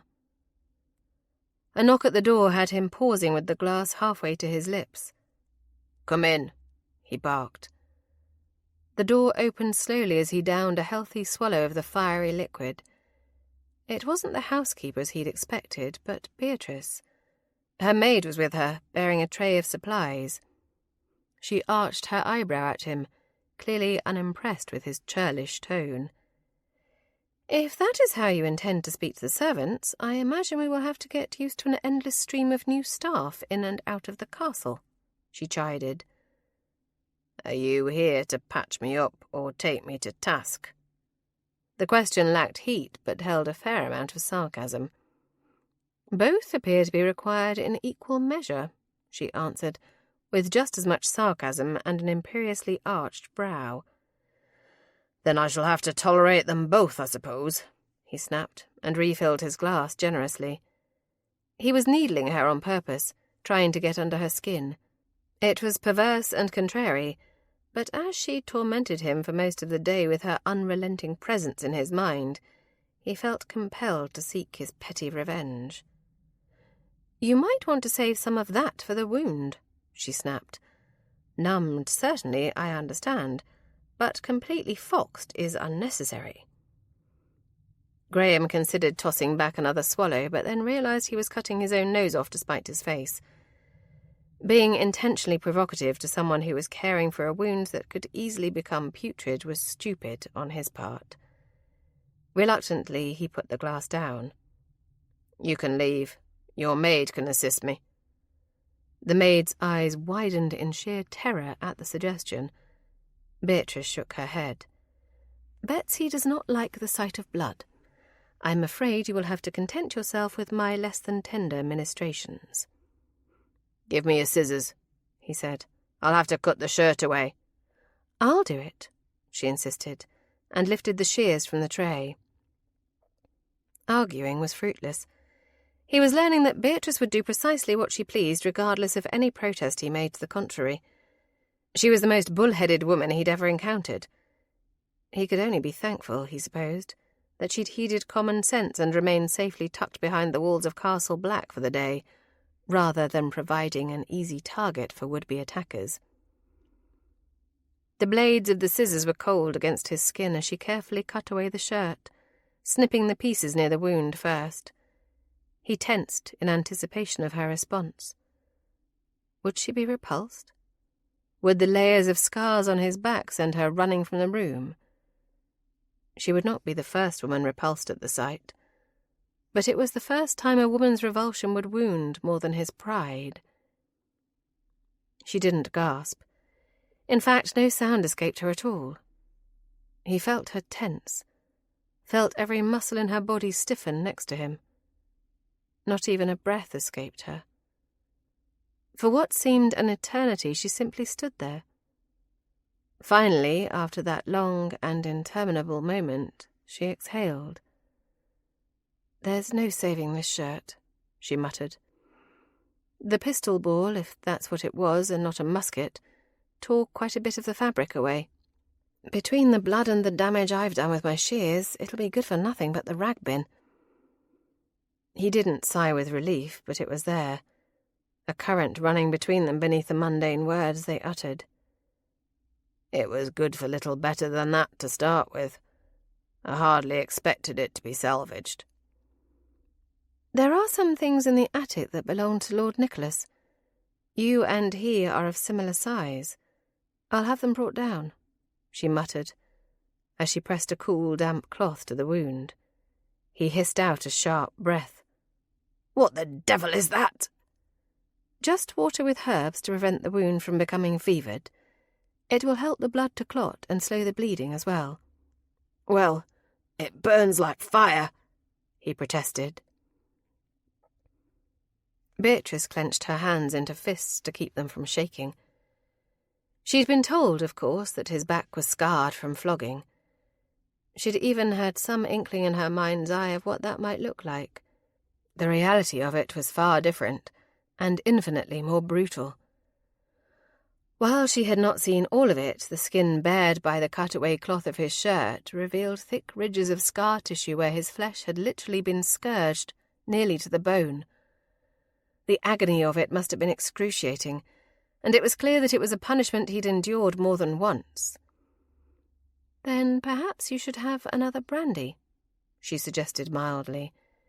It was nearly impossible to speak normally when she wanted to do nothing more than touch his battered flesh and weep for what he'd had to suffer. "Betsy, bring the tray here and you may go. It's going to require stitching, and heaven knows I can't have you in a swoon." The maid did as she'd been bid, departing quickly and without a backward glance. When the door closed behind them, Graham spoke first. "You can stop pretending that it isn't shocking, or even something worse," he said softly. "I know what it looks like. I've lived with it for long enough." "It looks like cruelty and brutality, nothing more," she replied. "Those are things that I have been blissfully spared in my existence here. I am sorry that you were not." "I earned every mark. Don't think for a moment I didn't. The captain took legitimate work when he could get it, and less legitimate when he couldn't. I was a crewman on little better than a pirate ship. We robbed and pillaged every ship coming into Freeport that we could catch." "And is that why you were flogged? As punishment for piracy?" she asked.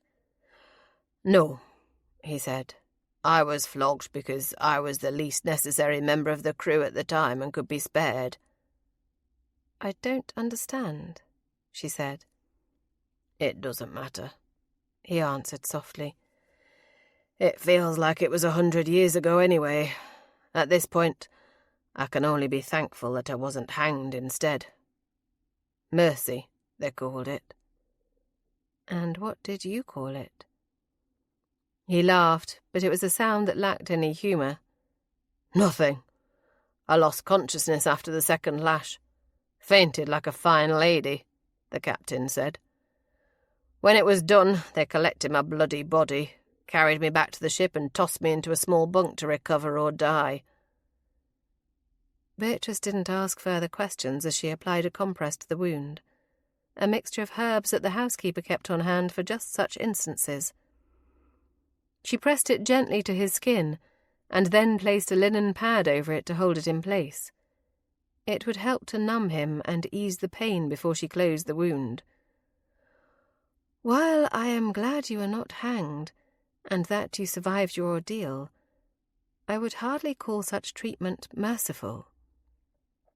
"I am not a saint. Not simply some poor victimized child who was placed on the path to a life of crime, Beatrice. I committed crimes aplenty, even if they weren't the ones I was flogged for." The words were uttered as a warning. "Perhaps I lack the same cruelty you saw in me as a boy, but I am not a good man. I have not been." "You have been good to me," she said. "You have saved me twice from terrible fates. Why are you so determined to turn me against you?" Beatrice continued as she carefully threaded her needle. She grasped the brandy and soaked a clean bit of cloth in it before using it to clean the needle, which she then held over the fire. Those were techniques that their old housekeeper had taught her. She had no notion of their importance or why they must be adhered to. Still, she completed the ritual as she had been taught. "We are none of us good or bad, Graham. We are simply fallible people capable of extremes, whether it be kindness and compassion or cruelty and brutality. The seeds for all exist within us. Whatever you may have done in your life, it is not the definition of who you are." He sighed heavily. "You do not know what you speak of. Not truly. And I would not wish for you to. You have been sheltered from much of the ugliness in this world, though not nearly enough of it for my liking. "Hold still," she commanded. "I have to stitch the wound now." She pierced his flesh with the needle, struggling at times to guide it through the thickest of the scars. "I'm not a child, Graham. I'm well aware that there is ugliness in this world, just as I am well aware that I have been blissfully spared much of it. Do not insult my intelligence or my sense of gratitude by implying I am too stupid to realize just how blessed I have been." "It is a foolish man who insults a woman that holds his life in her hands," he conceded, turning his head slightly to look at her. "And I do not think you are stupid. Far from it." Beatrice placed her hand in his hair, turned his head forward again, and said, "Hold still. I cannot make my stitches even with you moving about so, and I'll not have this wound become putrid simply because you could not heed a simple directive." She felt his smile, but did not see it. Dutifully he kept his head turned forward and allowed her to work. It was a far different thing to sew a man's flesh than it was to embroider linens. By the time she had finished, her hands were shaking and her stomach was churning furiously. Wearily, she sank onto one of the other small chairs that flanked the fireplace and willed the nausea to pass. It was done. The wound altogether had been relatively minor, but that did not mean he was safe. He would have to be monitored closely to prevent fever. He did look at her then. "This was too much for you," he said. "This kind of thing should not have fallen to your shoulders." "I am not so fragile," she protested. "It had to be done, and there was no one else to see to it." "In a house full of servants, there was no one else." "Would you have preferred one of them? Truly?" she asked. "There was already talk, gossip, about your scars. Would you have preferred that I send the housekeeper up and let her carry tales back to everyone below stairs?" "What do I care what they say?" he challenged. "Better for them to gossip than for you to cast up your accounts. You take too much upon yourself, Beatrice." "And you were not shot by a poacher," she fired back. "Also, I have come upon some information that may be useful." He narrowed his eyes at her. "How did you stumble upon information when you were not to leave this house?" "I did not leave the house. I accessed the tower through the passageways that the servants use. Betsy helped me," she said. It was a difficult thing to blurt out, to speak of such intimate things to him while they were alone in his room, regardless of the circumstances. "Eloise is... she has been having an affair with Christopher. And there's more. There are documents spread out upon the desk where someone has been researching the means necessary to have you declared legally dead, and the title passed on to Christopher." "Of course they want that." "Edmund has been insistent, yes. But I cannot fathom why Eloise and Christopher would be focused on such a task together. I fear that the plots and machinations occurring under this roof go far deeper than either of us realized, Graham. And I cannot help but feel this non-existent poacher who put a pistol ball in your shoulder is part of it." When he spoke, his voice was deadly quiet. "Do not put yourself at risk again. Not for any reason." "We needed to know what was going on in that tower," she protested, frustrated and furious with him for ignoring what she felt was vital information. "I needed to know," he corrected. "You needed to remain safe." "You're being ridiculous. There was very little risk." She had no time to respond as he grasped her by the arms and hauled her up, pulling her to him as he loomed over her. There were scant inches separating them, and she could smell the brandy on his breath. "There is nothing in this house.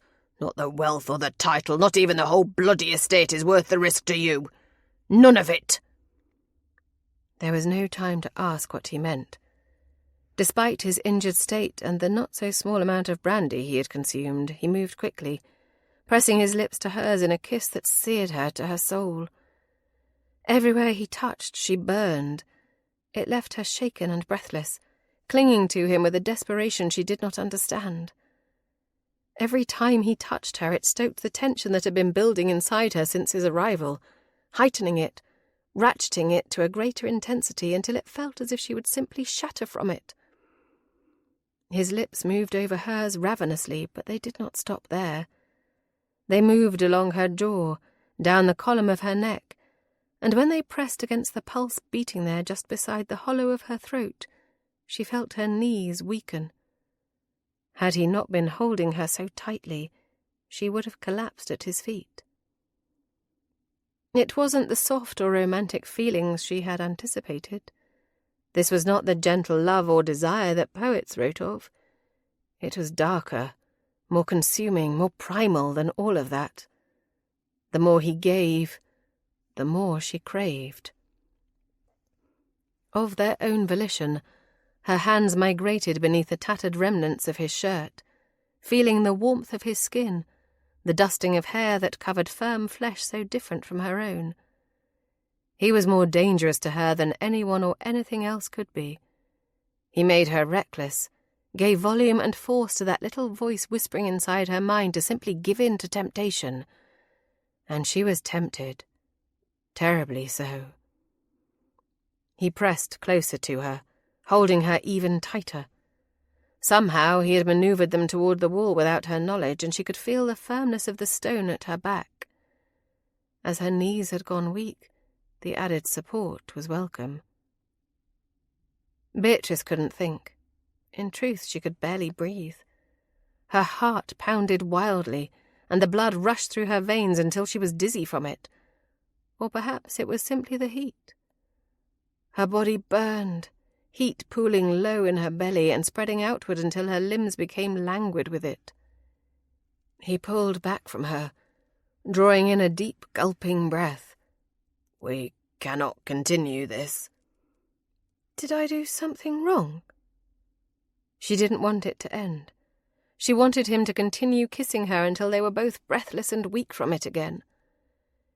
He pressed his forehead to hers, a slight smile playing about his lips, perfectly framed by the shadowy darkness of the day's beard.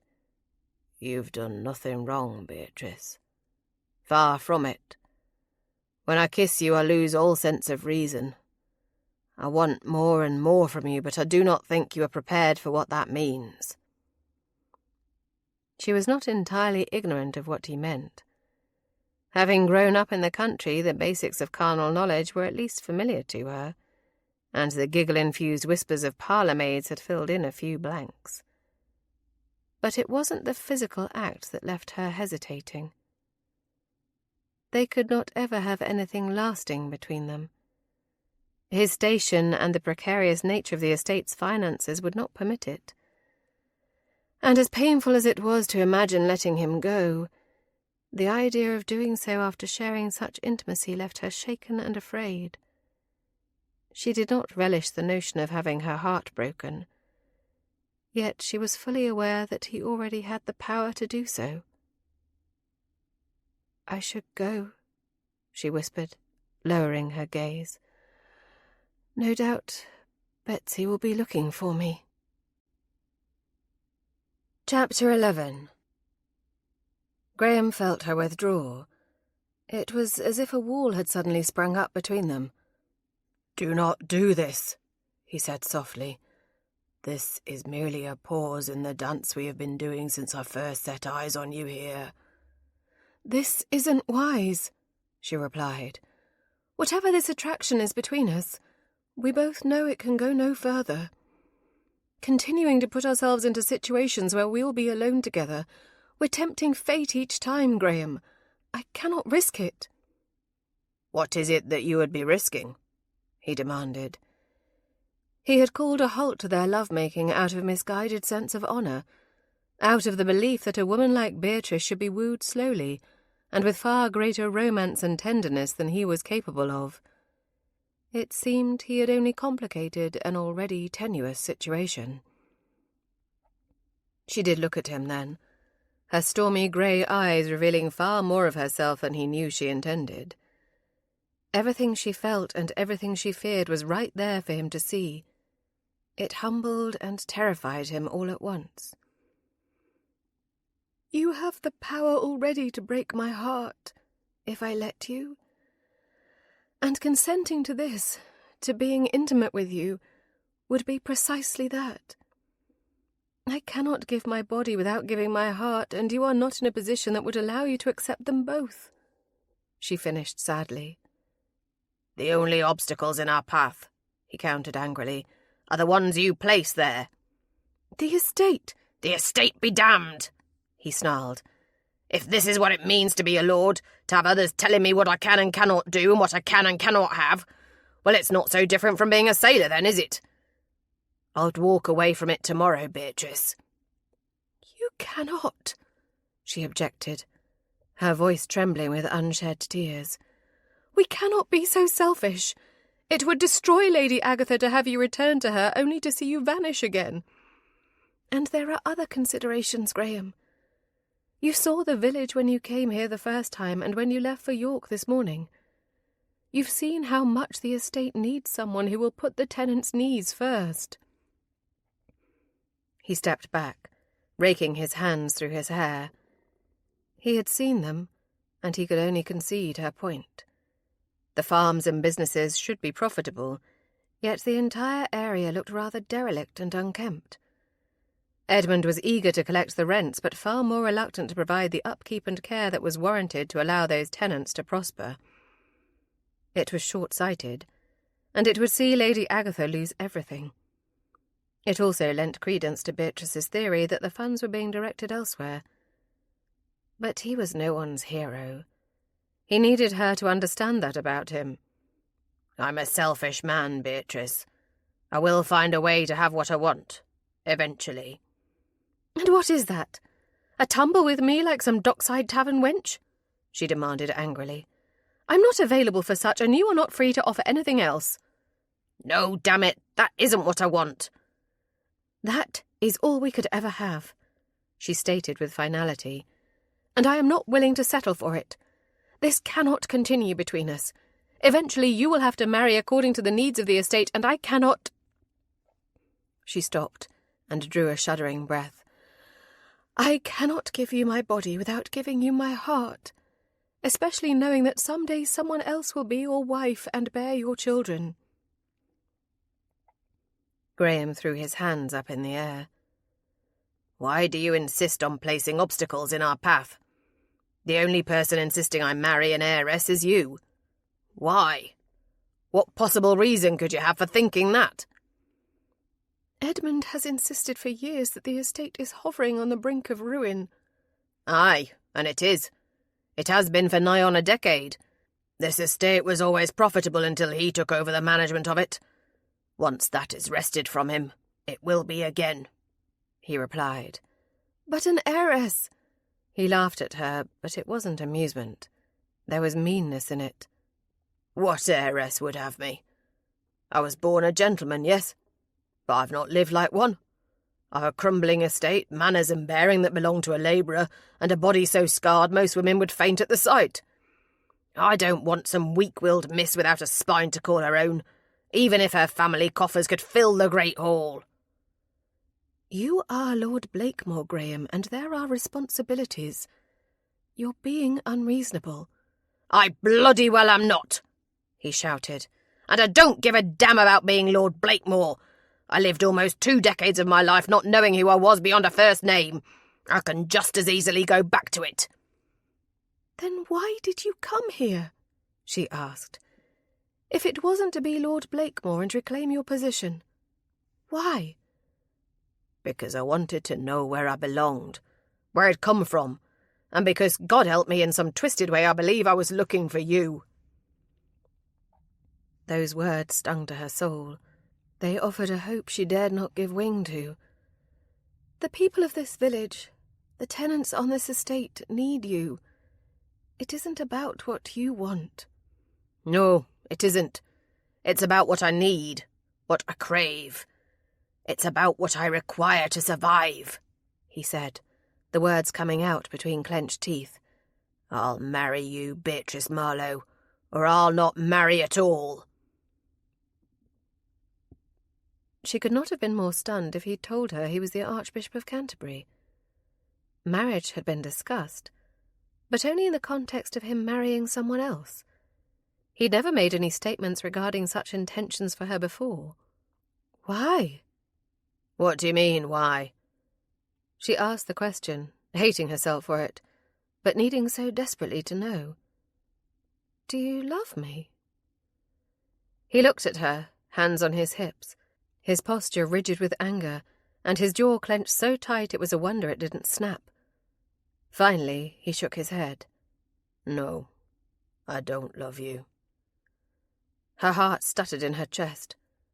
Was it guilt, then? Some misguided sense of responsibility because she was a ward of the family and he had taken her innocence? Love is too tame a word for what I feel, he continued. Love is what sailors promise women in a dozen ports just so they'll have a warm bed and a warmer body awaiting them. It's trinkets and promises and silly dreams between people who don't know how ugly the world can be.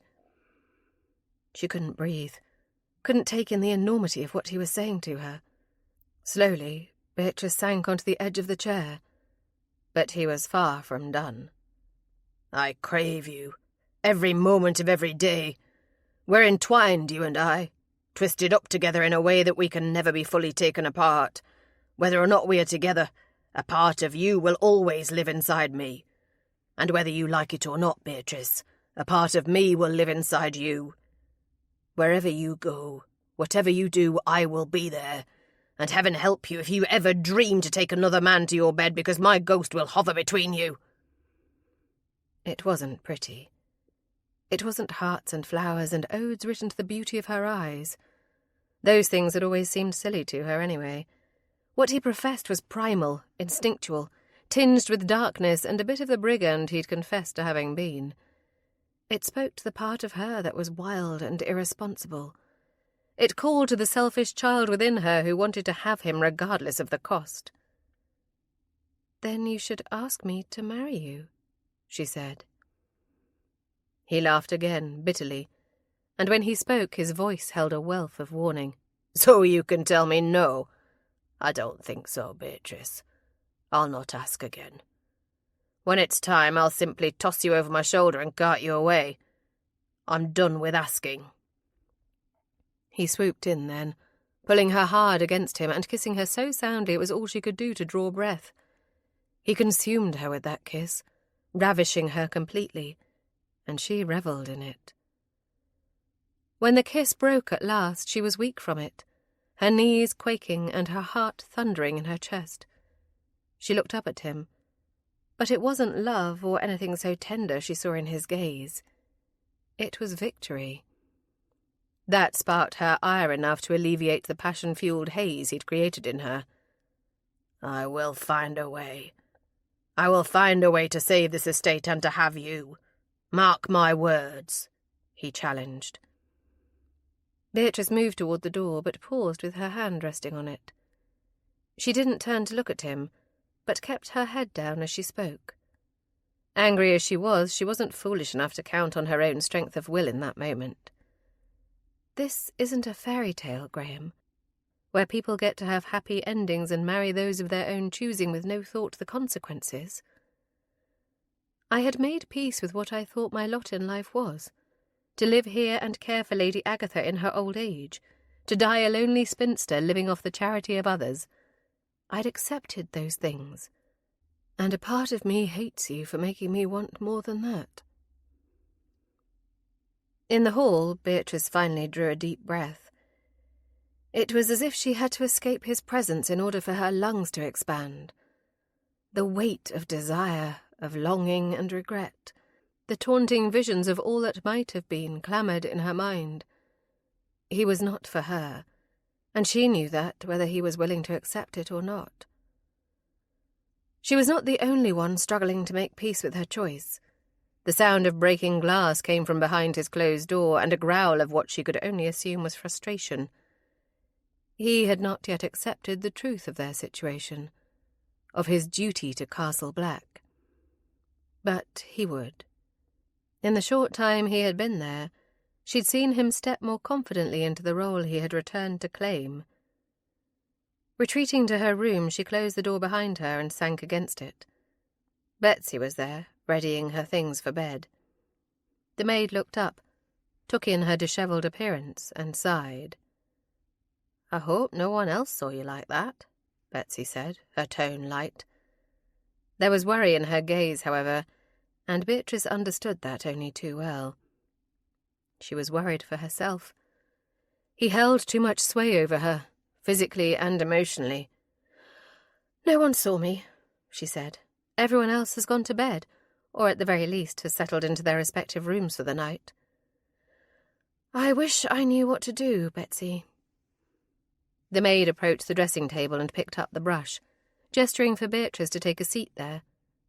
She did so, sighing with relief as the pins were removed from her hair and the heavy mass was freed entirely. The monotonous rhythm of the brush working through the heavy strands eased her, offered a mindless relaxation that allowed her to recover from the charged atmosphere that existed between her and Graham. "Some things," Betsy said softly, "are just meant to be." "I don't believe in fairy stories and happy endings, Betsy. I never have, really. There is no good end for Graham and me," Beatrice replied. "Never said it had to end well, miss.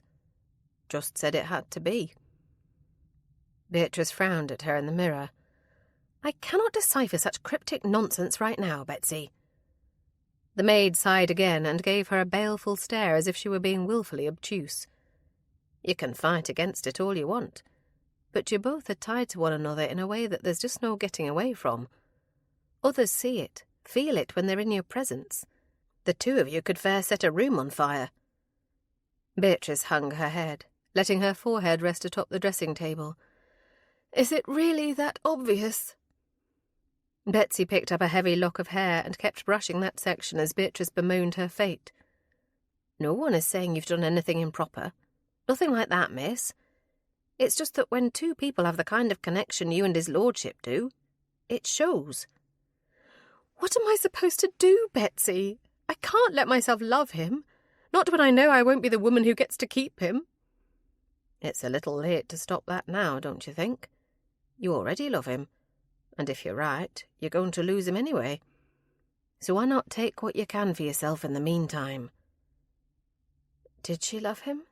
Beatrice wondered. Not yet. But it was inevitable, as Betsy had said. Every day she stepped closer and closer to that precipice. All the caution and circumspection in the world would not save her from her own heart. "Should I go back, then?" Betsy smiled. "Now, miss, I said it was inevitable. I didn't say you didn't need to work for it. It'll happen in its own time. And in the meantime, you enjoy the chase. There are worse things in the world than having a handsome man after you." In the solitude of his room, Graham lay back on the bed and cursed her. He cursed her, himself, Castle Black, and the bloody jib that had struck his head aboard ship and allowed him to remember where he belonged. Belonged. The truth was, he didn't belong anywhere. He'd never be a part of society because he didn't want to be. He didn't want to fit in with them. Even if he felt bothered to try, his manners would always be lacking, his speech would always be critiqued. Every person he encountered would look for telltale signs of his past, or the possibility that he was a fraud. He'd be as much out of place there as he had been with the rough-mannered and rough-spoken men he'd sailed with. At every turn, Beatrice continued to torment him with the notion that he would have to find a wife in such hostile territory. He had little doubt that it would be difficult to set the estate to rights. It was clear to him that the funds the estate was producing were going somewhere, but they most assuredly were not going back into the estate. It was easier to let his mind wander to those subjects than to lie there tormented with the idea that she was only a few rooms away, tucked into her virginal bed. The vision of her there, in a soft white nightdress, with her glorious hair spilling about her shoulders and over the soft, supple skin of her back, haunted him. He wanted nothing more than to grasp her hair in his hands, to pull her head back and let the sound of her harsh cries wash over him as he took her. Cursing again, Graham rose from the bed. His options were limited. He could lie there thinking of her and pining away. He could take himself in hand and stroke himself to a disappointing completion. Or he could find some enterprise that was useful. With that in mind, he donned his one remaining shirt and left his chamber. There was no better time to go over the books in the study than when everyone else was abed. He could study them at his leisure and possibly determine, if not where the money had gone, at least how much was missing. Anything was preferable than being tormented by visions of her. In the library, a room that had been claimed as Edmund's domain, he poured himself a hefty snifter of brandy. It was of infinitely better quality than the swill he'd been quaffing in his own chamber. No doubt Edmund had instructed the servants not to waste the good spirits on someone who wouldn't know the difference. Taking the cut crystal snifter with him to the desk, he placed it on the carved mahogany surface before retrieving the account books from the shelf. He didn't start with the most recent. Instead, he went further back, to a time before his father's death. It would be the best way to understand what the estate ought to be earning. Settling in and preparing himself for a long night, Graham sharpened his quill, pulled several pieces of paper from the drawer, and hoped his rather rusty mathematical skills were up to the challenge. If ever there was a way to wither a stubborn erection, accounting was surely it. Chapter 12. Beatrice entered the breakfast room with a serene expression that hid her inner turmoil. She'd slept little, haunted by dreams of Graham, by yearnings for things she did not even fully understand. The room was full. Everyone was there, including Lady Agatha. Pale and wan, she'd nonetheless roused herself to join the others. Edmund was seated near her, Eloise at his side, looking rather ragged and tired. Whether it was a result of overindulgence in wine or a long evening spent in the arms of her lover was anyone's guess. Christopher was his typically sullen self, lounging negligently in his chair and refusing to make eye contact with anyone. Was it guilt over cuckolding his cousin right under the same roof? Lady Agatha smiled at Beatrice. "Good morning, dear. I'm so glad you've come down for breakfast. Do tell Graham that I don't need a doctor. I'm feeling perfectly fine now." "You are not," Beatrice said, and walked over to kiss the old woman's cheek. "You're still pale and weak, though you do look much better. As for this new doctor, I believe he is already en route, so it's far too late to cancel, and it would be impossibly rude to have him come all this way only to be shuffled off again." Lady Agatha waved her away. "Stop being so very logical. It's an unappealing quality in young women." "How did you know the doctor was on his way?" The question had come from Edmund, his tone ugly and suspicious. Beatrice realised immediately that she'd misspoken, alerting everyone to the fact that she'd had a private conversation with Graham before he'd informed anyone else. "I was thrown from a horse last night. I sustained a cut, and Beatrice was kind enough, along with her maid, to stitch the wound," Graham answered. "You've a nasty turn of mind, Edmund." "Thrown from your horse?" Christopher sneered. "No gentleman worth his salt is ever thrown." "I'm not a gentleman. I was by birth, but by raising I am a sailor, and we do not mix well with horses," Graham replied easily. If Christopher had meant to offend, Beatrice thought he would need to work much harder. Graham, despite years of going through life without knowing his own name, seemed to be infinitely more certain about what manner of man he was than any gentleman of her acquaintance. Still puzzling over that after filling her plate, and in deference of the charged atmosphere in the room, Beatrice seated herself near Lady Agatha, and avoided speaking to any of the men present. Mindful of what Betsy had said about others being able to sense the connection between her and Graham, she felt it wise not to offer further ammunition than they already had. They had only one ally at that table, and given Lady Agatha's fragile state, it would be unwise to depend upon her to intervene, should Edmund or Christopher begin tossing out accusations. Is it an accusation if it's true? The condemning voice of her own conscience, the very conscience that would not let her forget how he had kissed her, and even more importantly, how desperately she had kissed him in return, was an inconvenience at the moment, and one she could ill afford. "If you mean to run this estate, then perhaps you should attempt to acquaint yourself with it," Edmund challenged.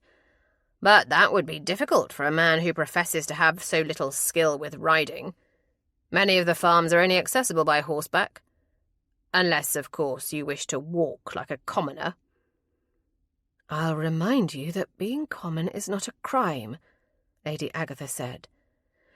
"You, but for the grace of my late husband and his very forgiving nature when it came to his brother, would be working as a vicar or a solicitor today, Edmund. A gentleman still, to be sure, but one with gainful employment." Edmund's face purpled with suppressed rage, but he said nothing further. Instead, he focused on his plate as he stabbed a sausage far more forcefully than necessary.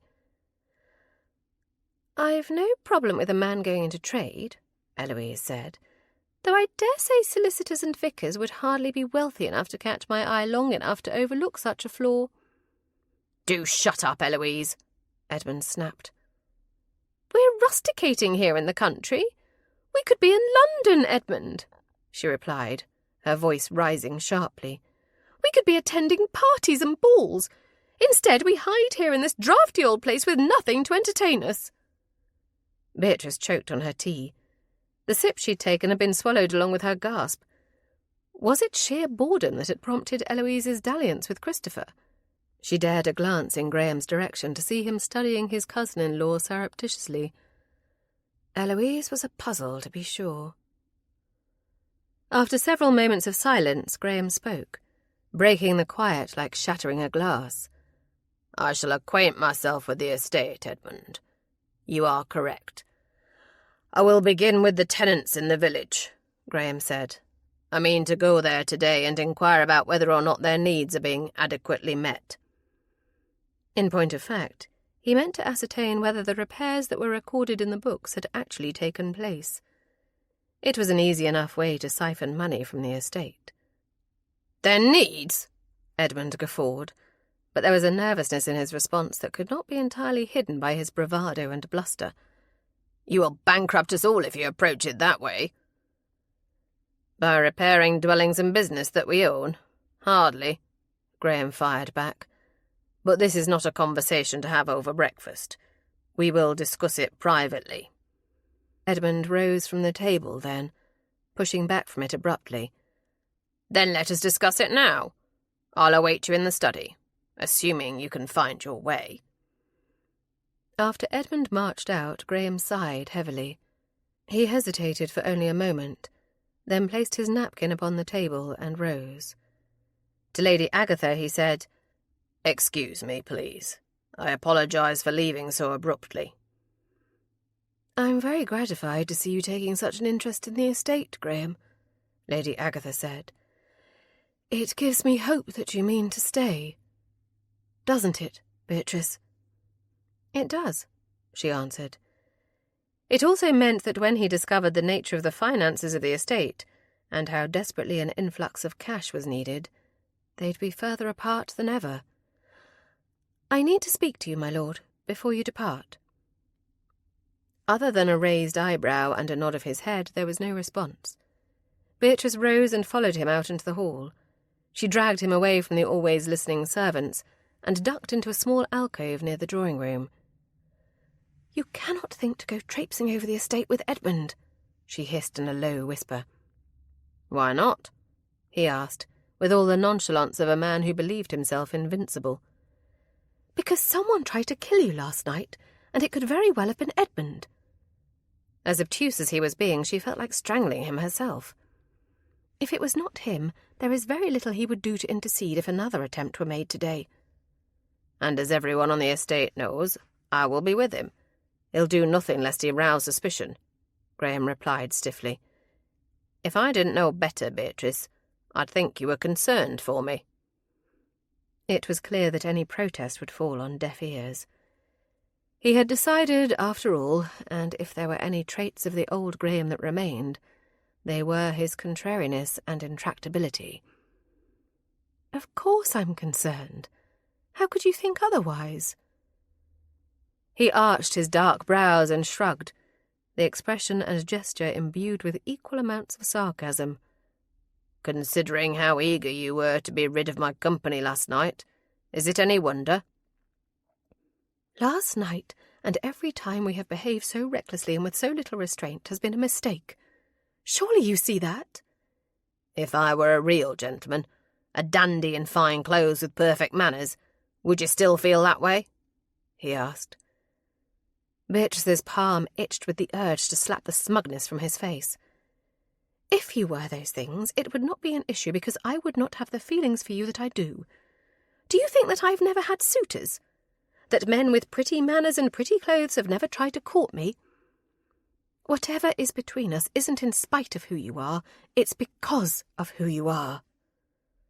She turned to walk away, practically stomping her feet in high dudgeon. He grasped her wrist and pulled her back. They were out of sight of the servants, but still within earshot. "You madden me. You make me say things and feel things that I cannot even recognise," he admitted gruffly. "I am as out of my element as you. Clearly, of the two of us, you have more experience," she pointed out. He kissed her then, his lips moulding to hers so tenderly that it made her ache. Hidden in the shadowy alcove, his mouth moved over hers with exquisite precision. It was not about seduction, for neither of them had time to indulge in such activities. It was affection, caring, tenderness. That kiss encapsulated all the things she wanted most from him and the things that she feared losing far more than just passion. When the kiss broke, he spoke softly, his lips only a breath from hers. "No, Beatrice. I have bedded women in the past, to be sure. But what is between us is as new to me as it is to you. That I promise you. Go back to Lady Agatha. I promise to be cautious today. Will that suffice?" "It will have to," she conceded, her own voice tremulous and breathless. Every part of her was in turmoil as she turned and made for the breakfast room. Her hands were shaking, and her knees were knocking together, but somehow she brazened it out. If anyone noted the high colour in her cheeks when she returned, no one dared comment. As she took her seat once more, Beatrice noted the long and lingering look that passed between Christopher and Eloise. He excused himself first, if it could be called that when he simply rose and walked out. Eloise made a pretty excuse only a moment later and scurried after him. "This house should be filled with happiness now," Lady Agatha said sadly. "But everyone seems to be at war with one another. Why is that, Beatrice?" "People are uncertain. With Graham returned, no one knows their place in the house any more. He will take over the running of the estate, which has been Edmund's purveyance. Because the world at large believed him dead, it was always assumed that Christopher would be the heir one day, and now that hope is gone for him, leaving him at loose ends like the rest of us." "And you, my dear?" Beatrice looked down at her plate. The food was like sawdust in her mouth. "He will marry eventually, as all men of his standing must. And when he does, I will no longer have a place in this household. He would never allow you to be tossed out." And she could never live beneath the same roof as the woman who occupied the very role she desired so fiercely for herself. But she would not admit that to Lady Agatha. "Wives have ways of changing a man's mind, Lady Agatha. But for now, things will continue on as they have been. Let us not borrow trouble." Chapter 13.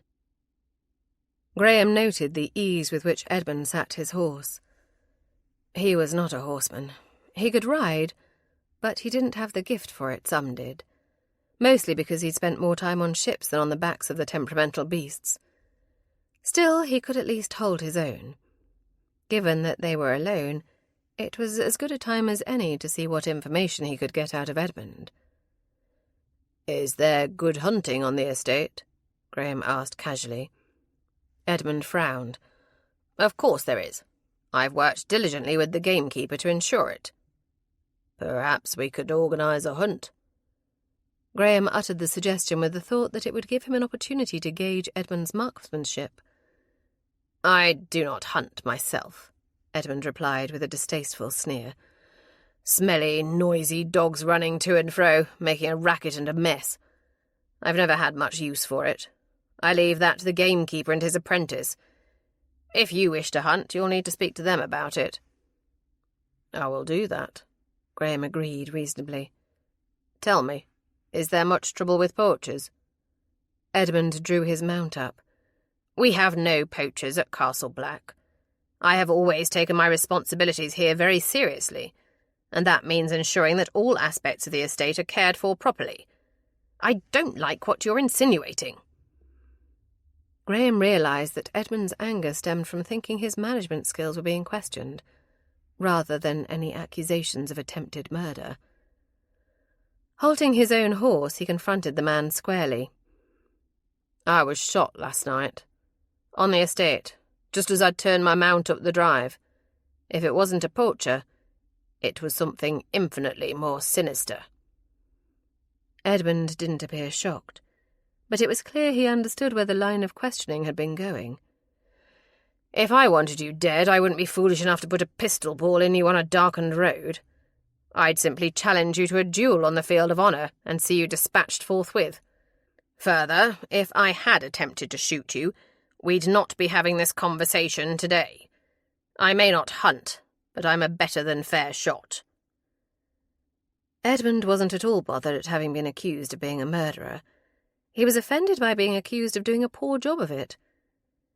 If Graham had needed further convincing that Edmund was innocent of at least that crime, he no longer did. "I had to ask," Graham said.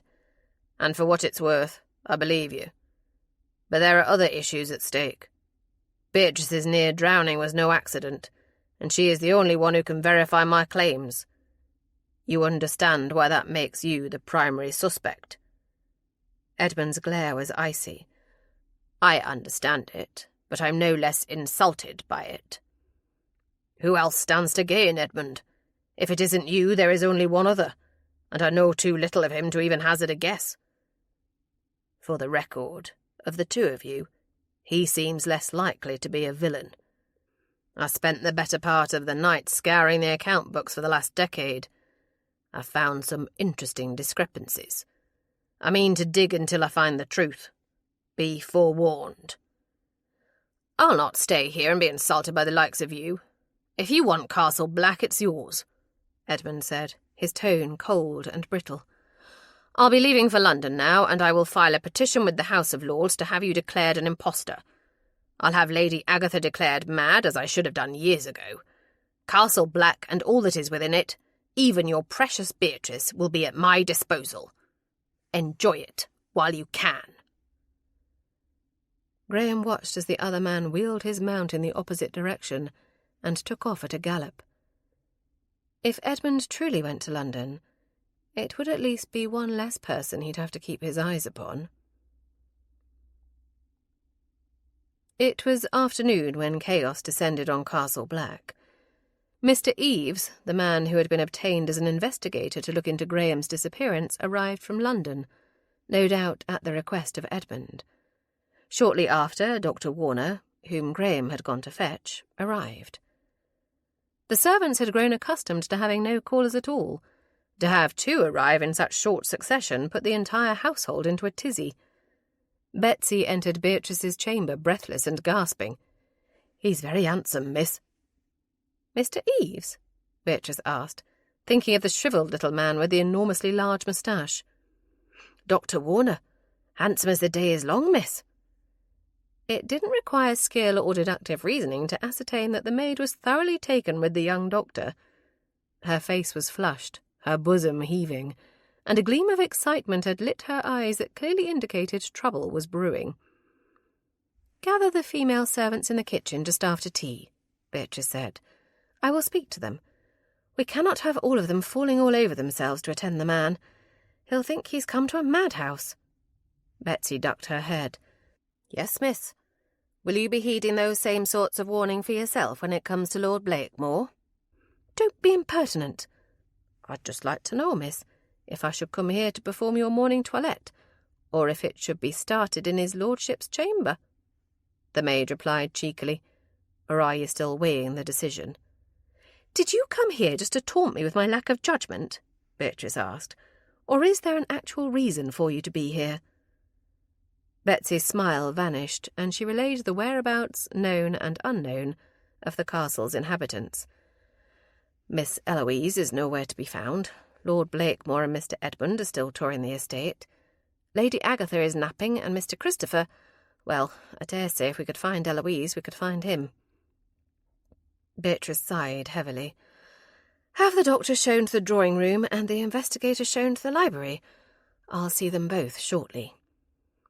Betsy nodded again and disappeared into the corridor. Closing her eyes and pinching the bridge of her nose to stave off the headache that threatened, Beatrice rose and retrieved a paisley shawl to ward off the chill in the corridor. It was not her place to play lady of the manor, yet she found herself once more thrust into that role. The physician first, she decided, and made for the drawing-room. As she stepped into the hallway, she saw Christopher disappearing down the narrow corridor that would lead to the tower. He was not even attempting to be discreet. Someone would have to speak to him, but to do so would be to acknowledge their awareness of his relationship with Eloise, and that could only go poorly. Beatrice was halfway down the stairs when she paused. Christopher was approaching her, taking the stairs hurriedly. It was impossible, she thought. Was she seeing things? "How strange," she said, striving for a casual tone. "I could have sworn I just saw you in the hall." He sneered at her in his typical fashion. "You're not some heroine in a Gothic novel to see spirits in the castle, Beatrice. Get hold of yourself," he muttered as he strode past her. He didn't turn toward the tower at all, but in the opposite direction and to his own room. Beatrice stood there for the longest moment, watching Christopher's vanishing form as she considered the implications of what she'd just discovered. Had she imagined it? Was the stress of everything causing her to see shadows and figures where none existed? Or was it something more sinister? Was there someone else in the castle? Someone unknown to them? It's all such a muddle. "Talking to yourself?" she screeched. There was simply no other word for it. Her hand flew to her heart as she whirled to face the person who had spoken. It took little thought to realize that it was the handsome doctor she now faced. Dark-haired, but not so hard-featured as Graham. There was a softness to his face that Graham simply did not possess. Still, he was a very attractive man, and it was easy to see why he had Betsy in such a flutter. "You must be Dr. Warner," she said breathlessly. "I am. Forgive me for startling you, but rather than twiddle my thumbs in the drawing-room, I thought I might impose upon you. Forgive me, but I did not catch your name." "I did not offer it," she said. He was charming. More charming than he ought to have been. "I am Miss Beatrice Marlowe. It is unfortunate that Lord Blakemore is not here to make the introductions, but such social conventions must be overlooked in times such as these. Come this way, Doctor, and I will take you to Lady Agatha." They climbed the stairs, heading toward the family wing. At Lady Agatha's door, Beatrice knocked softly. Crenshaw, her maid, answered. "Her ladyship is sleeping," the woman said, her tone clearly disapproving. Beatrice forced a smile as she faced down the veritable dragon of a woman. "Crenshaw, this is Dr. Warner. He's come from York at Lord Blakemore's request to treat Lady Agatha." "And is waking her from the rest she needs a proper treatment, then?" the maid demanded. Beatrice didn't wish to do battle with the woman in front of a guest, but she'd been left with little choice. "Crenshaw, I might remind you that Lord Blakemore is your employer. He wants Lady Agatha examined by Dr. Warner. When that occurs is at Dr. Warner's discretion and Lady Agatha's, not yours. Now step aside, or I will have to speak to Lord Blakemore about it." The maid bristled, her broad shoulders drawing back as she lifted her head. "It will be on your head, then, if being disturbed thusly brings on a relapse." "Yes, it most assuredly will," Beatrice agreed quickly. "I'll leave you to assist Dr. Warner with anything he needs. And I do mean anything, Crenshaw. Do not attempt to interfere with his work. I must go below and greet Mr. Eves." Leaving the doctor to see to Lady Agatha, Beatrice hurried back down the staircase to the library, where the investigator was waiting. A small man with thinning hair and rough manners, he looked ill at ease in the large book-lined room. "I'm so terribly sorry to have kept you waiting, Mr. Eves. I'm afraid Lady Agatha has been unwell. Her new physician had just arrived, and I had to take him up to her chamber," Beatrice said breezily, striving for a tone that was warm and friendly, despite the fact that the man unnerved her terribly. She had no idea where on earth Edmund had dug him up, but there was something, well, criminal about him. "Not to worry, miss," he said. But his tone and his words did not align. His eyes shifted quickly, taking in every corner of the room. "Is Mr. Edmund Blakemore in? I dare say he's the one I need to see, anyway." Beatrice shook her head. The man made her skin crawl, and had from the very first moment she encountered him. Edmund had insisted that he was not only a capable investigator, but one of the best. To Beatrice, he'd always seemed more like a criminal than anything else. "No, Mr. Eves. Edmund is out touring the estate. I assume he sent word to you about the unexpected return of Lord Blakemore?" The investigator's expression hardened. "Begging your pardon, miss, but I'd not be so quick to hand him such a title just yet. These types of folks are only too happy to take advantage of the kind nature of people like Lady Agatha. Grief can make a body do and believe very funny things, miss." "I assure you, Mr. Eves," Beatrice said firmly, "that we have taken the necessary measures to confirm his identity. I've no doubt that he is Lord Blakemore, and Lady Agatha is fully convinced as well. I do not need to tell you how detrimental it could be to her health for you to cast such aspersions." He bowed his head, and while the gesture might have been one of deference, there was something in his expression that belied it. "I meant no offence, miss. My apologies." "Would you care for tea, Mr. Eves?" She did not want to get into another conversation with him debating the merits of accepting Graham at his word or further challenging his claims. It was very possible that she might say something that would damage his case, and that was the last thing she wanted to do.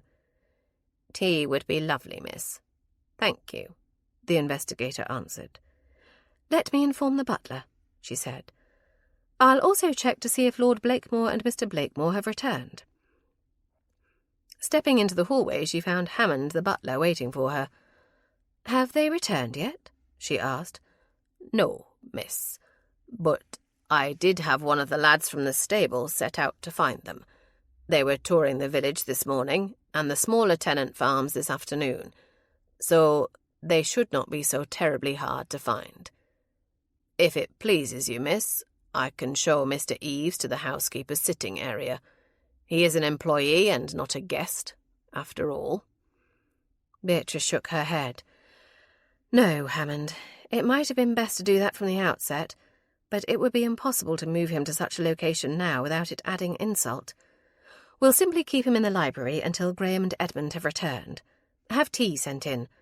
I'll serve, and then perhaps some urgent situation could arise elsewhere in the house that requires my attention."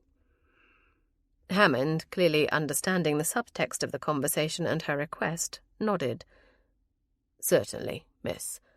I foresee some disaster relating to a shortage of beef in the kitchen and last-minute menu approvals."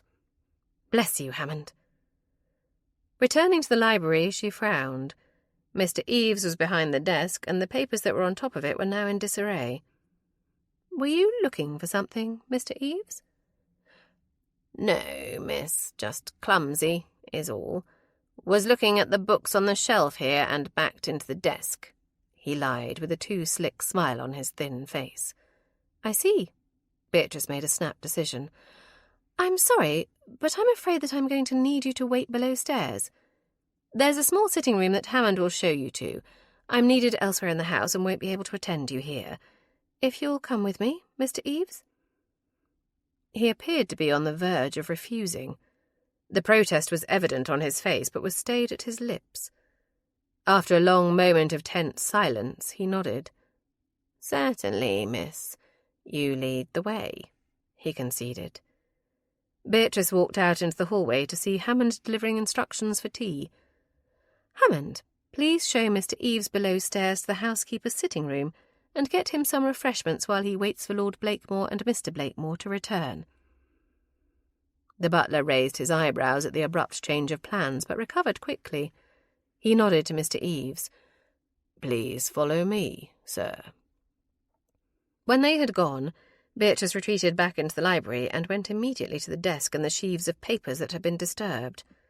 She scoured them one by one, but there was nothing that would have warranted Mr. Eves's snooping. Unless whatever it was that he'd found was tucked away on his person. Was he a thief and not a snoop? There was no way to verify that without making an accusation, and that could be very ugly indeed. Plopping down into the chair, she leaned forward and pressed her heated cheek to the cool leather blotter on the desk. "Why can it not be simple?" she asked aloud. Graham entered the house to find the hall empty. The butler was nowhere to be seen, and the footmen were proving equally scarce. With a frown, he continued down the hall and opened the doors to the study. He'd informed Edmund he intended to look at the account books, and the other man had gone off in a huff. It was a very clear indication for Graham that there would likely be more than a few discrepancies in those books. As he stepped into the dim room, he stopped in his tracks. Beatrice sat behind the desk, her head laid over on it, as if the weight of the world rested upon her shoulders. "Surely it isn't all that bad," he said softly. She let out a startled cry as she sat up. With her hand pressed to her breast, she glared at him. "I didn't hear you come in. You frightened me." "I had not expected to find anyone in here," he replied, then paused and favoured her with a curious glance. "Why are you in here?" "Mr. Eves," she said. "He arrived earlier and was shown in here." Graham frowned. "The investigator? Does he have information?" "I couldn't say," she replied before adding in a cautious tone, "I think he isn't here to deliver information as much as to obtain it. He played it off that he'd just bumped into the desk, but after I left him alone in here for a moment, he'd rifle through all the paperwork on the desk." "Where is he now?" Graham asked as he crossed the distance between them. The ledgers were in the bottom drawer, and he retrieved them. Nothing appeared out of place. They were all in the order that he'd left them. Whatever he'd been looking for had nothing to do with the estate's accounts. "He's below stairs in the housekeeper's sitting room. Why are you checking the ledgers?" Graham replaced the books and squatted on his haunches beside her. It was easier to converse when he wasn't towering over her, and he found that he wanted to see her face, to have the pleasure of simply drinking it in. "He works for Edmund. What if he wasn't looking to steal information but to replace it?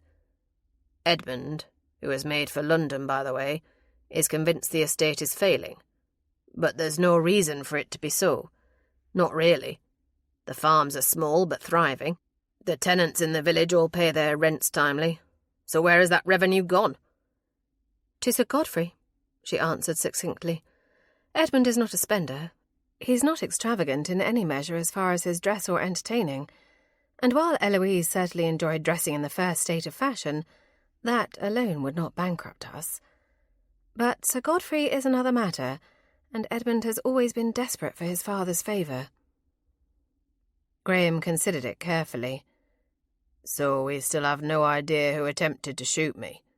We have no idea who pushed you off the rocks at the cauldron and left you for dead. Mr. Eves is an investigator and possibly a thief. There is a significant amount of money missing from the family coffers, and it appears Edmund may be siphoning funds to his wastrel father. And Christopher is apparently sleeping with Edmund's wife. Does that cover everything?"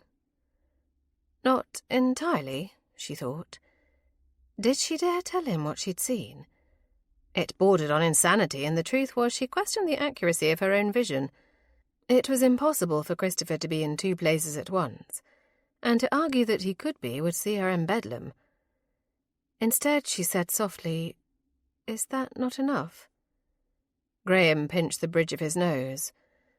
As if all of that wasn't enough to make him want to run eagerly back to the rigorous life of a sailor. You are quite right, of course. But there is one bit of good news. Your friend Dr. Warner has arrived, she finished lamely. He's seeing to Lady Agatha now. In fact, he should already be finished with his examination. Then Eves can stew for a bit longer, he said decisively. Let's go see what Warner has to say about my Lady Agatha. Beatrice had not missed his slip of the tongue, and he could see from the expression on her face that she would not let it go easily. Can you not even call her mother? It would mean so much to her, she urged. And if I do, and it is not true, what then? He asked. I need to maintain some reasonable distance in the event that we are mistaken, and I am not who I believe that I am. That question plagued him endlessly. The small flashes of memory, a scar that may or may not be entirely coincidental, and his resemblance, on the report of others, to a man he could not recall as his father were not substantial proof for him. He needed more. He needed to have the damnable gaps in his memory filled. If Warner and his mystical methods could manage that, he'd gladly indulge him. With Beatrice at his side, they climbed the stairs toward Lady Agatha's room. They were still yards away when they heard the shouting. Beatrice looked at him, eyes wide, and uttered one single word. Crenshaw. Chapter 14. The chaotic cacophony inside Lady Agatha's chamber only worsened as they entered. Crenshaw was all but screeching about her innocence and persecution. Dr. Warner was valiantly trying to calm Lady Agatha, who was weeping softly. Enough! Graham shouted, loudly enough and forcefully enough that everyone in the room simply stopped. Not a sound was made by a single living soul in that chamber. Impressed and more than a little envious of the skill, Beatrice waited for him to follow up. He did not disappoint. To Crenshaw he said, Not a word from you until I have heard from Dr. Warner. Not a word. The maid drew herself up stiffly, her back poker straight and chin high, but she gave a curt nod of understanding. He turned then to the good doctor. What the devil is going on here? Dr. Warner held up his hands in mock supplication while offering a charming smile. He was too handsome to be trusted, Beatrice thought with a frown. First, I must say that I am not accusing Mrs. Crenshaw of anything. I only asked to view all of the tonics and elixirs that have been prescribed for Lady Agatha, as I think they might actually be contributing to her illness, the doctor explained. Poison? Graham clarified, his tone clearly indicating his surprise at such a hypothesis. Well, yes, but it may not be intentional poisoning. Until I examine the substances, I will not know for sure, Dr. Warner insisted. And I cannot tell you how imperative it is that I do this quickly before any more time is wasted. Crenshaw, Beatrice spoke to the maid calmly, attempting to avert disaster. Go and fetch them. No one here believes you would ever do anything to intentionally harm Lady Agatha. But perhaps Dr. Shepherd was incorrect in prescribing one of those remedies. Let us help Dr. Warner to discover that, and not be a hindrance, please. The maid was somewhat mollified by the request, and nodded curtly before leaving the room to obtain the necessary items. The door had no sooner closed behind her when Beatrice turned back to find that Graham had pinned Dr. Warner with a hard stare. Now tell me what is really going on here, he demanded, his tone clipped and angry. The doctor looked at Lady Agatha sadly. I know this is distressing for you, my lady, but it's best we talk about it openly. Agatha appeared weary and so much older than Beatrice could comprehend as she nodded her assent. Go ahead, Doctor. It is best if they know the truth, shameful as I find it. Dr. Warner patted her hand in a consoling manner before explaining. Dr. Shepherd has been giving Lady Agatha laudanum for decades. Initially, it was to negate the stress of your disappearance, my lord. But when she elected to stop taking it, he concealed it in other medications that he prescribed. Since the accident where her son, you, disappeared, she has been consuming a highly addictive substance daily." "How can you know that?" Beatrice asked. Dr. Warner patted Lady Agatha's hand reassuringly. "The symptoms of opium addiction are quite easy to identify, Miss Marlowe, and unfortunately Lady Agatha has displayed them all. Also, I noted that her pupils were heavily dilated, and she admitted to me that she had taken her medications just an hour earlier. That is a hallmark of opiate usage. But there is more at stake here than simply that. Her body has become dependent upon it, and it takes more and more of the substance to have the same effect, and when it is not forthcoming, it results in illness. That explains a portion of her symptoms, but not all. I believe that some of the tonics she has been given are laced with foxglove." "Foxglove?" Beatrice exclaimed with horror. The poison was terrifyingly effective. "Foxglove is not something that is accidentally prescribed." "No, it isn't," Dr. Warner agreed. "But I do not think it has been prescribed, nor do I believe that Lady Agatha has been betrayed by her loyal maid. I do, however, believe that someone who was unaware of Lady Agatha's treatment with laudanum has hidden the poison amongst her regular medications." "Why would that matter?" Beatrice asked, clearly puzzled by the statement.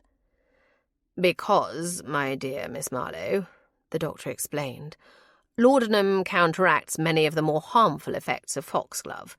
Were it not for Lady Agatha's dependency on the rarefied form of opium, no doubt the foxglove would have killed her already. Were they not administering it in such a small dose, well, I do not have to tell you what the consequences would be." Lady Agatha's weeping intensified. "I cannot imagine who would do such a thing. Why?" "Greed," Graham answered softly. "But the question remains, who is responsible?" "Let us first ascertain if I am correct," Dr. Warner stated firmly. Turning to Lady Agatha, he explained patiently, "We will leave you to rest. Your maid will give you another reduced dosage of laudanum tonight so that we can begin weaning you off it.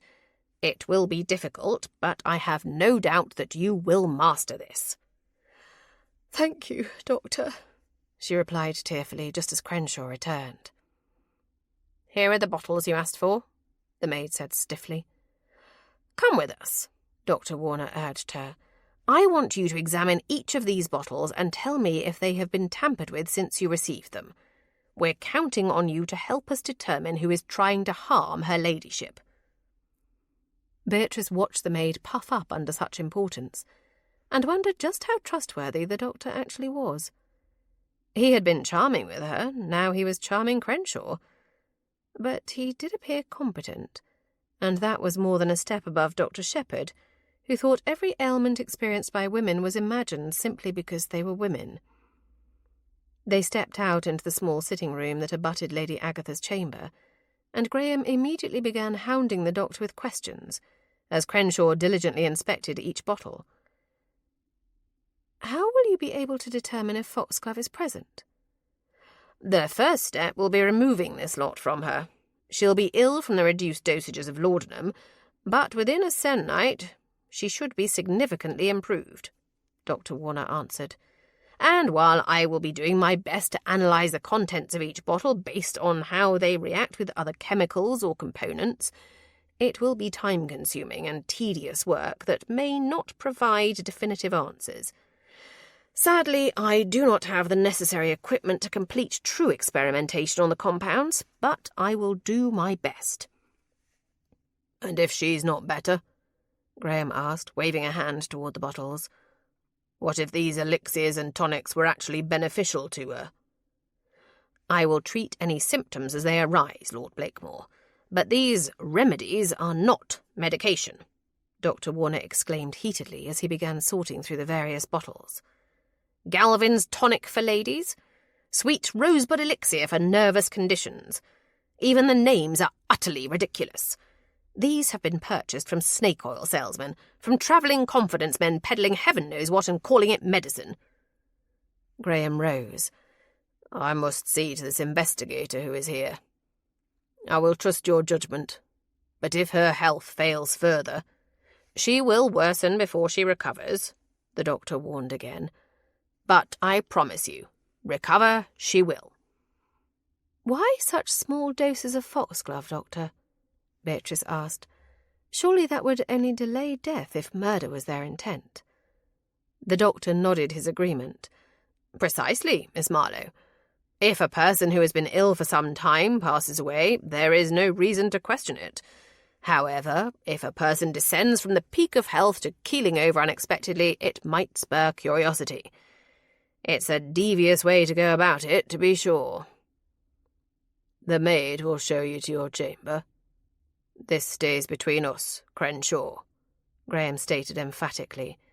"If whoever intended to harm her learns that we now know the truth of it, they may speed up or alter their plans in a way we cannot predict. For her safety and all of ours, we must go on as if the truth remains undiscovered. Is that clear?" The maid nodded and bobbed a curtsy. "Yes, my lord.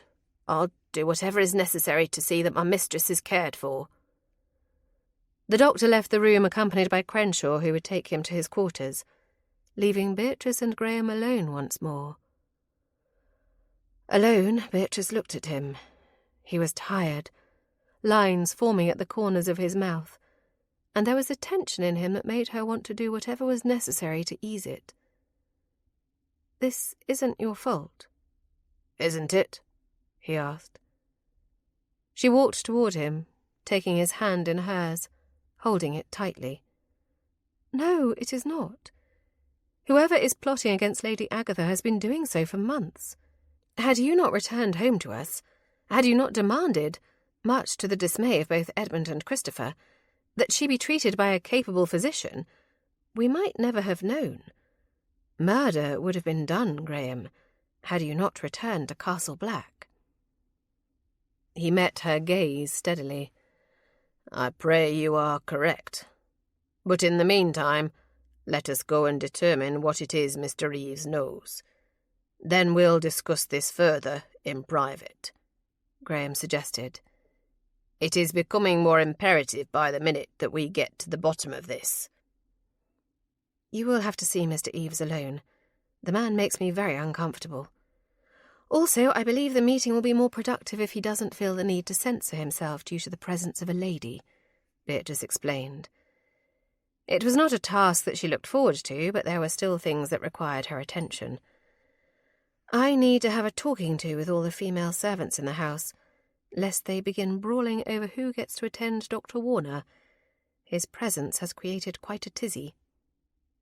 "We are not finished, Beatrice. What happened last night, and again this morning? We will discuss it." He did not phrase it as a question, and the heated look that he directed toward her relayed his meaning very clearly. Discussion was not what occupied his thoughts at all. Beatrice blushed and mumbled her reply. "Very well." Graham watched her leave, enjoying the sway of her skirts with each step she took. She was a distraction at the moment, and one he could ill afford, but he took that moment of pleasure in watching her, committing it to memory to savour at leisure. He needed to be focused while speaking to the investigator. If Beatrice was correct and Eaves was less than above board, he needed to be able to fully ascertain what the man's motives might ultimately be. There was far more at stake than his claim to the title. Lives were hanging in the balance.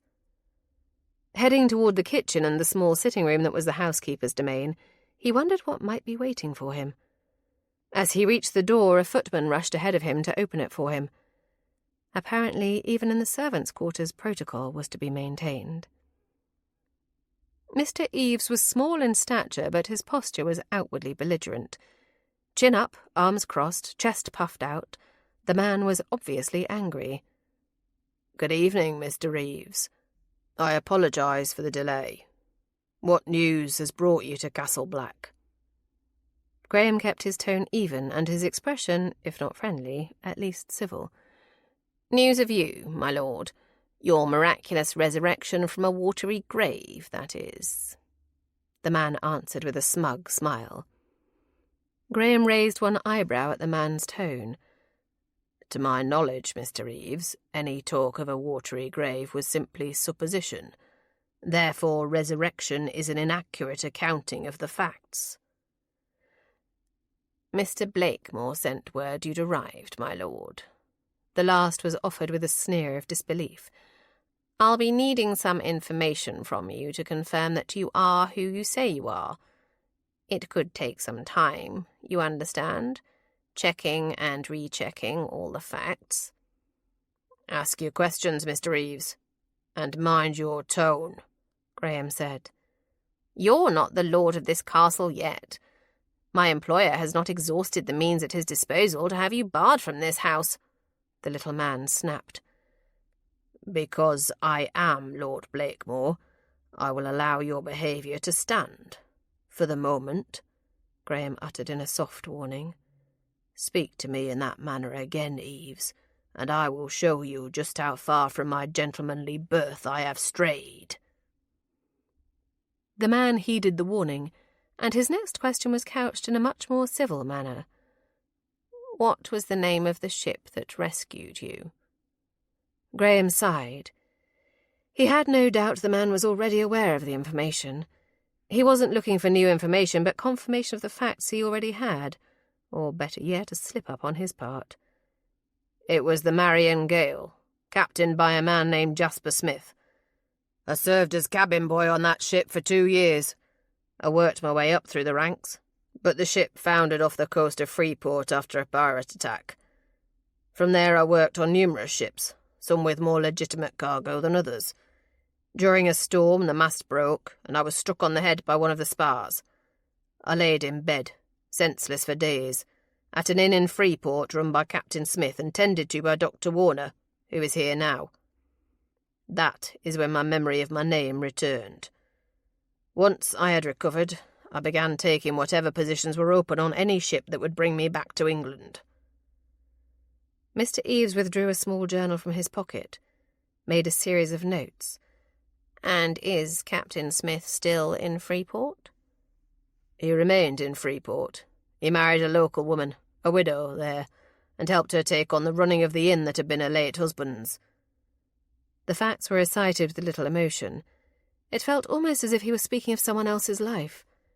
How strange it was that the short time he'd spent at Castle Black seemed more real to him than all the years before it. "So you are close to this Captain Smith, then? One might even say he's a father figure to you?" Mr. Eves asked, a challenging note in his voice. Graham would have laughed at the absurdity of such. Jasper Smith had been a harsh taskmaster, quick to bark orders and quicker still to punish at the slightest hesitation or anything he interpreted as disobedience.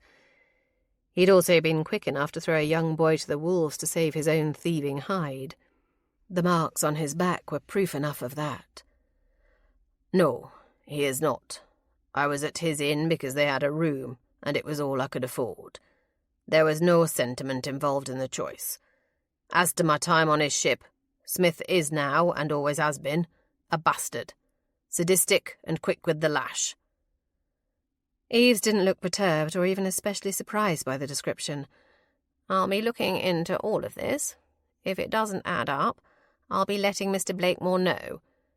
If you're an imposter, sir, you will be found out and held accountable." "You do that, Mr. Eves. I have never claimed absolutely to be Lord Blakemore, only professed the belief that I may be. What others choose to believe is at their discretion for the time being." Graham started to walk away, to let sleeping dogs lie. But some sixth sense prompted him to alter that plan. He turned back to Eves and added, "What was it you were looking for in the library, Eves?" "I don't know what you mean," the man denied instantly. Graham laughed. "I trust you as little as you trust me, sir. You'll be closely monitored every moment you remain under this roof, now and forevermore." Eaves's eyes narrowed and his fists clenched tight around the journal he held. You've taken to the role of Lord of the Manor quite well, I see. Some things one never forgets, Graham answered. Before a footman shows you out, you will empty your pockets. Eaves bristled at that. You've no right to demand such things. Graham cocked his eyebrow and stared the man down. I've every right. Miss Marlowe saw you pilfering through items on the desk in the library.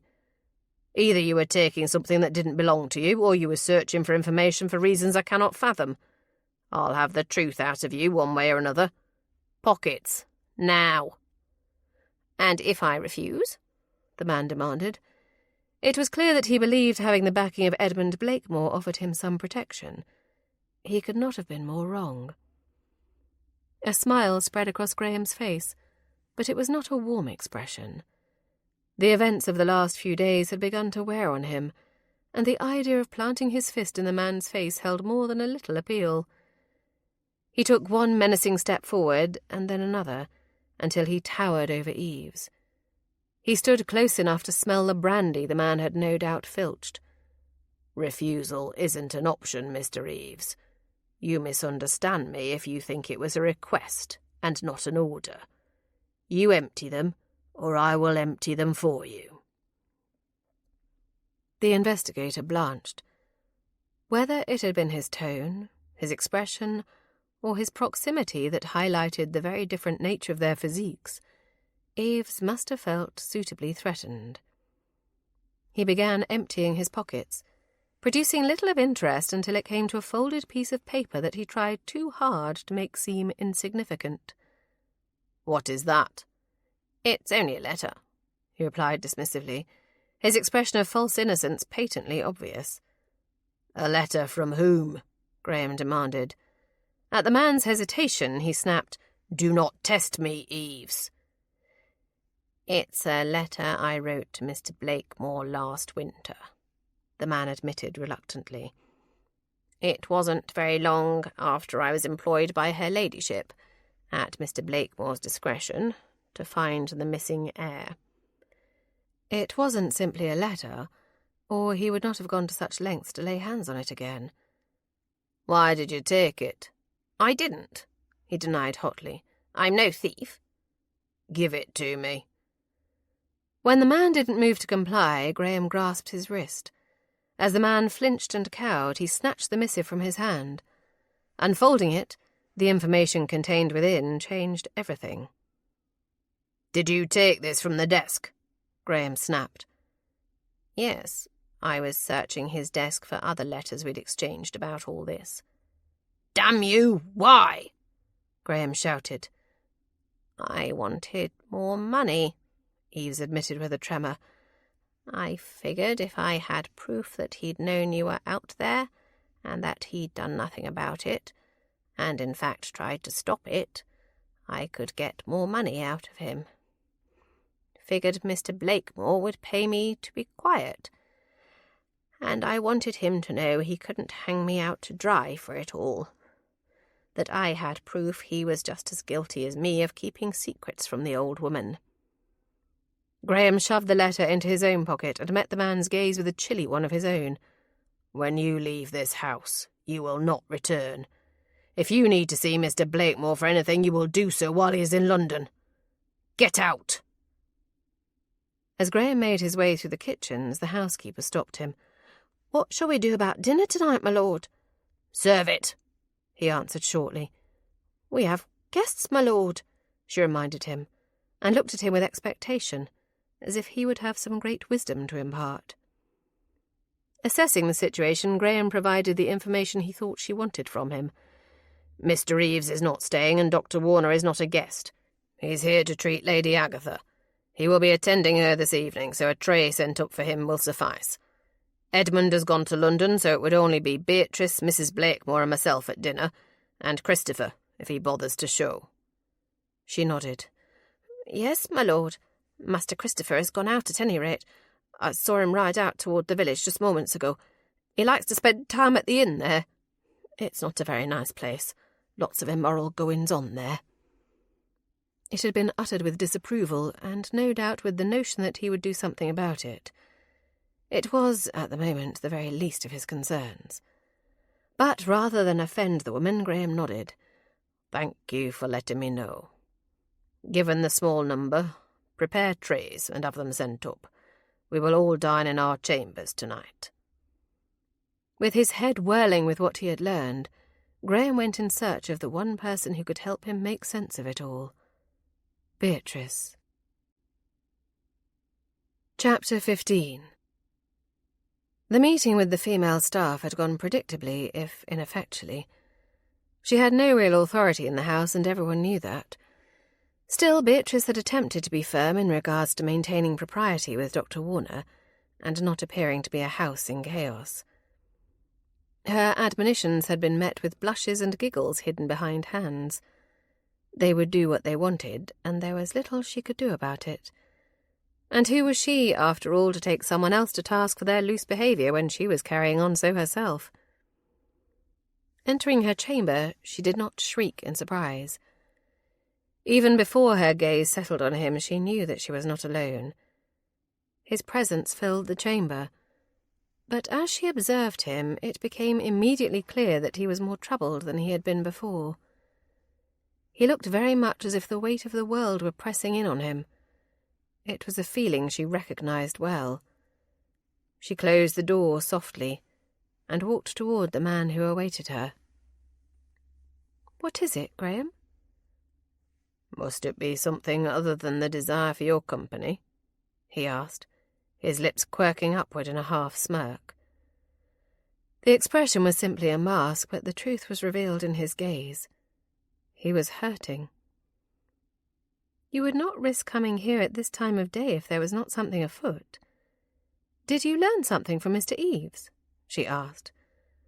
There was something in his expression that had alerted her to the truth. He had discovered something, and it was deeply disturbing. "Tell me." "He knew where I was. All along," Graham admitted. "For the past 5 years they knew where I was." "Who did?" she asked, horrified at the notion. "Edmund and Mr. Eves. They had spoken with the captain I sailed under for all those years. 5 years ago, while we were in port at Antigua.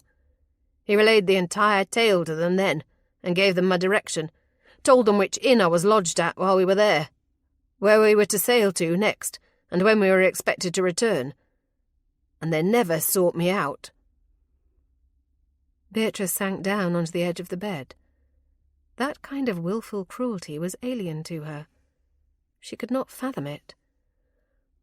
"All this time, when Edmund has been badgering Lady Agatha to have you declared dead, he knew that you were not?"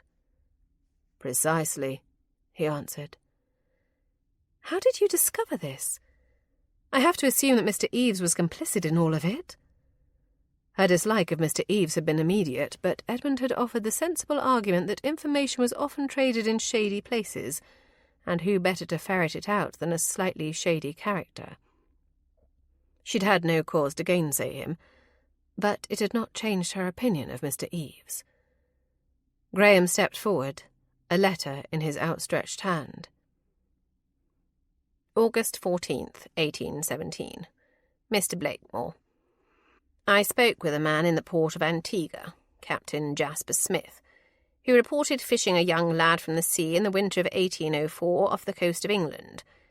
He stated that the boy was badly burned from the sun and wind, nearly dead of thirst, fevered, and had been struck on the head.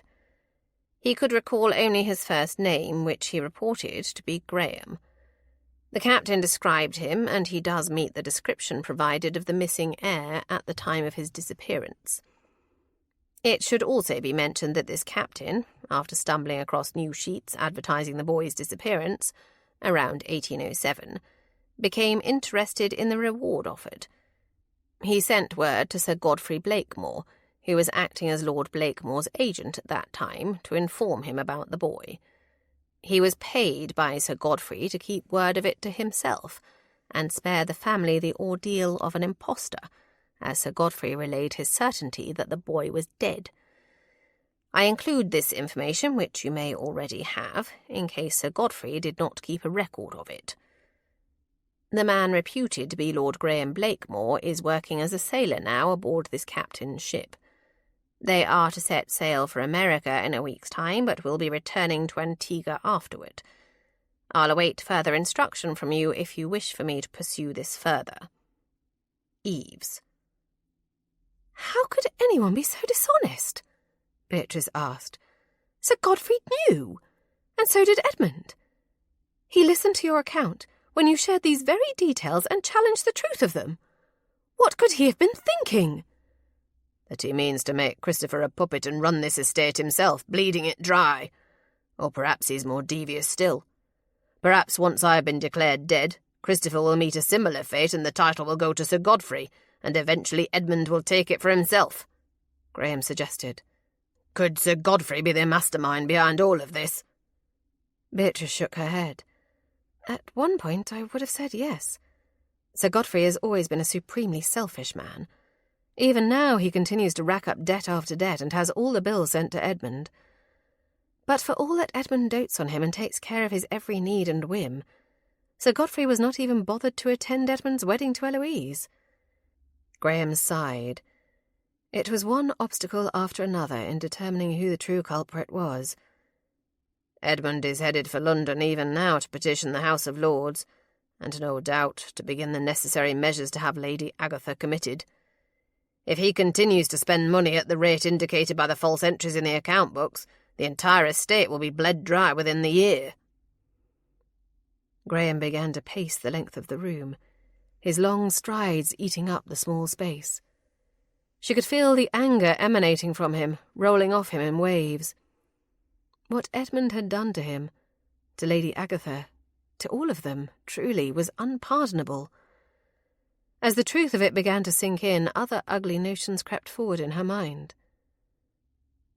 To put a fine point on it, that means Edmund was likely responsible for the attempt on my life as well, and for the shot you took coming home. But you dismissed that, thinking he was incapable. Then, of course, there was Christopher, who had clearly been out that night and was armed. And I have to say, I do not think you are wrong. Yes, Edmund is devious, and lies and deception are clearly within his repertoire, but you said yourself that he is unlikely to dirty his own hands, and that is an assessment that meshes very well with all that I know of him, Beatrice protested. But if what we are dealing with is not simply one villain and one agenda, but multiple ones all working toward different aims but with common interests, namely eliminating all of those who would stand in their way. He settled beside her, the bed dipping beneath his weight. With his elbows resting on his knees and his hands steepled, it was apparent to her that the strain was taking a toll. I cannot say, Beatrice. I only know that there are many plots afoot here. I cannot accurately assess who is and is not a villain. I did not expect it to be easy to return to this life, assuming that all this is true and it is mine and I am entitled to it. But I did not anticipate this. We must speak to Crenshaw. I do not want Lady Agatha to know any of this, at least not until she is well enough. But Crenshaw needs to be aware. If Edmund, Christopher, or Eloise attempts to see her, they should be sent away. Aside from the two of us, no one else should have access to her. The very idea of it, given the woman's current weakened state and vulnerability, incited panic in Beatrice. Lady Agatha is the only mother I have ever known. How old were you when your mother died? He asked. I cannot say for certain, but no more than 2 or 3, I think. I was young enough not to fully understand that it was permanent. I kept waiting for her to return. And your father? She smiled sadly. Old enough by then to know it meant forever. I no longer looked for my mother and understood that I would not see either of them again in this life. I was 6. I came here, well, my father had been a school-chum of Lord Blakemore's at Eton. They did not have to take me in, yet they did and were undeniably generous. I couldn't bear it if something happened to her, or to you. He looked at her then, his eyes locking with hers. "Nothing will happen to her, or to me, or to you. Whatever comes, I will take care of you both. And if they mean to kill me, they've had little enough luck with it already. I don't expect that to change." "Do not jest about such things," she said sharply. "It isn't at all amusing." "It is not. Sarcasm is just a way of making a difficult situation seem less daunting. I do not take it lightly. Not the attempt on my life, not the attempt on yours, and certainly not the slow and devious poisoning of Lady Agatha. Whoever is ultimately responsible for this, whether it be Edmund or Christopher, will pay dearly for it." "I'm less concerned about making them pay than I am about maintaining your safety. Lady Agatha does not need you to be a hero, Graham. She simply needs for you to be here." He looked at her steadily, his gaze potent and unsettling. "And what do you need from me, Beatrice?" The obvious choice was to lie, to deny that she needed anything from him. But Betsy's words came back to her, about the inevitability of their coming together. Whenever he was near, she was drawn to him like a moth to a flame. When he was not, she looked for him, sought him out above all others. The yearning for him, not just the physical ache of desire, but the need to be in his presence, to hear his voice and to revel in that connection that existed between them, overwhelmed her good sense. Beatrice felt herself sinking, falling against him, desperate to feel the heat and strength of him. It wasn't about passion, but about the need for comfort, for a moment to feel safe and secure. When his arms closed around her, pulling her even closer, holding her firmly to him, she found that sense of peace. Any thoughts or fears of the future would be dealt with when the time came, but the present and the dangers they faced in it had to take precedence. "Beatrice," he groaned, whispering her name against the sensitive skin just below her ear. "I want nothing more than to stay here with you, to hold you this way for as long as you permit it. But we have an opportunity now that cannot be squandered." "What?" she asked. She had the very distinct feeling that she would not approve of his answer. "I've instructed the servants that we will all be dining in our rooms tonight, and was told that Christopher has gone into the village. Show me how to get to the tower," he said. "Now?" she asked. "What if the servants bring our dinners up and we are not here?" "Betsy will deliver yours. If she finds you absent, she will not question it. And no one will dare question me," he said. "We both know this. I am an unknown factor to them, and they have yet to determine whether to treat me like an honoured guest, a common criminal, or their long-lost employer." What if he returns? It could be dangerous. The more she reflected on what she and Betsy had seen, the more she began to wonder if the man she'd seen in the tower with Eloise had been Christopher at all. Was it possible that he had a double? Could there be someone else within the halls of Castle Black who looked enough like him to pass for Christopher at a distance? It was the only explanation she had, and yet it sounded too preposterous to even utter. "While he's out, it's our best chance to look around and see what he's been up to," Graham insisted. "Can you remember the way?" "Yes, certainly. But are you sure this is wise? Given what we've learned, and that we still have no certainty if Edmund was acting alone or in collusion with Christopher. I'm worried, Graham. I cannot help but feel we are on the verge of something truly horrific." He took her hands, pressing them to his chest and covering them with his own. "This will all be fine. I do not give my word often, but when I do, I mean it. I promise you, Beatrice, that all will be well. But we cannot be swayed by fear. Not now, when we finally have useful information. Show me the way. That's all I ask." Beatrice tamped down her panic, ignoring the ill whispers that hovered at the periphery of her mind. Collecting the tinderbox from the mantel, she went to light the candle that was placed beside it, but her trembling hands defeated her. Graham stepped forward, and took the tinderbox from her, easily setting the match ablaze. With the candle lit, he lifted it, and motioned for her to lead the way.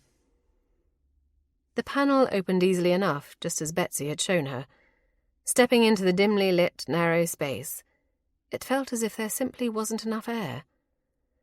It was panic, she reminded herself. Her own nerves were suffocating her, not the hidden corridor. "It's very narrow," she warned, "and it only becomes worse the higher you go. Also, the walls are very thin. We shouldn't risk speaking lest we be overheard." He nodded, and she continued on, traversing the tight space until she reached the stairs. Climbing those steep, treacherous steps carefully, she stifled a scream as something scurried past her foot. "It's only a mouse," he whispered. "Rat," she corrected. He shrugged as if it made no difference. Beatrice shuddered but continued the climb. Once they reached the door that would open to the tower room, she carefully slid the small panel back that would allow them to peek into the room first. It was empty, as it had been before, but there were signs that someone had been there recently. The dishes had been cleared away, but an opened bottle of wine rested on the desk. The bed was rumpled and in far greater disarray than it had been the first time she'd peered into that room. Blushing as she recalled what might have taken place to result in those tangled linens, Beatrice quickly averted her gaze. A discarded cloak was draped over a chair, and a small valise had been placed beside it. "I think it's clear," she whispered. "I'll watch at the door and alert you if anyone is coming." "I am, until someone can prove otherwise, Lord Blakemore. It is my right to go where I please in this castle," he reminded her. Beatrice cocked her head, the arrogance of his statement reminding her very much of the boy he had once been.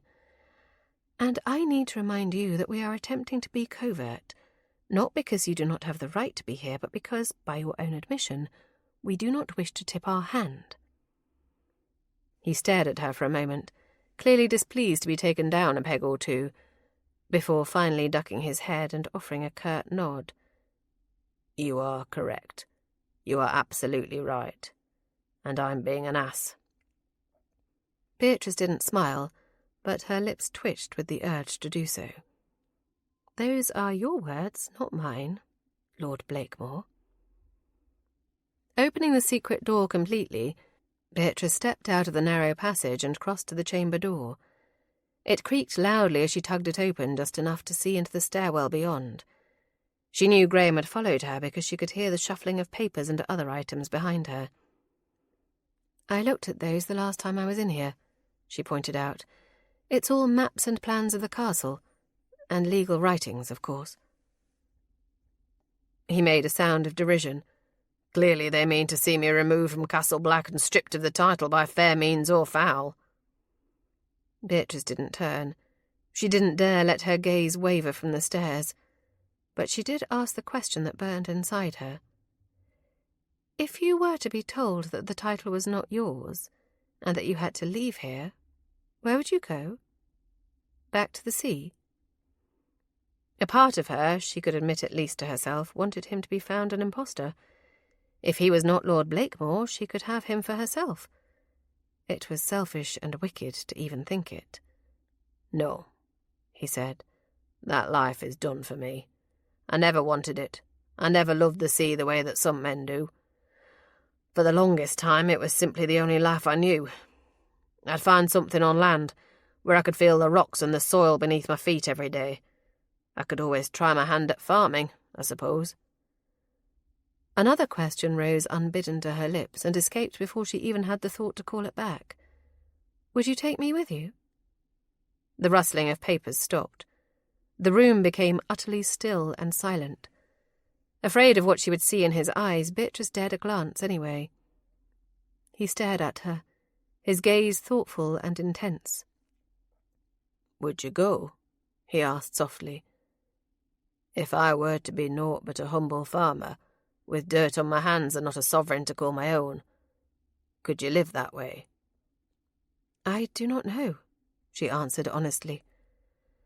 I've been poor the entirety of my life, but I've never had to feel the deprivation others have because I was here, under the generous care of your parents.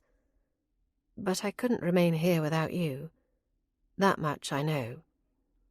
Edmund has made it clear what he intends for my future to be. I'd rather take my chances as a farmer's wife than a gentleman's whore. He walked closer, his steps quiet on the dusty floor. She didn't flinch at the weight of his hands on her shoulders, or when she felt the warmth of his breath at her ear. Is that the only reason you go, Beatrice? To escape him? If that were my only reason, I'd never have found myself here in this chamber with you, she answered. I know that you desire me. You've admitted as much. And I know that you have some affection for me, but there are far too many obstacles in our path to move forward, unless it was for something far greater. Affection? If you wanted a love-drunk fop, Beatrice, I'm hardly the best candidate. I'm not the man to offer pretty words and romance. She whirled on him then, her eyes glaring and her lips pressed into a thin, firm line. He infuriated her at times, and she couldn't even fathom why. I want nothing but what you are, maddening as it is. So kindly stop taunting me with it. I'm far less bothered by your lack of courtly manners than you are. Is that what I'm doing? I don't think so. I want you. In ways I cannot even begin to describe. I crave you. But I cannot say if that is love, Beatrice. I've no experience with it. What I do know is that I can bear anything but your regret. I do not ever want to look in your eyes and see that you wish for someone better than I am. The heat of her anger faded under his admission. You knew love once. You knew it here as a boy. Will you ever remember? Will you ever be able to utter those words? I cannot say, he answered softly, his tone softening the blow of the admission. But for the moment, we should be focusing on searching this room. Don't bother standing watch. Help me look, and we can be safely away all the quicker. Beatrice moved away from the door, following him deeper into the room. She checked the trunk at the foot of the bed, finding dusty clothes and nothing of interest. Graham was still at the desk going through a journal. Moving toward the chair that flanked the hearth, she picked up the cloak, only to dislodge the hat that rested beneath it. As she bent to retrieve it, her breath caught. "This belongs to the man who tried to kill me," she said softly. "He was wearing these things when he—" Graham stepped forward and took the cloak and hat from her. He began searching the garment for any pockets, but there were none. Examining the hat, he said, "This is French infantry. An officer, by the looks of it." "French infantry?" Beatrice repeated, her confusion increasing with each passing moment. "The more we learn, the less we understand. Why would someone in this house possess items belonging to a French uniform?" The late Lord Blakemore served as a diplomatic envoy to France before the war, didn't he? "Your father," she corrected. "Graham, can you not accept that it's true? You are Lord Blakemore. Surely the letter that passed between Mr. Eves and Edmund and the latter's attempts to conceal it for his own gain are all the proof you need." "Beatrice, whether it is true or not isn't the issue. Others will have to accept the truth of it before I can. If the House of Lords grants Edmund's petition, my belief will not matter." He ran his fingers through his dark hair, clearly frustrated by their situation. "Hope is a dangerous thing, Beatrice, for one such as me. I cannot allow myself to fall into it just yet." It cut her to the quick. Had she ever, at any point in her life, felt so utterly without hope? So afraid of yet more disappointment that hope itself represented nothing more than the promise of pain? Has your life truly been so devoid of goodness that, even now, you cannot accept that what you found here is real and permanent?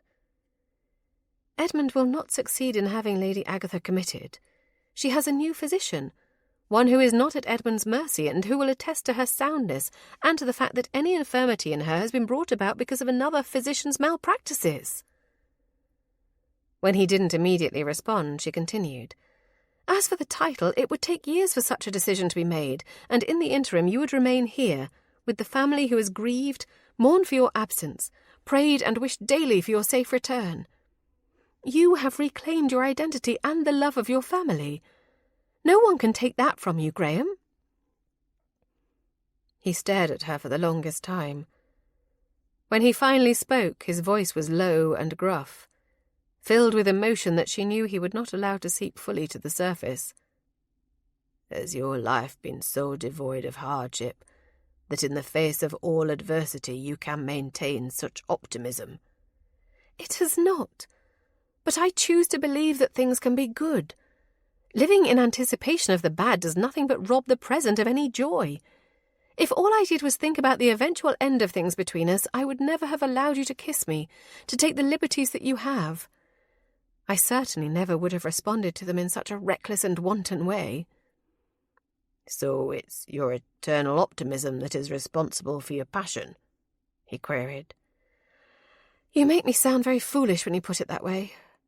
But the simple truth is, I have lived the entirety of my life never knowing what it felt like to desire the touch of a man's hand.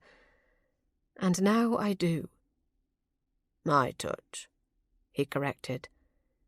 He moved closer to her, so close their bodies were nearly touching. His voice was pitched in a low growl as he continued. "Make no mistake, Beatrice. No man will ever touch you but me." Chapter 16. Graham took note of her response to his proclamation. Her breath caught, her eyes widened and her lips parted. But she did not back away. She did not cower from him, nor did she contradict him.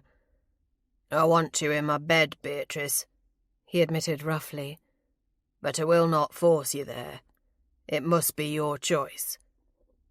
"Is it a choice? From the moment you returned, it is as if I have been falling downhill. Try as I might to catch myself, I simply keep tumbling headlong into this thing that we are both either unable or unwilling to name." He reached out, cupping her face. The softness of her skin was a wonder to him. "Is it so important to give it a name, then? Must we label what we are to one another?" "No, because the outcome will not change regardless. Have you seen all that you require in this chamber?" she asked. "I have. Nothing in it has given me any inkling of what is truly afoot, and who, if any, is a co-conspirator." "We should return. The longer we're here, the more risky it becomes." Graham stepped back from her on a heavy sigh, reluctantly letting go of her. "Very well. I'll escort you back to your room and say good night." "I do want you to escort me back to my room, but I hadn't intended that you should leave me there alone. I had thought you would stay with me. That is what you want, after all? For us to become lovers?" The words were uttered matter-of-factly, with little fanfare and no warning. He had prepared himself to be turned away, to be rejected by her. By all rights, she should turn him away. And yet the invitation hung there between them, a promise of something that he had no doubt would alter both of their lives irrevocably. "You're certain?" He called himself 1,000 kinds of fool for even offering her the chance to renege. "I am certain. We cannot continue dancing around one another as we have. If you are Lord Blakemore, and I believe that you are with my whole heart, then you will never be my husband. But for now, for this short time until things are proven, you can be mine in the only way that I will ever have you." Graham didn't hesitate a moment longer. He took her hand, tugging her behind him and back into the narrow corridor. The cape and hat lay forgotten behind them as they closed the panel and made for her chamber. As they entered, he noted that the tray bearing her dinner had been delivered, and Betsy was nowhere to be found. Quietly offering thanks that the maid understood the better part of discretion, he shut the panel as soon as Beatrice's skirts were free of it. She preceded him into the room, crossing it with purpose until she reached the bed. He remained where he was, leaning back against the wall. For the longest moment, Graham simply stood there and looked at her. The simple truth was that he had no idea where to begin. The women of his experience had been well versed in the carnal arts. Beatrice, while passionate, was still an innocent, and the rules of play as he knew them did not apply. "Is something wrong?" she asked. "You're looking at me very strangely." "It's just that you've no idea how much I want you," he admitted, his voice gruff and ragged. She ducked her head, a blush staining her cheeks and a shy but cheeky smile turning her perfect lips up at the corners. "No, I do not. But even my limited understanding of what is about to take place points to the fact that I will never know if you continue to maintain the width of the room between us." He chuckled, which had no doubt been her intent. It was a pleasing counterpoint to the tension that, even during their most proper exchanges, remained ever present between them. "I'm nervous," he admitted to her. "I'm not one for wooing and seduction. I've never had to be." "Since I've invited you into my chamber to go to bed with me, one could argue that you aren't the seducer but the seducee," she replied. "Does that alleviate your nerves in any way?" "You deserve better than this. Far better than me. You deserve a man who knows a gentle touch, whose hands aren't rough and calloused." She walked back to him but said not a word. Instead, she reached for his hand, lifted it, and pressed the tenderest of kisses into his palm. "I do not mind your work-roughened hands, your calluses or your scars. They are all part of what made you the man you are today, are they not?" That simple touch, along with the complete and utter acceptance that she offered him, was his undoing. His arms snaked about her, tugging her close until she was pressed fully against him, the weight of her breasts crushed against his chest a welcome torment. Her breath rushed out on parted lips, and he swooped in, kissing her eagerly. He claimed her lips like a man starved for them. In truth, he was. Every minute of every day when he did not have the taste of her on his lips was a moment wasted. As she kissed him back eagerly, his blood thrummed in his veins, his pulse echoing in his ears as it pounded ferociously. Her hands pressed against his chest, sliding upward over his shoulders. It was a timid caress, tame and fairly innocent by most standards, but his response to it was anything but. Without warning, he simply scooped her into his arms and carried her toward the bed. As he deposited her there, he could see the uncertainty in her gaze. "If you've changed your mind—" "I haven't," she replied, her voice breathless and husky. "I'm simply nervous because I've no idea what I'm supposed to do." He settled onto the bed beside her, reaching for the simple ties that closed the bib front of her gown. "You do not have to do anything other than feel. If you like the way I touch you, tell me and I will continue it. If you do not, tell me and I will do something different. That is all." With the ties of the gown loosened, the fabric sagged. She clutched it to her chest for a moment, and then with a boldness that hit him like a blow, let the bodice of her gown fall. The simple stays and shifts she wore beneath did little to conceal the bounty. Above the sturdy white cotton he could see the dusky pink of her areolas. Unable to resist, he reached out and cupped one lush mound, closing his hand over it and letting his thumb brush lightly over the sensitive peak. Her responding shudder was all the encouragement he needed. Pressing her back onto the bed, he laid down beside her and continued his exploration. At every turn he reminded himself to go slowly, to ensure that her desire for him surpassed any fear or reservations that she might have. Kissing her neck, her collarbone, the tender skin just behind her ears, he continued to tease her nipples to aching awareness. A soft cry escaped her as he closed his thumb and forefinger over the taut little bud and rolled it gently.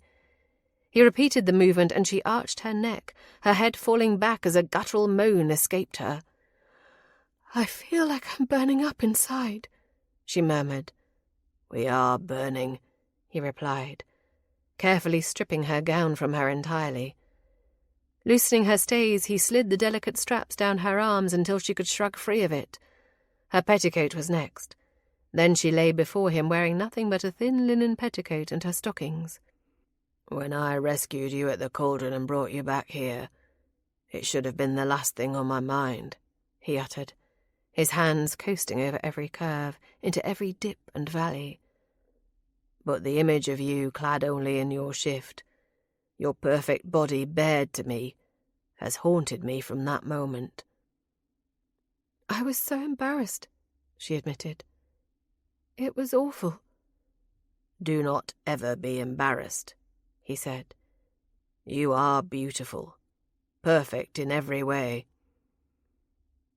The words sounded trite to his own ears, but he did not possess the ability to tell her how much she moved him, how she consumed him. She was everything he'd ever dreamed of in a woman.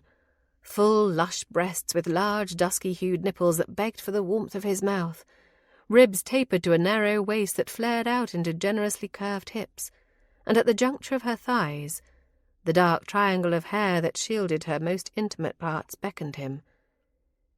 He longed to stroke that flesh, to find her wet and ready for him. She was a virgin, but not some shy and innocent miss. Would she be shocked by all the things he wanted to do with her, all the ways he wished to explore the secrets of her body? "You've no idea just how enticing you are," he murmured thickly. She reached upwards, closing her hands behind his neck and pressing the length of her nearly nude form against him. "Then show me." Perhaps it was her own heightened desire, or perhaps it was the way his heated gaze travelled over her that emboldened her so. Whatever was responsible, Beatrice was more than ready to explore this much more risque aspect of her character. With her naked breasts pressed against the rough cloth of his tattered shirt and the rasp of his woolen trousers against the soft skin of her thighs, she wanted nothing more than to have him naked as well, to feel the heat of his skin against her own. "Do not let me linger in ignorance any longer," she implored softly. "Touch me." Those words were like a catalyst. It was as if she'd struck a match to tinder. He lifted her then, heedless of his wound, and stripped her shift from her. But he was no longer content to lie beside her. He was above her now, his body pressed intimately against hers. He pressed his knee between hers, parting her thighs.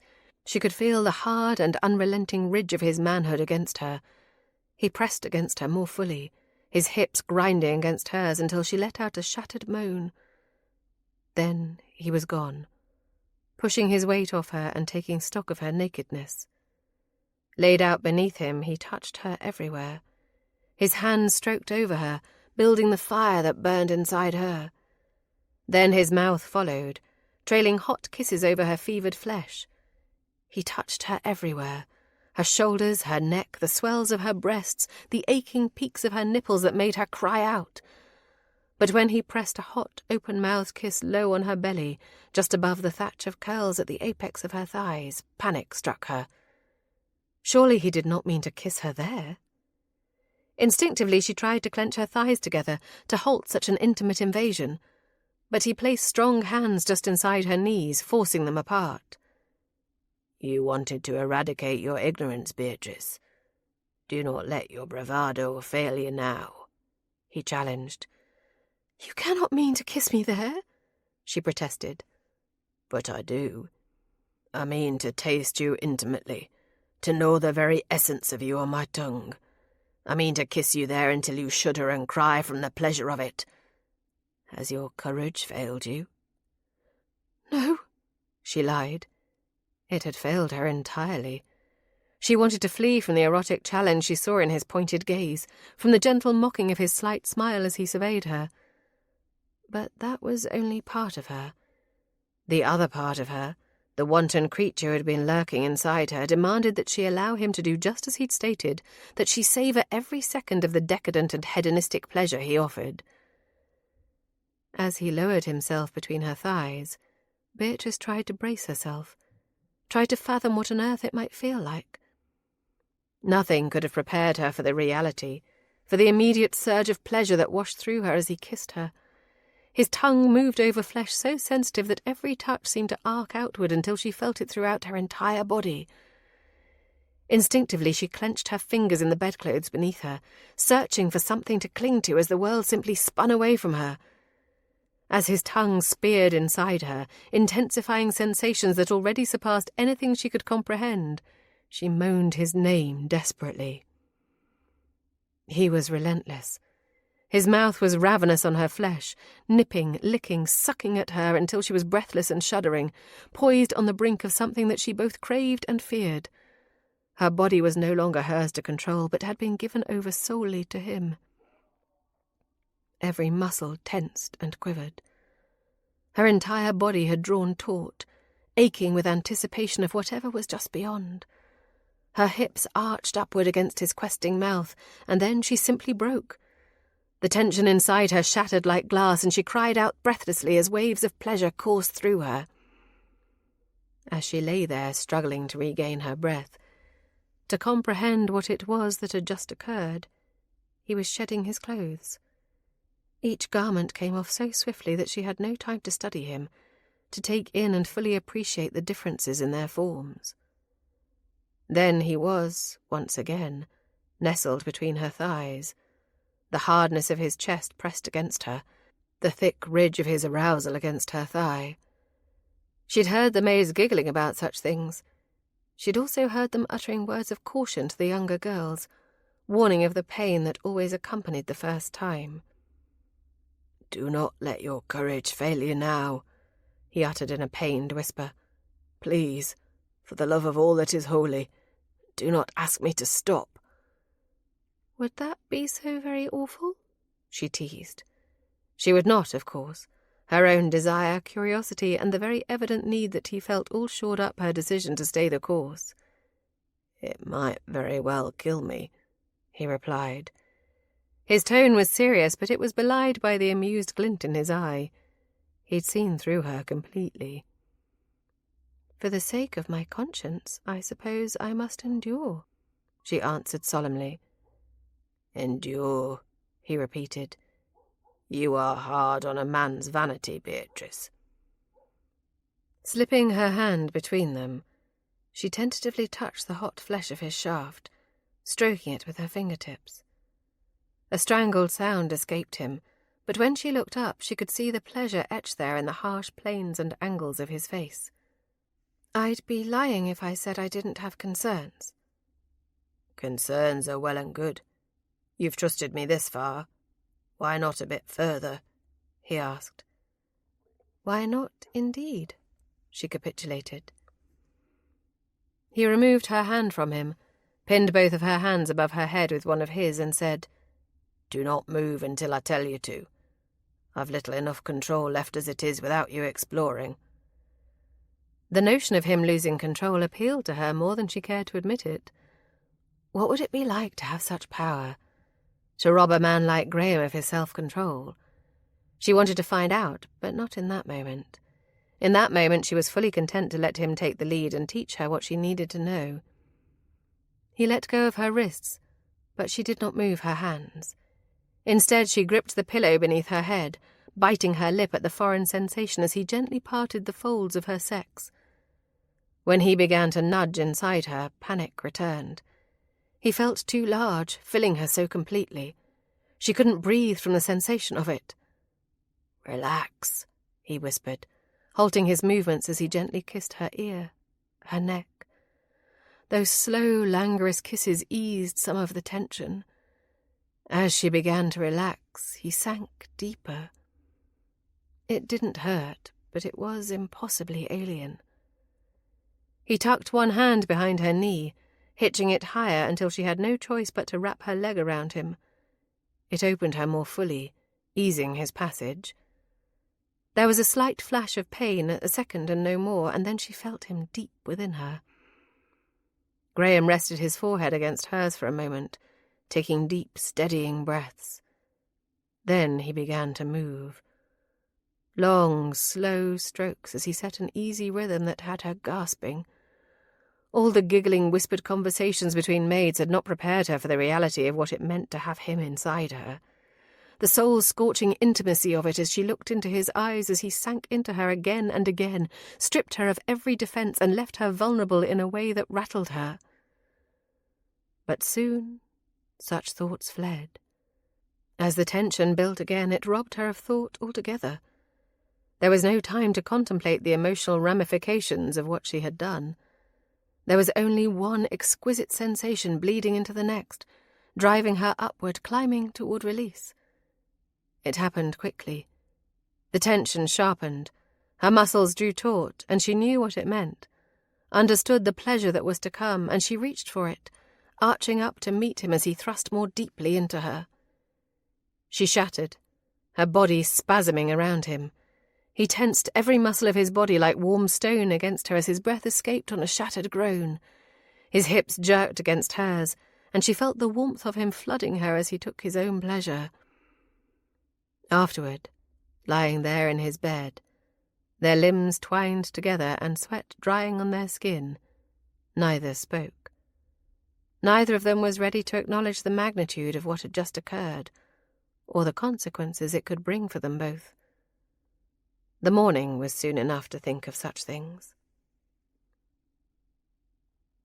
Edmund drew his horse up, pausing at the side of the road as he looked back over his shoulder. He had not put as much distance between himself and Castle Black as he'd intended. What he'd intended to be a brief stop at the inn had turned into something else entirely. Young Christopher had been there, drinking ale with the light skirt he fancied. They'd shared a few pints of the swill and discussed what to do about the great pretender in their midst. Then, slightly drunk and feeling a bit envious of the boy's lusty tavern wench, Edmund had spent a bit of time with her compatriot. For a bit of coin, the lovely girl had taken him in her mouth and shown him a bit of heaven. A noise from the trees beyond pulled him from his sensual reverie. "Who's there?" he demanded. No answer came, and yet he'd never been more certain of the fact that he was not alone. He felt watched, hunted even. Was it that upstart following him? Trying to avoid the inevitable outcome of being labelled an impostor by the House of Lords? Edmund turned his horse and headed back the way he'd come. There, just beyond the trees, he saw a shadowy figure emerge. "Identify yourself," he demanded. The figure stepped forward, the blonde hair gleaming in the moonlight. Immediately, Edmund relaxed.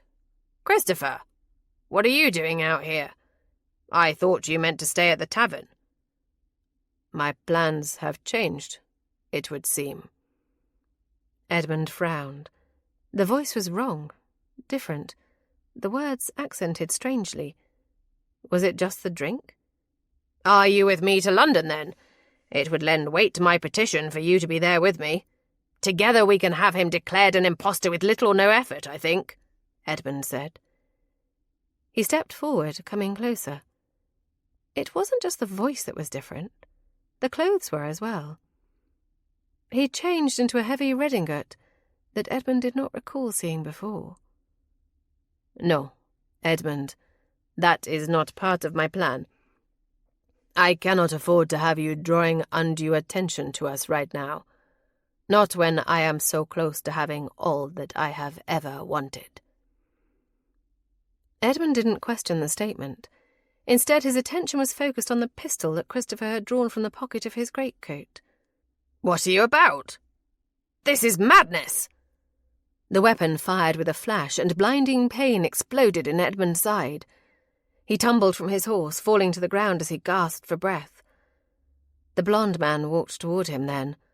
The closer he came, the more wrong he looked. It had to be Christopher.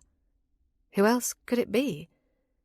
Yet even as he lay there awash in his own blood, Edmund was not certain. Pressing a hand to his wounded side, he tried to staunch the blood. His shooter slapped the rump of Edmund's mount, sending it fleeing into the woods. "I only brought the one," the man said, gesturing to his pistol, "and no extra shot. A merciful man would have shot you in the head or the heart and made it quick. As you lay here bleeding from your gut, you may draw your own conclusions about my character." "Not Christopher," Edmund muttered.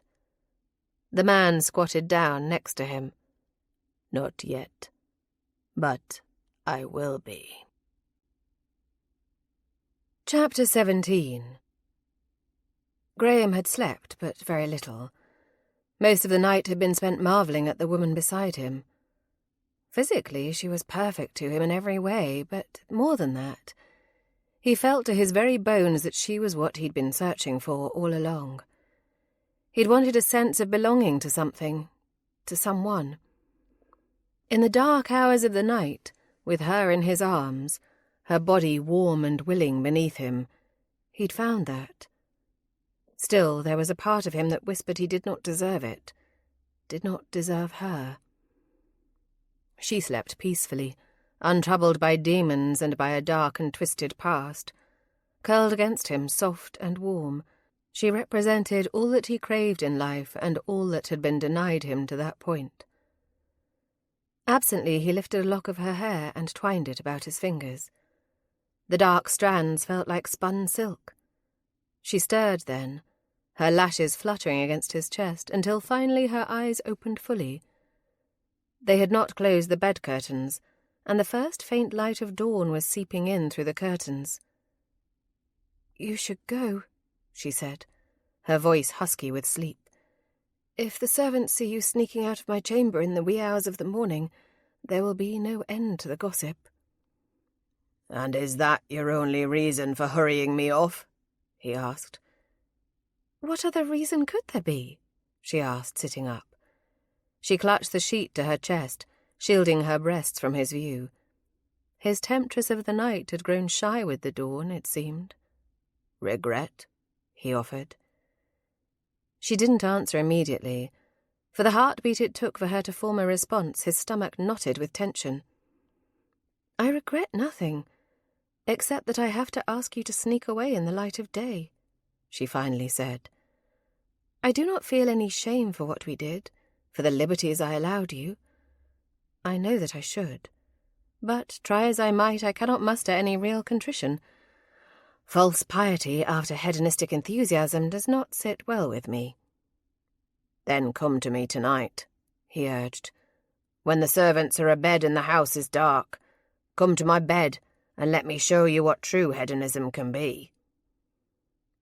Her expression revealed clearly just how tempted she was. But she ducked her head, her hair falling over her face in a movement that was unconsciously seductive. "I don't know yet. It all depends on what happens today with Agatha. If she isn't better—" "Dr. Warner has assured us that she will recover, but that it will be a difficult process." "Do you believe him?" she asked, pausing as she attempted to bring some order to the wild, tangled mass of her hair. Recalling how her hair had wrapped around him the night before, the silken tresses sliding over his skin as he made love to her a second time, Graham had to fight the urge to simply drag her back to the bed.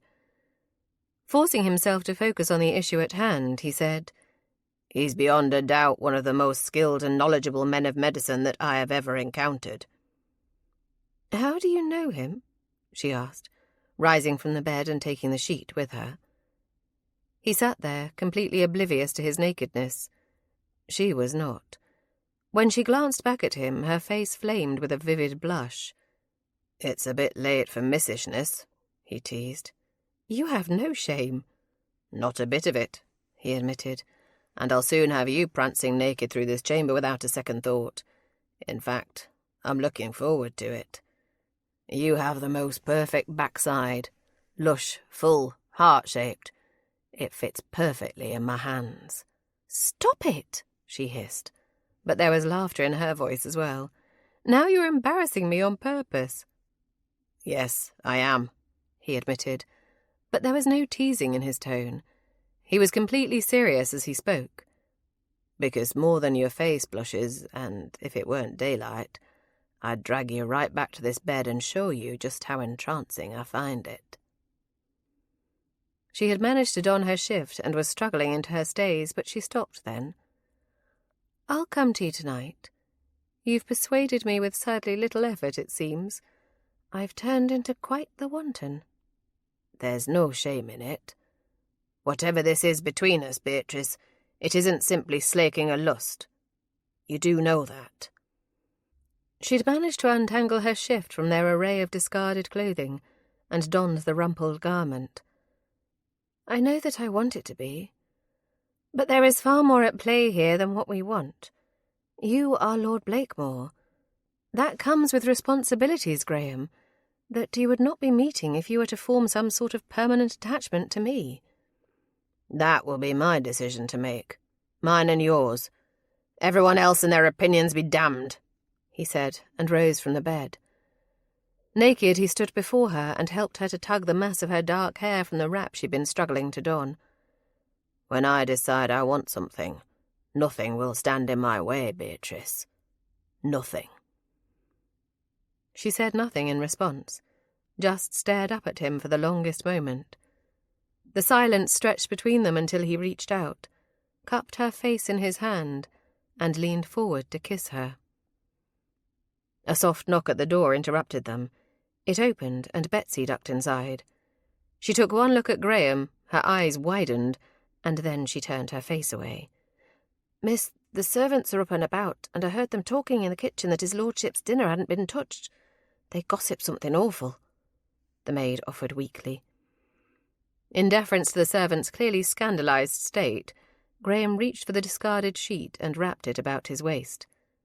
"Can you get to my chamber and retrieve fresh clothing for me?" "Yes, my lord," Betsy answered. "We had the trunks brought down from the attic with the late Lord Blakemore's things in them. They've all been laundered and aired out. You'll be togged out like a lord ought to be." "Go fetch them for me," he said. "You've gotten very comfortable issuing orders for someone who wasn't even sure a day ago that you were actually a lord," Beatrice rebuked, as Betsy made her escape, carting his discarded clothing with her. "What's got your feathers ruffled, Beatrice? That your maid found me here, or that others might be whispering about us even now?" "What has my feathers ruffled, Graham, is your autocratic behaviour. You may be the Lord of Castle Black, but I'm not a servant for you to order about and command. I have a say in what happens between us." "Yes," he agreed. "You certainly do. And if you say no to me because you truly do not want me, I will abide by it. But if you say no out of some ridiculous notion that I have to land myself an heiress for the sake of the family, I'll ignore that as any sane man ought to." "It isn't ridiculous. I will not see the home I love, the only home I've ever known, destroyed because I was too selfish to do what was right." Betsy returned then and shushed them both. As if realising that she'd just reprimanded her employer like one would an errant child, she said, "You can be heard in the corridor. Be mindful of what you say," she whispered. Graham reached for the breeches she'd delivered, managed to don them beneath the sheet, and then quickly tugged a shirt on over his head. "Clearly the dew is off the rose if we cannot avoid being at one another's throats already. Can you get me to Lady Agatha's chamber from here?" "Yes, my lord. Not directly in, but just across the hall from it." "I will go and check in on her, and if anyone has questions about where I was or what I was doing, that should suffice as a handy enough alibi," he offered. Beatrice watched them leave, Betsy leading him through the maze of secret corridors and priest holes. She'd turned into a shrew, and she had no notion of why. "You do know?" Her conscience pricked her once more. It was fear. Having given herself to him so completely, she knew that there was no going back. She would, in her heart at least, be tied to him forever. The maid returned then. She stepped forward and lifted an impossibly tangled lock of Beatrice's hair and clucked her tongue disapprovingly. "I did tell you that a man would one day be very appreciative of it." "You judge me for the snarls in my hair more than the man in my bed," Beatrice said with a shake of her head. "Begging your pardon, miss, but if the other women in this house knew what was hiding under his clothes, there'd have been a queue outside his chamber door, especially Mrs. Blakemore. With Mr. Blakemore gone off to London and Mr. Christopher hiding out in the village tavern all night, she near broke one of the footmen. Several of the maids said they could hear them carrying on." "You've always bordered on inappropriate, Betsy, but now you're saying scandalous things on purpose." "No, miss. Now, since I know that neither your ears nor any other part of you is virginal, I no longer have to censor the gossip I bring to you," she answered smartly. "Mrs. Blakemore has been dallying with more than one of the footmen and the stable hands for years." Mr. Christopher was something of a surprise, but in truth not completely unexpected. They'd somehow made it to her dressing table, and Betsy was doing her best to untangle the knots. It would take a miracle, Beatrice thought. How long has this been going on? Since Mr. Blakemore brought her here, the maid replied. I never said anything to you because I always thought it was just the footman. She'd not be the first lady to take one of her servants as a lover. I suppose not. Do you think Edmund knows? I think a better question, miss, would be whether or not he cares. Beatrice continued to mull over that as, one by one, each of the snarls was coaxed out. Graham knocked softly on Lady Agatha's door, and an exhausted Crenshaw finally answered. The woman looked haggard and tired. Is there another servant in this house you would trust to watch over her? There was no preamble, no softening of the statement, and at the woman's startled look he realised she feared being sacked. It's too much for one person to provide round-the-clock care, Crenshaw. If there is someone else, you may look after her in shifts so that you can get a decent amount of rest. The maid immediately relaxed, the tension seeping from her face. My aunt is not currently employed here as she is retired. She had been Lady Agatha's maid before I took up the position, and resides with my mother in the village. I think she would welcome an opportunity to return to Castle Black to care for her ladyship. Speak to Hammond and see about having her fetched, then. If he questions it, tell him it is on my order. She bobbed a curtsy. Certainly, my lord. Entering the suite as the maid exited, he crossed the small sitting-room to Lady Agatha's bedchamber. She lay in the centre of the large bed, looking impossibly fragile and weak. Her pallor was alarming enough, but the fine sheen of perspiration on her skin was even more so. You are too ill. This cannot be good for you. Warner has decreased your dosage too quickly, he stated. She shook her head even as she beckoned him forward to the chair placed next to her bed. Physically, the misery is nearly unbearable. Yet my thinking is clearer than it has been in years, Graham. I would rather be done with it quickly if I can. I will gladly tolerate the discomfort for the desired outcome. Her expression shifted, a worried look crossing her features as she glanced up at him. You must believe that I did not know what Dr. Shepherd was about. I would never have knowingly succumbed to such a weakness. I find it utterly shameful. I do believe that, he agreed as he settled into the chair she'd indicated. Your strength of character is not in question. What I do question is Dr. Shepherd's motive. Is it possible that the laudanum was added to those elixirs and tonics in the hopes of making you more compliant? It was an ugly suspicion. But he could not shake the thought that, perhaps, someone had been attempting to control Lady Agatha's behaviour by leaving her in a vulnerable state. Compliant with what? She asked. With taking the necessary steps to have me declared dead, and the title passed officially to Christopher. There is no amount of opium that would ever have prompted such, she denied vehemently. And when that was realised, someone began adding foxglove to the mix to eliminate you altogether. I very much fear, he admitted reluctantly, that we are not dealing with a straightforward case of one villain being responsible for all of the misdeeds in this house. I feel that there are multiple schemes in play, and we are untangling all the threads at a snail's pace. She shrugged sadly. There have been too many accidents of late. Beatrice nearly drowning, someone shooting at you. And it was foolish of you to think you could hide such a thing from me in this house. I understand that Edmund and Christopher are the most likely suspects, as they are the two people with the most to lose upon your return. But I cannot allow myself to think so badly of them. They are difficult, to be sure, but they are not evil. I cannot allow myself to think so. Graham thought about the letter recovered from Eves yesterday. He would not burden her with that just yet. Until she was stronger, and until he could ascertain beyond any reasonable doubt that Edmund was the culprit, he would keep that unfortunate truth to himself. I will continue to look into things. Crenshaw is having her aunt fetched from the village to aid in your care as you recuperate. In the meantime, Edmund, Christopher and Eloise will not be permitted to enter this chamber. Only Beatrice, Dr. Warner, your maids and me will be able to see you. I fear we are at a point where it would be dangerous and foolhardy to trust anyone else." Lady Agatha sighed sadly and placed her hand over his. "You should not have returned to such an inhospitable welcome. We should all be rejoicing to have you safely amongst us again, and yet it is nothing but plots and machinations. And here I lay, useless, nothing more than another burden for you to bear." Graham shook his head. "You are not a burden to me. I have spent almost the last 2 decades roaming this world without any inkling of where I belonged. Even now I am between 2 worlds, too finely mannered to be a sailor, and yet not fine enough to be the gentleman I claim.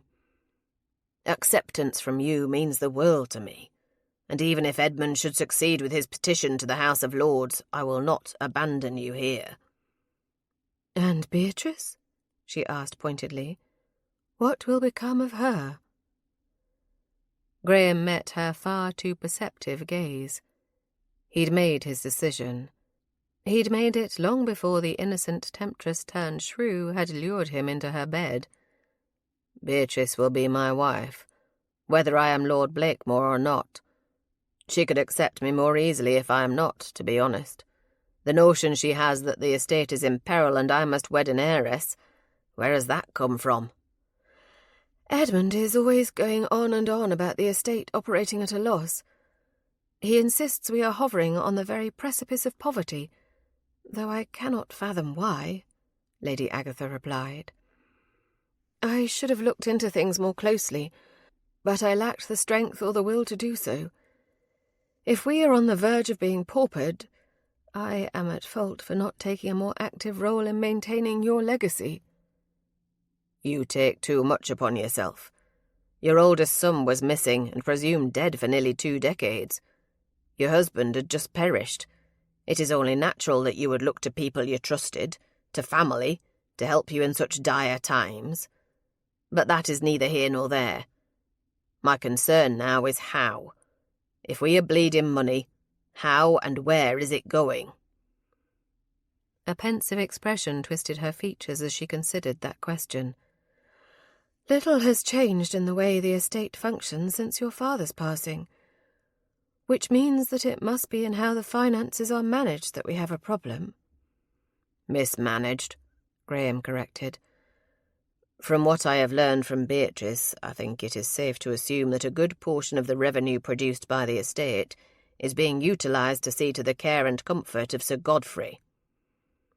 Lady Agatha made a sound of disgust. "I never could abide him. How he and my dear Nicholas could be siblings when they are so different of character and quality is beyond me." "Are Christopher and I not so different, then?" he asked. It was telling that she immediately looked away, a guilty flush colouring her face. The suspicion had been there, hovering in the periphery of his mind after their previous conversation. All her talk of not being a good wife and of Lord Blakemore's mercy and forgiveness had fed that ugly seed of doubt. "He is not Lord Blakemore's son, is he?" Lady Agatha closed her eyes, as a single tear escaped and rolled unchecked over her cheek. "He does not know my greatest shame, and I beg of you not to tell him." "I see no reason to if it can be avoided. But I need to understand who the players in this very dangerous game are. Tell me what you can." She was silent for a long moment, collecting her thoughts and her courage. With a heavy sigh, she began. "It was while I was in France with your father. You were just a boy, 10 when we first arrived there, and 12 when we returned to England on that ill-fated ship." When she paused again and drew in a shuddering breath, he took her hand. "I know this is difficult for you to discuss. I wouldn't press you if I didn't feel the information were vital." "How can anything so ancient as this be vital?" she queried. It was a question he was asking himself. I cannot say. Perhaps it was because my memory was so lacking that I learned to trust something far more indistinct and difficult to fathom. For almost 2 decades I have lived primarily by instinct alone, and it has not failed me. My instinct now tells me that this is important, even if I cannot say how." Their gazes locked, and after a long moment of silence, she said softly, "The first year was misery. Nicholas was always gone. You were a terror then. But you were a boy with no playmates, no friends, in a country you despised and that honestly despised us for being English. It's little wonder you were difficult. I hated being trapped in that house, and would take every opportunity to escape it." "And the second year?" he asked. "I met a man while I was out shopping. A Frenchman named Etienne Lachance. Needless to say, that was false." She grew silent again, and her pain was evident, written clearly on her features. "Even now, I cannot be certain if anything he said to me was based in truth. I was lonely, terribly homesick, and filled with a kind of ennui that I hope you never know. In short, I was easy prey for him. He seduced me to gain access to your father's papers. If your father had not been such a kind man, such a forgiving one, I could very well have gone to the noose for treason." Graham sat back in the chair and contemplated his answer very carefully. "He loved you," he finally said. "More than honour, more than country." She ducked her head and wiped the tears from her eyes. "You must despise me." He shook his head.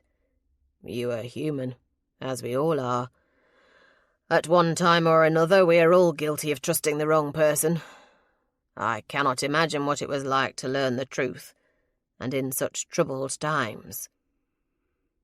"Are you certain this is important?" she demanded. "I have tried so very hard to forget those awful times. I thought losing you was my punishment. I'm still not certain that it wasn't." "That is not how the world works," he reproved. "I've little enough acquaintance with religion, but I do believe that God exists, and I doubt that he would let me suffer for what I did for your sins, if you committed any." "Adultery is sin enough," she scoffed. "And if it were a divinely punished offence, more than half the ton would be in constant peril." She shook her head, but a slight smile curved her lips. "I do not for one moment believe that we are dissecting my checkered past for the sake of idle curiosity. I may be trapped in this bed by my weakened body, but my mind, at least, is sound. Tell me why you need to know this." Graham ran his fingers through his hair in a gesture of frustration. "I cannot say. I'm not even entirely certain that I do. In the meantime, remain in your room and far from both Christopher and Edmund. And Eloise." "Very well. Crenshaw and her aunt will keep me well guarded. Between the two of them, they could raise enough noise to bring this whole castle down around our ears if the need should arise. And you will guard Beatrice carefully? She is not my child, but in many ways she is the daughter I always wanted. Heaven knows I could never have been blessed with one better." "I will keep her safe," he vowed. "I will keep both of you safe." Graham rose, the weight of that promise pressing heavily upon him as he left the room. He needed to find Dr. Warner. If Mesmer's techniques could unlock his fragmented memory, he'd gladly look like a fool during the process. Chapter 18. Eloise slipped from her chamber and headed for the tower. It was more difficult to get there during the day when the maids were all about, but in the past 6 months she'd become intimately acquainted with the floor plan of Castle Black. There wasn't a room she did not know. Ducking into an alcove as one of the maids emerged with an armload of dirty linens, She waited until the girl had passed before continuing on along the corridor. She didn't even know if he was there, but nothing ventured was nothing gained. She needed to see him. It had been days. Dallying with a footman eased the physical ache of not having a man in her bed. Heaven knew her husband had never offered her any fulfillment in that area, but nothing compared to what she felt when she was with him. At the end of the corridor, she removed the ribbon tied around her neck that held the key and unlocked the door to the tower. She climbed the stairs with her heart pounding in anticipation. As she neared the top, she heard the sound of footsteps and sighed in relief. Entering the chamber, she leaned back against the door and took in the length of his perfect form. Broad-shouldered, lean-hipped, blonde and perfect. She could not have ordered a better specimen. "My darling, you have been gone too long," she said. "I may yet be gone for good," he snapped. "You are supposed to reel in your husband. He very nearly ruined everything." "Edmund will do nothing," she said. "He is not well liked enough by anyone with a title to be able to get a petition through the House of Lords. His pleas will fall on deaf ears, and your plan will continue as always. There will simply be one more body to contend with than initially believed." "Two," he corrected. "As for your husband, he has already been taken care of. His fat, bloated corpse will be found in a thicket near the road." "You should have told me," she snapped. "We were not ready for that yet." "We're ready when I say we are," he shouted back at her. "We've dawdled long enough. We'll eliminate the others, and when Christopher assumes the title, we'll eliminate him. I'm tired of waiting. I'm tired of hiding in this goddamn tower while you fuck every man in this house." Eloise stepped back. His jealousy was becoming a problem, but for the moment, she still needed him. "Lady Agatha will be easy enough to explain away. As for Beatrice, there will be no one to raise a fuss or request an inquest. Graham can assume the title and then die of an unfortunate accident. He admitted himself that he is a poor horseman, did he not? It all sounds perfect, but I worry that so many deaths, even with reasonable explanations, will raise questions." She stepped forward, loosening the ties of her gown so that it fell to her feet, revealing that she was nude beneath it, save for intricately embroidered stays and silk stockings tied with black ribbon garters. She noted how his eyes darkened as they roved over her form. "I couldn't bear it if something happened to you, my love."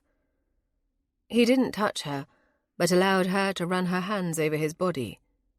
"You left out Christopher, or have your feelings for him gotten in the way of your ultimate plan?" Eloise was an insatiable creature, and while he had no qualms about her taking every footman in the house to her bed, her dalliance with Christopher stirred his envy. It wasn't about her, but about his resentment of his half-brother, the English bastard who'd had everything while he'd eked out a meagre existence in the infantry. "No," she stated firmly, "I will be Lady Blakemore, and you will take his place with no one the wiser, just as we've always planned. I would never have married into this dismal family otherwise. Edmund is a plodding fool, and Christopher, well, we had to establish a history between us so that when we become engaged after Edmund's death, no one will question it." "Are you certain you do not prefer him? The gently reared bastard over the coarse and impoverished one?" "Thanks to my father-in-law's excessive spending and my now late husband's inability to say no, you're both more impoverished than I like." He grinned at her, tugging her close. "Edmund has been stopped. Sir Godfrey will have to take his chances with the moneylenders. And in a few short months, you and I will rule this house together." "We'll dismiss the servants and hire an entirely new staff who will never suspect a thing. And in a few years, when Christopher is a dim memory to those he knew at school, we can leave this dismal spot and go to London. Lights and parties and the theatre, and we can indulge our every desire no matter how wicked it is." He smiled, but there was a hint of cruelty in his gaze. "Did you not enjoy fucking that footman last night? Was his cock not enough for you?" Eloise pressed herself against him, hoping to entice his appetite enough to lighten his decidedly sour mood. She adored him, but she had learned that his moods could be capricious and often vicious. "I only did it because you told me to. You are the only one that I want, Alain, and I want you right now. Take me." "I'll give you what you want. But you have to do something for me first," he said, his hand coming up to tug her hair from its chignon. When the mass of it was wrapped tightly in his fist, her head pulled back with the kind of violence that she both craved and feared. He kissed her neck. "Say yes, Eloise." "Yes, yes to anything." "Find a way to get to Lady Agatha. The foxglove has been too slow. Give her more of it, and let us at least end one part of this farce." There was no hesitation, no doubt as she uttered her agreement. "Anything, my darling. Anything for you." He bit her neck, his teeth sinking in hard enough to form a bruise there. "For us. For our future." "Yes, for us," she whispered, as his fingers dug into her hips. "For us." "Just braid it and pin it up, Betsy. Let's make this quick before I shout the house down," Beatrice said, rubbing her tender scalp. They'd been fussing with her hair for what felt like hours. Betsy huffed and murmured something under her breath. "Do not think to take me to task," Beatrice snapped. "Certainly not after all your talk of inevitability. You are as much to blame for my fall from grace as I am." Betsy did roll her eyes then. "Hardly that, miss. And it isn't your fall from grace that's such a burden. It's the knots in your hair. Tell him next time that he can put his hands anywhere but near your hair, or so help me, Lord, or not, I'll take a chunk of his hide for it." "Really? Should I go tell him this now?" Betsy blanched. "No, I'm only talking. But do have a care. You might find it tiresome to have me brushing your hair for hours. But think about what man will still have me when I've got muscles in my arms to rival a blacksmith." Beatrice blinked for a moment, and then, despite her best intentions, a giggle escaped her. "I didn't say such to be funny," Betsy protested. "It's true." After a moment's struggle, Beatrice regained her composure. "You are absolutely correct. It is not funny. It's ludicrous." Betsy grinned. "But it got you out of your mood, didn't it? How you could spend a night with a man like that and still be a grump the next day is beyond me. He wasn't a total oaf in bed, was he? Sometimes it doesn't matter how they're put together if they don't know how to use it." Beatrice blushed furiously. "That is not an appropriate question." "Did you enjoy it?" "How's that for appropriate?" Betsy asked, jabbing more pins into the braided chignon. "I did, and that is all I intend to say on the matter. He is your employer." "If you want this to be a proper house where servants know their place, you'll have to sack the lot of us and start fresh," Betsy said. "We've grown too used to being able to carry on without appropriate supervision." Beatrice paused. She couldn't put her finger on it, but there was something in what Betsy said that had given her pause. "Betsy, if someone were to assume the role of Lord Blakemore and send all the servants away, and assuming there was no one left in the family to properly identify him, who would gainsay him?" Betsy shrugged. "No one, I suppose. The servants let go would most likely be too terrified of being turned out without a reference to make much of a fuss about anything. And when you're new in a house, you won't risk losing a position by poking into much of anything if you're smart." She stepped back, cocking her head as she surveyed the chignon, and then sighed as she reached for more pins. "Why would you ask such a thing? You're not thinking that his lordship isn't his lordship, are you? Surely not after last night." "No, not in the least," Beatrice said. It was true. She believed it, and it broke her heart. If he weren't the Lord of Castle Black, she could be with him forever. Pushing that thought aside, she added, "I'm fully convinced beyond the shadow of any doubt that he is Lord Graham Blakemore. But there was an odd thing that happened yesterday, and it sounds positively mad to say it. But have you ever noticed that Christopher seems to be in two places at once in this house?" The maid stopped, growing unnaturally still. "I just always assumed he was using the tunnels. or that I'd lost track of time from one sight into the next. But it wasn't even 2 days past that I saw him up here in the corridor heading towards his chamber as I went to the laundry. And then I saw him outside through the kitchen window heading toward the beach. Even with the tunnels, there'd be no way for him to get that far that quickly. That's not the first time I've seen the like either.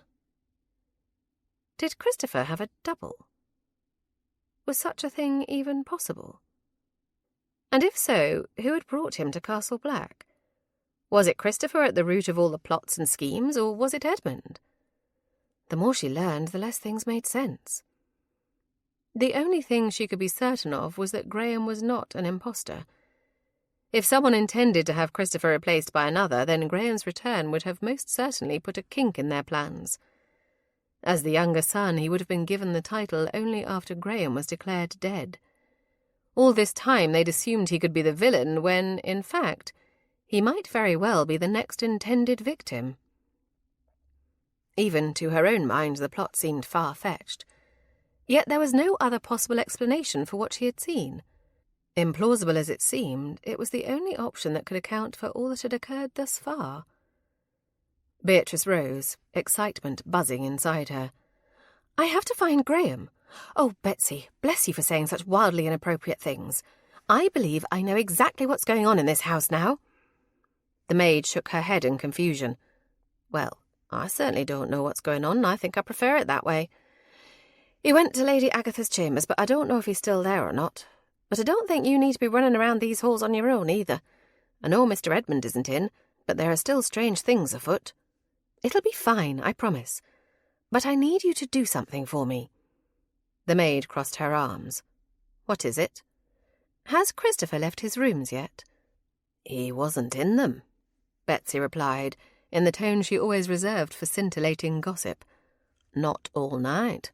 I reckon that's why Mrs. Blakemore had to wear out that poor footman. Mr. Christopher went into the village to spend the evening at the inn with Mary, the tavern wench.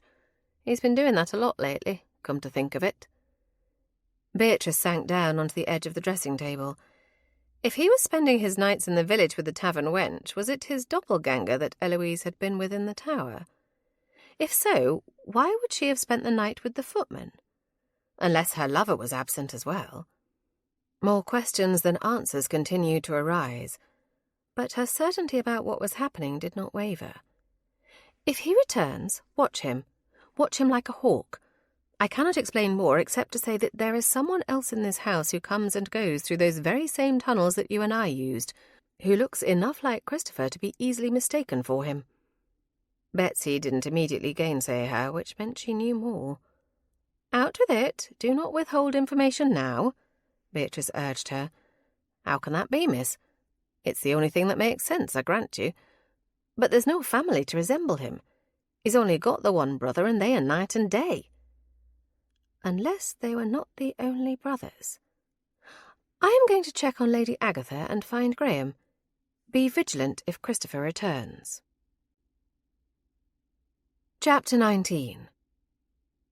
Graham had just emerged from Lady Agatha's chamber when he felt the weight of an all-too-familiar form crash into him in the corridor. One arm snaked around her waist, both to steady her and to give him an opportunity to hold her softness against him for just a moment longer. "You were certainly in a rush," he commented. Beatrice stepped back. "We need to talk, privately." "Where do you suggest?" "Your chamber," she answered, and spun on her heel to head in that direction. Graham followed behind her. Once again he found himself admiring the sway of her hips. That admiration was only deepened by the fact that he knew precisely what was hiding beneath her prim skirts. The urge to have his hands on those hips again, to plunge into the soft heat of her body until he lost himself, robbed him of any sense. She reached the chamber first and opened the door. As she crossed the threshold, she glanced back at him over her shoulder. It was unintentionally seductive, but nonetheless effective. Following her into his rooms, Graham forced himself to keep at least an arm's length between them. Otherwise, he'd have her bent over the nearest piece of furniture, and whatever it was she'd wanted to say to him would be forgotten. "What is it that you've discovered?" he asked. "I've discovered nothing, but some things have simply become clearer to me upon reflection." She paused and then said in a rush, "I do not think Christopher is a villain. I think he is to be another victim." His brows shot upward. "How did you come by this conclusion?" "Betsy said something to me, that if I wanted to be in a house full of servants that knew their place and behaved properly, we'd have to sack the lot of them and start fresh. It dawned on me then, as isolated as we are and as little as we've been in society, that no one would know if someone else who looked enough like him took Christopher's place." "You'll need to explain that a bit better." "You'll think me utterly mad, but I need you to hear me out," Beatrice insisted. He stepped closer to her. "I have often thought you maddening, Beatrice, but never mad. Tell me what you were thinking, and I promise you that I will give it all the consideration deserved by virtue of the source."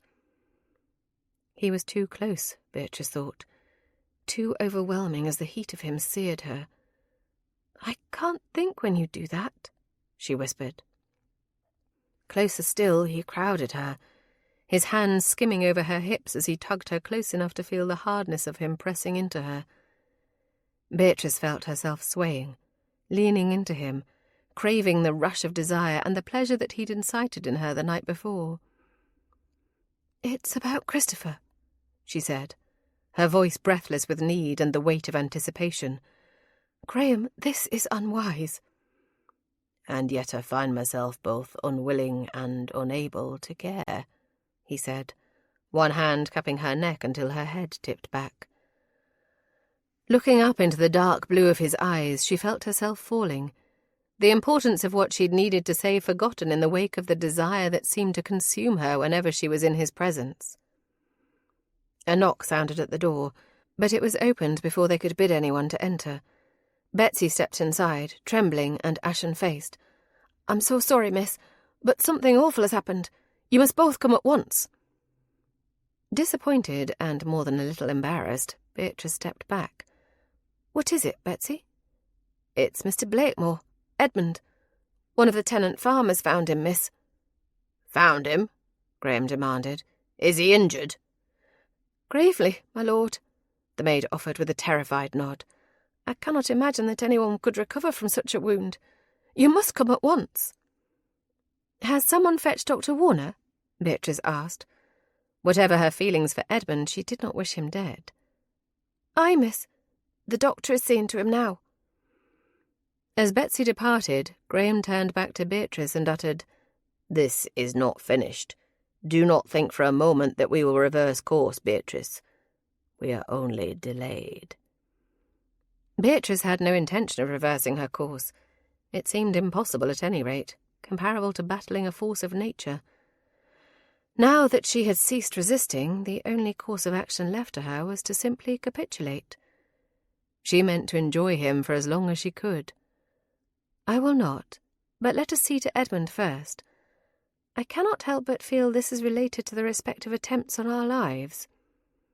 "If Edmund is as gravely injured as Betsy stated, we may have very limited time to ascertain if he can identify his attacker. Let's go," he urged. Beatrice followed him from the room, dreading what was to come. They found Dr. Warner tending to Edmund in a small room off the kitchen. The frenzy of activity gave further testament to Betsy's assessment of the situation. Some of the older servants, those who might have known Edmund as a boy, wept. Others, maids who had undoubtedly spent the better part of their employment at Castle Black dodging his unwelcome advances, remained dry-eyed. Graham could not fault them for it. Entering the narrow room, Edmund lay on a small cot, his face pale and his skin clammy. The blood-soaked bandages about his midsection told the truth of it. A wound to the gut was one of the more brutal ways to shuffle off the mortal coil, but shuffle off he undoubtedly would. What the bullet didn't do, fever would. "What is his condition?" Graham asked. Warner turned back and shook his head, his silence speaking volumes. From the bed, Edmund sputtered a cough and opened his eyes. They fixed on Graham immediately, but for the first time they held no hostility. Stepping forward, Graham squatted on his haunches next to the injured man, until they were eye to eye. "Who did this to you, Edmund?" Chris, he broke off, a fit of coughing interrupting his speech. Blood seeped from the corner of his mouth, and Graham knew then that the other man's lungs were filling with the substance. He would not be long for the world. "Christopher," Edmund finally managed to utter. Though the word was barely more than a whisper, it resounded in the small chamber like a pistol shot. The servants gasped in surprise, their shock clearly evident upon their stunned faces. "Are you certain that it was Christopher?" Graham pressed. "Is there any doubt?" Edmund frowned at him, then admitted in a voice that was growing ever weaker. "He sounded wrong. Thought it was the drink. Not him. Not like him." "Wrong how, Edmund? What did he say to you?" Graham persisted. Edmund turned his head slightly and met Graham's gaze more directly. Graham could see death in the other man's eyes. It had already sunk its icy claws into him. Edmund's lips parted, but not in answer. His last laboured breath passed them on a sigh, and then his chest stilled. It wasn't the first time he'd watched a man die. In truth, of those he'd watched take their last breath, he'd had less feeling for Edmund than most. But the dismayed sound from Beatrice, the tears that gathered in her eyes as she looked at the corpse of a man she'd known since childhood, struck a chord in him. She was hurting, though why he could not fathom given Edmund's treatment of her. Yet her pain was evident, as was his complete inability to do anything about it. He rose and nodded curtly to Warner. To Hammond he stated, "You'll see to the preparations." "Yes, my lord, it will be taken care of," the butler answered gravely. "What of Mr. Christopher, my lord? What is to be done?" Graham's lips firmed. "I will handle that part of it, Hammond. The servants must say nothing to him when they see him. In fact, they should avoid him at all costs for now until I have a firm plan of action in place. If anyone sees him, take note of his direction and come find me immediately. Is that understood?" "Certainly, my lord," the butler answered quickly and with complete conviction. A chorus of agreement followed. Graham offered Beatrice his arm. "Come, we must see to Lady Agatha before she hears the news of it elsewhere." He needed to get her out of that room. He also needed to curb his own ridiculous jealousy of a dead man.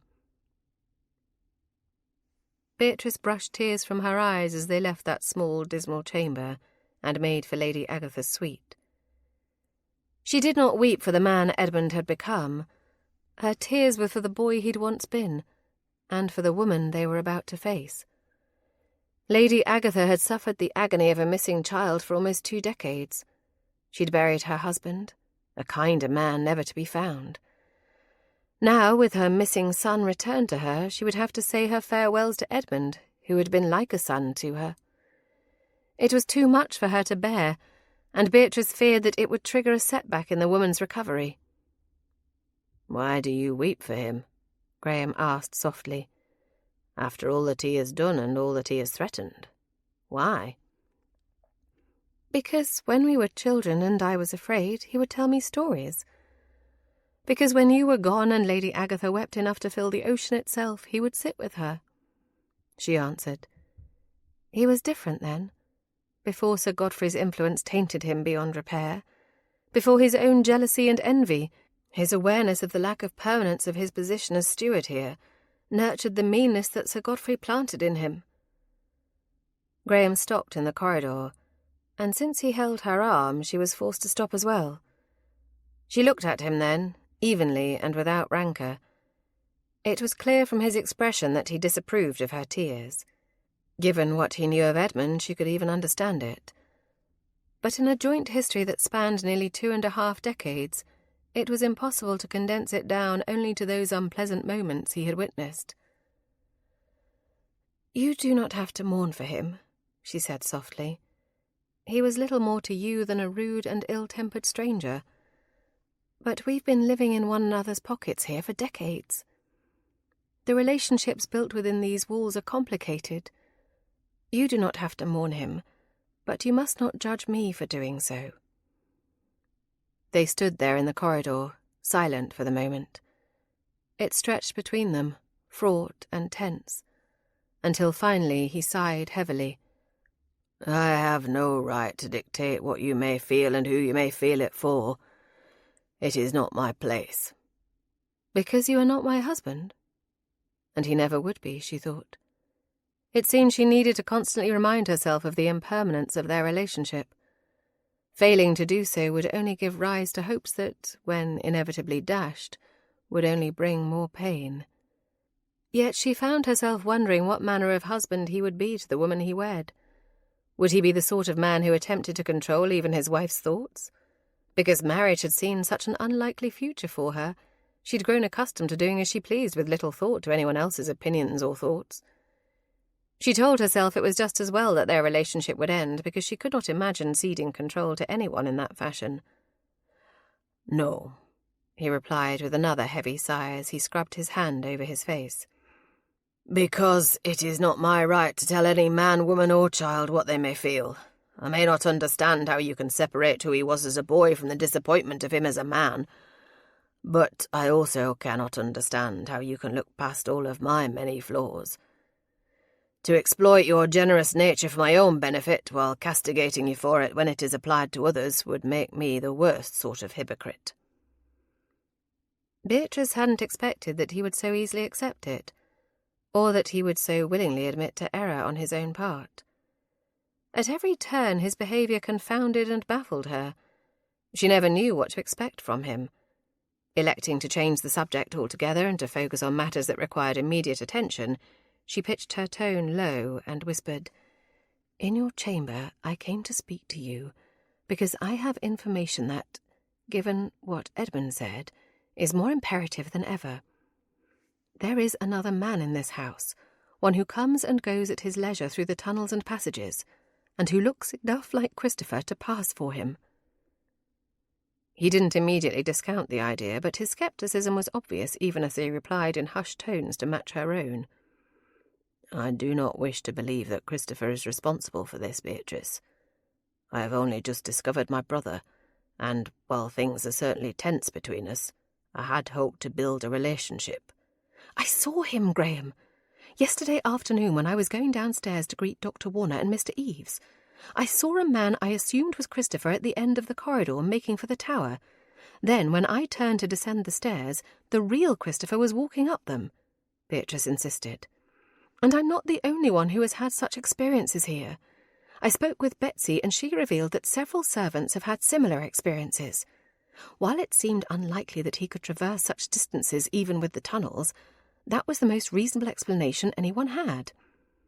He drew a deep breath. "If that is true, to what end?" Beatrice sighed. "I do not fully understand it myself. I've only just been able to put together everything. But before you returned, it was almost a certainty that Christopher would eventually take on the role of Lord Blakemore. But he was sent down from school, and even then maintained his innocence of the crimes he'd been accused of. What if he truly was innocent? What if his exile home was engineered as part of a greater plot?" "This is all ridiculously Machiavellian," he said. "I'm not denying that it's possible, but the degree of planning and strategy required is prohibitive. Why would someone do this?" She was speaking in whispers, but growing more animated as the ideas and theories expanded in her mind. "I told you we are isolated here, our own secluded enclave. As young as Christopher is, his face is still changing, still transitioning from boy to man. In 5 years' time, anyone who vaguely resembled him could return to London, claim to be Lord Blakemore, and no one would bat an eye. All the people who would be able to gainsay him have been walking targets. You, Lady Agatha, and me. Now poor Edmund, but not Eloise, who is meeting her lover in that tower. She is the key to all of this, Graham. I feel it to my bones." He was silent then, considering. Did he think her ready for Bedlam? When at last he spoke, he stunned her yet again. "I cannot think how he would ever encounter someone who looked so much like him, or how such a plot would be hatched. But I cannot reason out any other scenario that fully encompasses everything that is taking place here either. For now, we will proceed cautiously, as if your hypothesis is accurate." "What are you not telling me?" she asked. It was clear to her by his expression that he was concealing something. "Lady Agatha confessed to me that Christopher is my half-brother, sired by a lover she took while in France," he said. "It is possible, then, that I am not Christopher's only half-brother." The revelation was not as shocking as it should have been. In some ways, Beatrice realised she'd always suspected as much. What shall we do about Christopher and his double? It is clear to us what Edmund must have meant, but perhaps not to everyone else. How will we manage to capture or confront this madman when he slips in and out of the shadows? Graham took her hand again, a much more intimate gesture than simply offering his arm, and one that, if anyone were to see them together, would fully reveal the nature of their relationship. Her protest died on her lips. She had told him she would not renege, and if that meant accepting public declarations, she would. "If, as you say, Eloise is the key to all of this, then we start with her and let her lover come to us," he said. "First, let us speak to Lady Agatha, and then we will figure out how best to proceed." You think to use her to get a confession out of him? What if his feelings for her are not so genuine? She may be nothing more than a pawn to him. "Then I will persuade him," he stated evenly, "by whatever means necessary." Beatrice shivered at the cold and implacable expression that hardened his features. He'd told her he'd been a pirate when it suited his needs to be so, and in that moment she could see it in him clearly. The gentleness he'd displayed with Lady Agatha, his protectiveness of her, those were only a few of the many layers that comprised the complicated man before her. They could have 3 lifetimes together, she thought, and she would never know them all. "Have I repulsed you at last?" he asked. Was that your aim? If so, you have failed. I may not like your methods, and I may be far too squeamish to be party to them, but I'd be a fool to deny their necessity. This must stop before other lives are lost, she said firmly. So do what you will, what you must, and stop expecting me to turn on you at any moment. He stared at her intently for the longest moment, his sharp gaze taking in every detail of her, it seemed. At last he gave a curt nod and said, "Then let us go and take the sad news of Edmund's passing to Lady Agatha. It is a task that I dread, but postponing it is not an option." Beatrice said nothing further.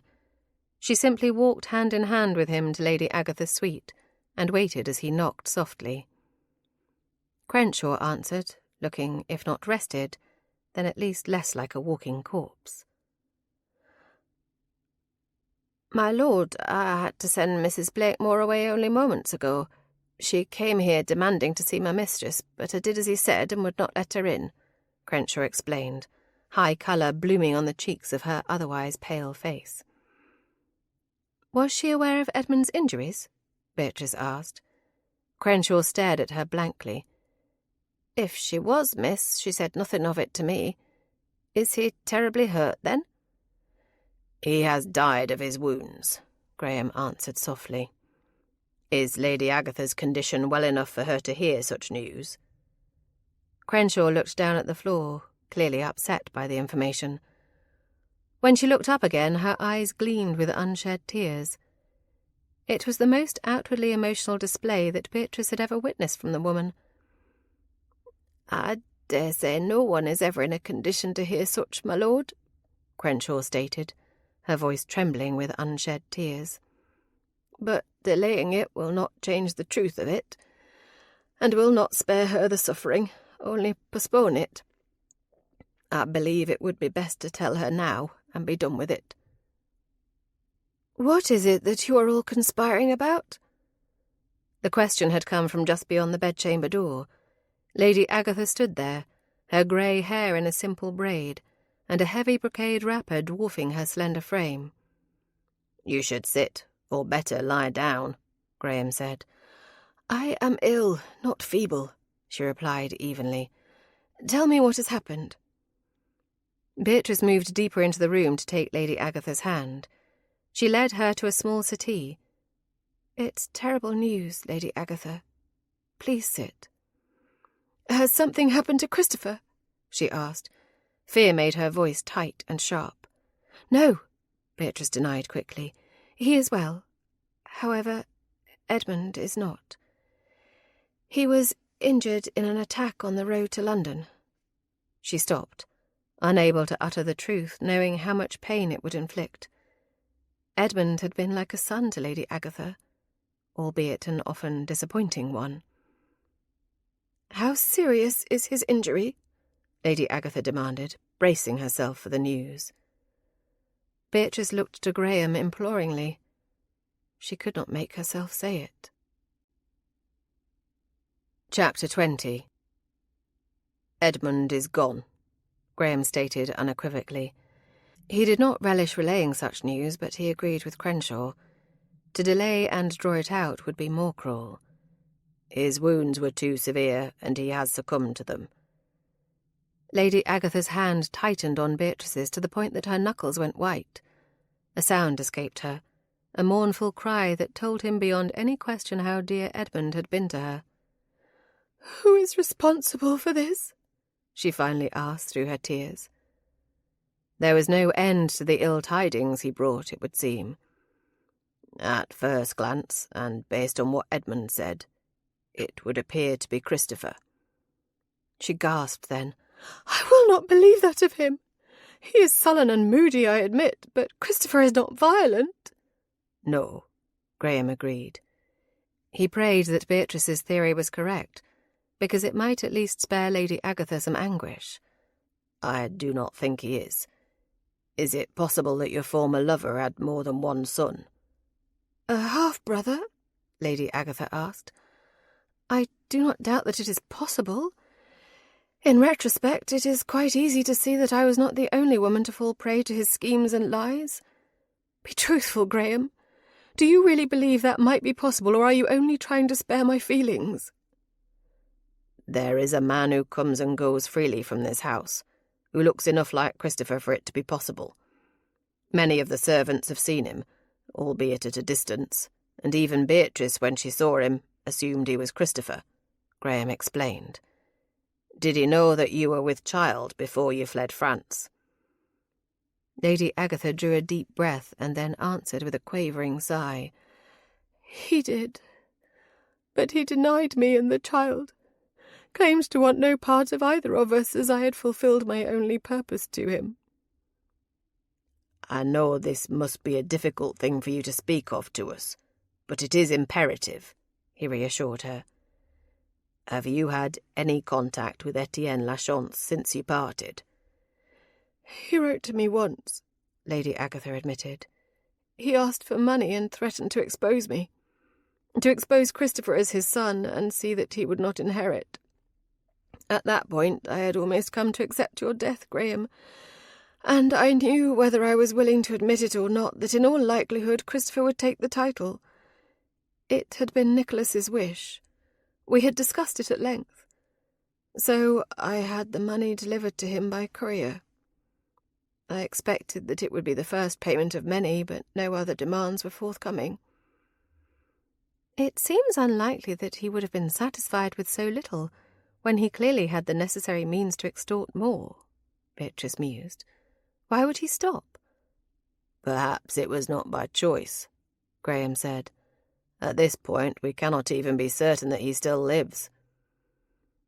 "But he has a son that might be here within these very walls," Lady Agatha questioned.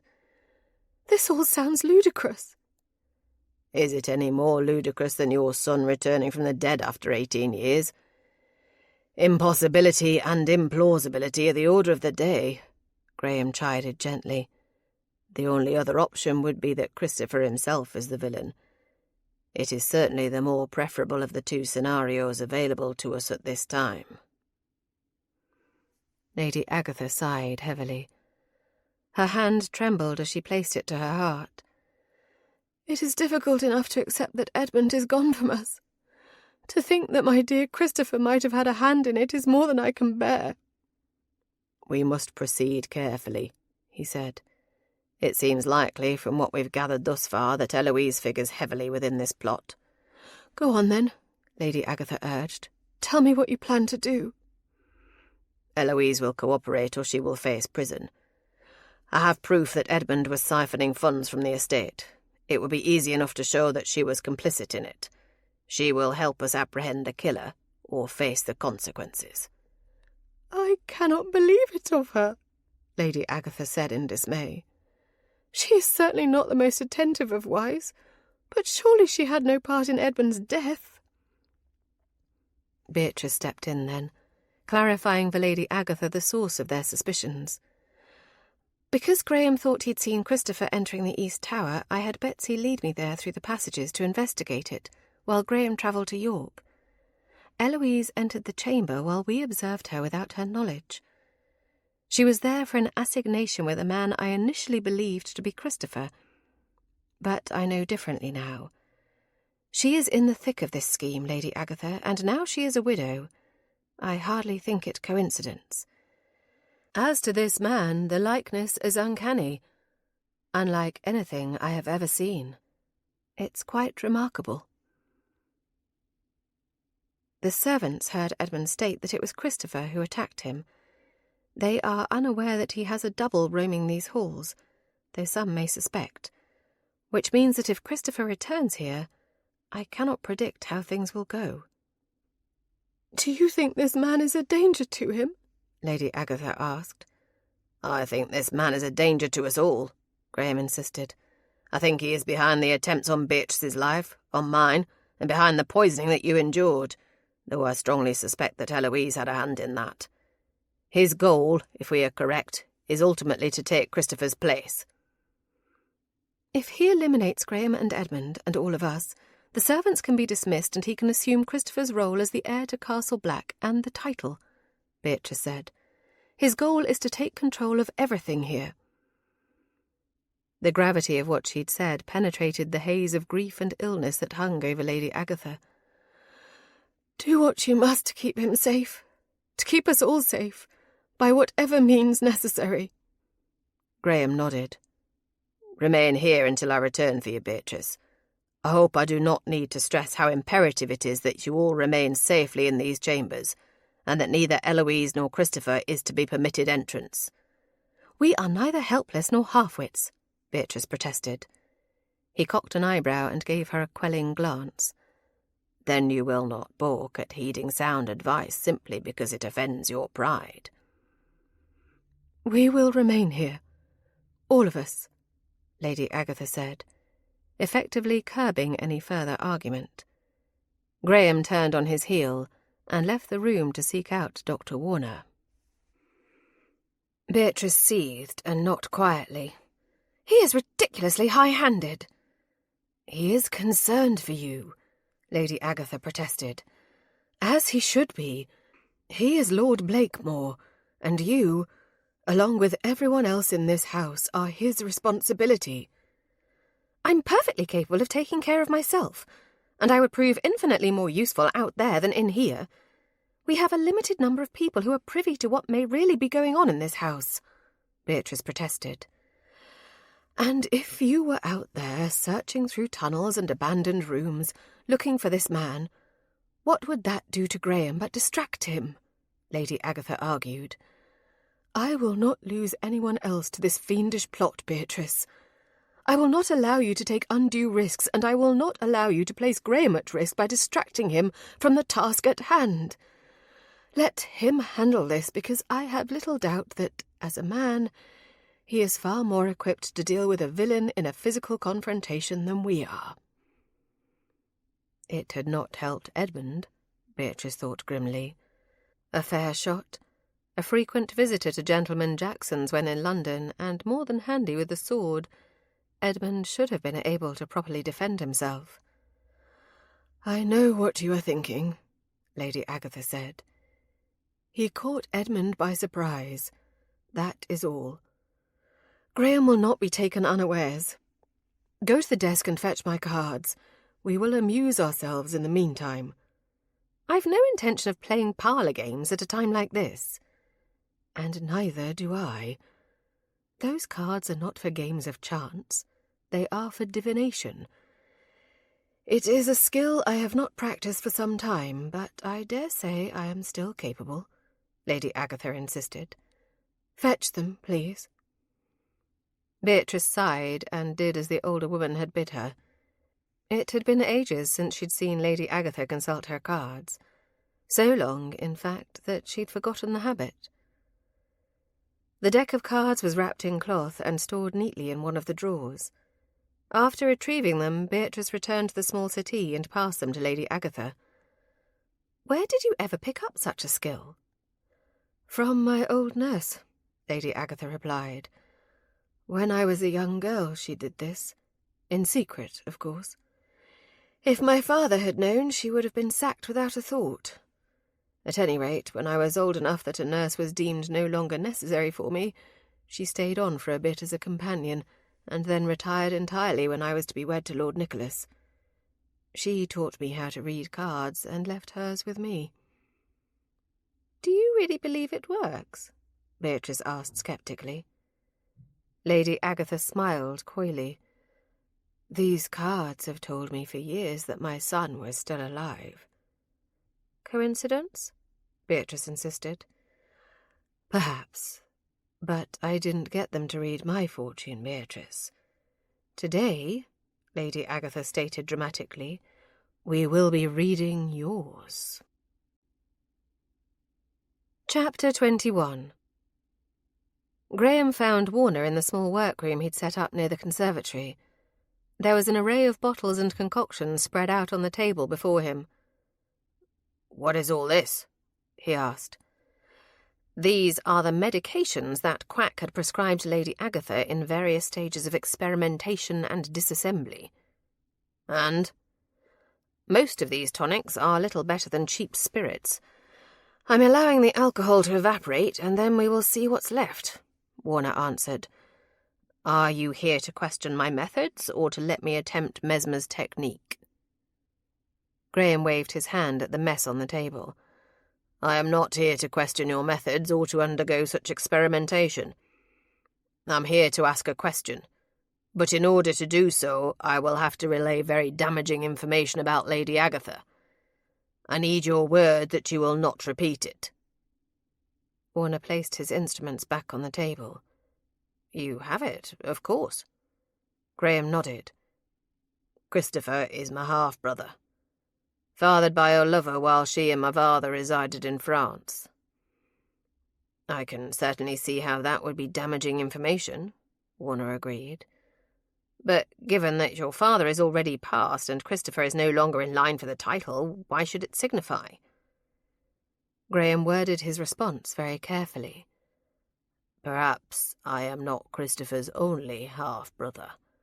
Is it possible for half-siblings to look so much alike they could pass for one another?" Warner sat down heavily in one of the chairs that had been provided for him. "It is possible, of course. It is unlikely, but not impossible. With you, you have dark hair, as both your mother and father did, too, according to Lady Agatha. Christopher's blonde hair is certainly out of character for the family, but it could be a throwback to someone on your mother's side. Or to his father, who was blonde as well." Warner shrugged. "Yes, I suppose it could. Do you think this has something to do with whoever has been attempting to poison Lady Agatha? And of course the events that befell poor Mr. Blakemore. By the way, I've sent for Dr. Shepherd. I mean to question him about why he drugged her without her knowledge. Perhaps that information might be of use to you in discerning whatever it is that is going on here and who might be responsible." Graham took the other chair. "Someone is slowly poisoning Lady Agatha. Someone pushed Beatrice from a rock formation at the beach and left her to drown. Edmund was shot and left for dead, and when I was returning from York after coming to see you, someone took a shot at me. And Beatrice has seen someone in the house who looks enough like Christopher to be his twin." "And how does she know it was not Christopher?" Warner countered. "Because immediately afterwards she ran into Christopher on the stairs. It would have been impossible for him to be in both places at one time. There is a word for this, German. Doppelganger. Do you know it?" "Ghostly double. Of course I do. I've heard it and know what it means," Warner said. but I have yet to encounter anything like that in all my years practicing medicine or travelling the world. Do you really believe this is what's happening here?" Graham considered his answer very carefully. "The other option is that Christopher himself is responsible for these crimes. For Lady Agatha's sake, I can only hope that is not true. And I trust Beatrice's judgment. She is not given to flights of fancy or untruths." Warner eyed him curiously. "You've become very close to her in a very short time." "I remember very little about growing up here. The few flashes of memory that I have experienced have all been centred around her. Whatever my feelings for her are, I do not believe that they are new." "Let us try Mesmer's technique. It will only take a few moments, and perhaps something will come to light that will further cement your claims here." Graham wanted to say no, but he was also curious. He wanted to be certain. He wanted everyone else to be certain as well. 5 minutes. 10, Warner counted. "And then whatever it is that you wish me to do, we will get on with it. I do not believe for a single moment that you came here only to ask questions." Graham wanted to refuse. In part it was sparked by his belief that Mesmer and his techniques were ridiculous. But another part of him feared both that he would remember and that he would not. If he remembered things that conflicted with his current belief that he was Lord Blakemore, what then? Or if he underwent the experiment and nothing changed? "Fine, get on with it," he relented. Warner rose then, gathered items that he needed, and then dragged a small table over to them. On it he placed a bowl filled with water and various bits of metal, and on each corner of the table he placed a magnet. A single candlestick was placed behind the bowl and lit. "Take these," Warner said, holding out 2 metal rods. "Hold one in each hand, close enough to the table to feel the draw of the magnets, but not enough to let them touch." Graham did as instructed with a heavy sigh and a roll of his eyes. "I will go on record as stating that all of this is utterly ridiculous." "They are trappings, physical things to distract the body and allow the mind to focus. That is all," Warner explained. "If you can focus without them, I can remove them." "No, let's just get on with it." Graham relented and followed the instructions he'd been given. "Work on keeping the rods equidistant from the magnets. Good. Focus on that, but don't look at them. Instead, look into the flame of the candle. Follow the dancing of it with your eyes."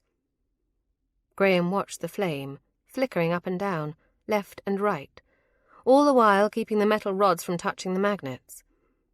It was more difficult than he'd imagined it would be. The longer he stared into the flame, the heavier his eyes felt. Warner took a small instrument and struck the edge of the bowl until it emitted a tone that resonated throughout the room. "Tell me about the day you were rescued by Captain Smith." "I was thirsty," Graham said. "I'd lain in that boat for days. The nights were so cold I thought I'd freeze, and then the sun would beat down during the day until I'd long for the cold.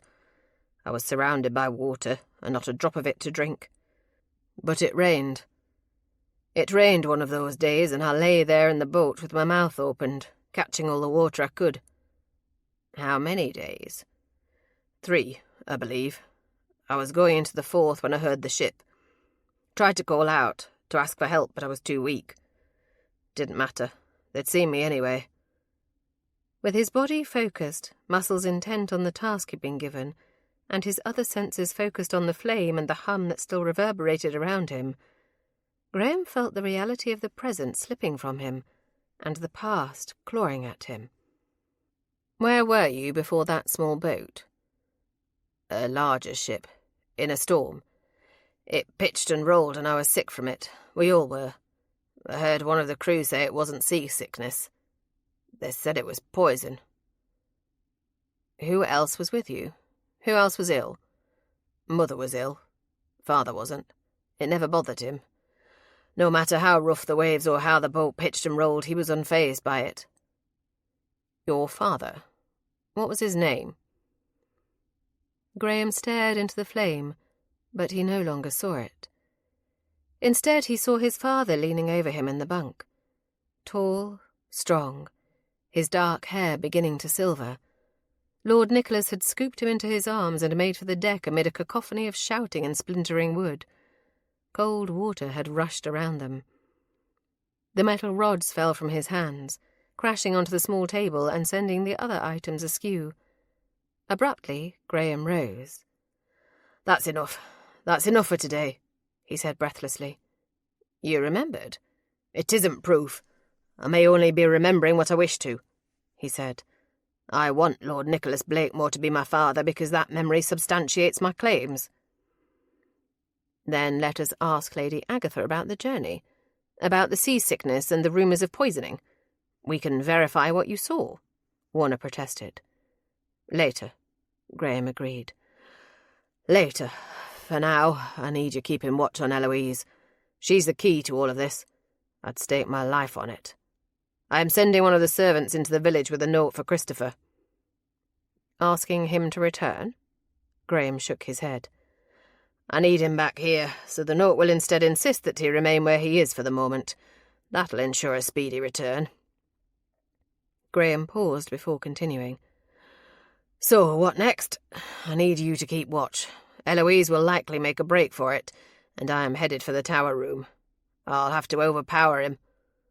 "No, you won't." Warner took a small bottle from the work table behind him. "There's enough laudanum in this bottle to knock out an elephant. I'm assuming he stashes some brandy or wine in his little turret?" Graham grinned. "There's a hefty amount of brandy in there. Come. I'll add it to his stash while you monitor Eloise. She may try to warn him, or she may simply try to make a run for it. It's anyone's guess with her." Growing serious again, Graham added, "Thank you, Warner, for everything." "Are we not friends?" Warner countered. "Is this not what friends do, but help one another?" "I've never had friends," Graham admitted. "Or if I did, the memory of it is buried." "Even on the ship where you served for so long?" "No," Graham said. "I was mistrusted. My mannerisms and speech set me apart from the others, and I was considered high-handed and difficult." Warner laughed at that. "You still are. You still are." Beatrice frowned at the cards. "You're making it up as you go along because you are trying to influence my thoughts and feelings." Lady Agatha drew back, affronted.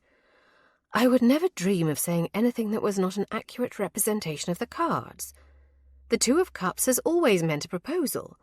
Always. Would it be so terrible if he were to ask?" "He has already asked. No, actually, he has not asked. He has informed. He has assumed. He has ordered. And I have said unequivocally no. Because, as we both know, I am not the sort of bride he needs." It was an argument she'd made countless times, and yet every time she uttered the words she did so with less and less conviction. "And what sort of bride is that, Beatrice?" "A wealthy one. The castle needs a ridiculous number of repairs, the village is in dire straits, and I haven't a cent to my name. Would you have him marry me only to lose the home that he has only just returned to?" Lady Agatha waved her hand dismissively. "Pish-posh! This castle has stood for more than 500 years. It will likely stand a few hundred more. The village will rebound as it always has in the past. And as for his home, I strongly suspect that Graham will view home as any place where you are.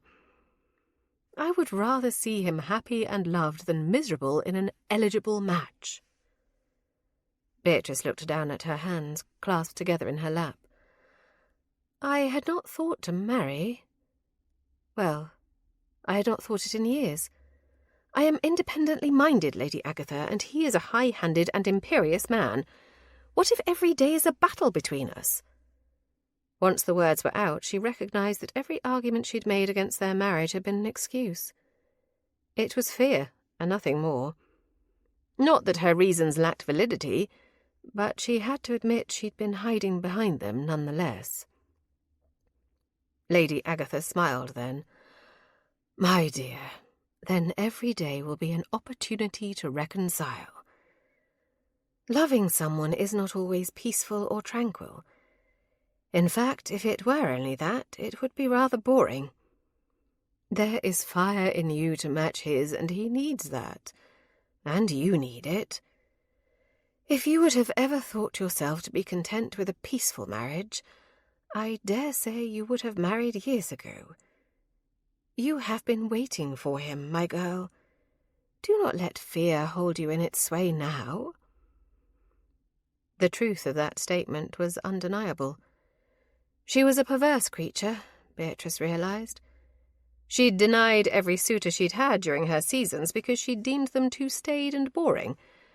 Graham was anything but, and still she found herself reluctant to commit. What if I am not meant to be a wife?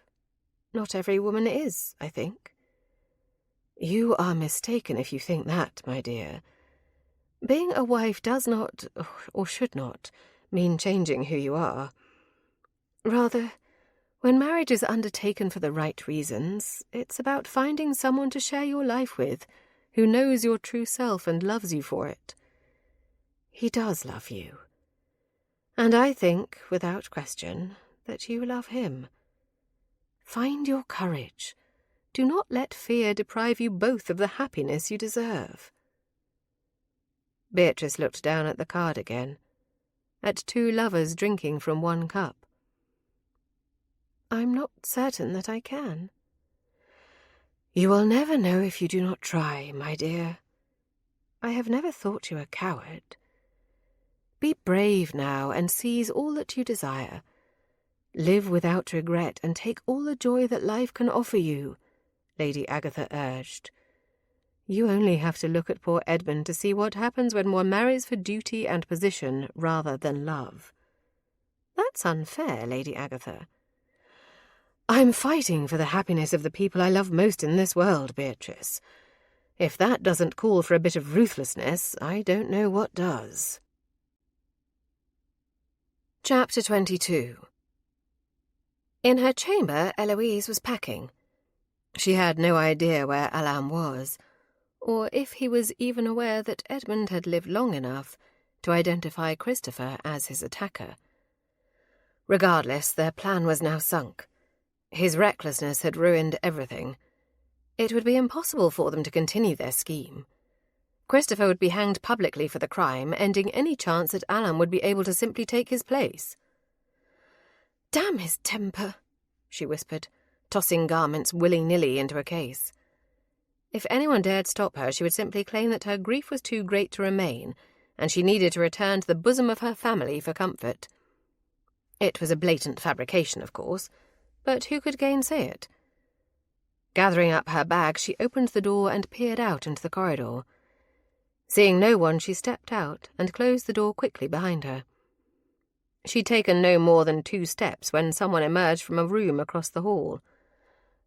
"Embarking on a journey, Mrs. Blakemore?" Eloise gasped, dropped her bag, and her hand flew to her heart. "Dr. Warner, you frighten me near to death," she exclaimed. "Surely not to such a degree, Mrs. Blakemore. I anticipate that you are made of infinitely sterner stuff than that," he replied cagily. Eloise considered his tone and his words carefully. It was quite obvious that he was suspicious of her.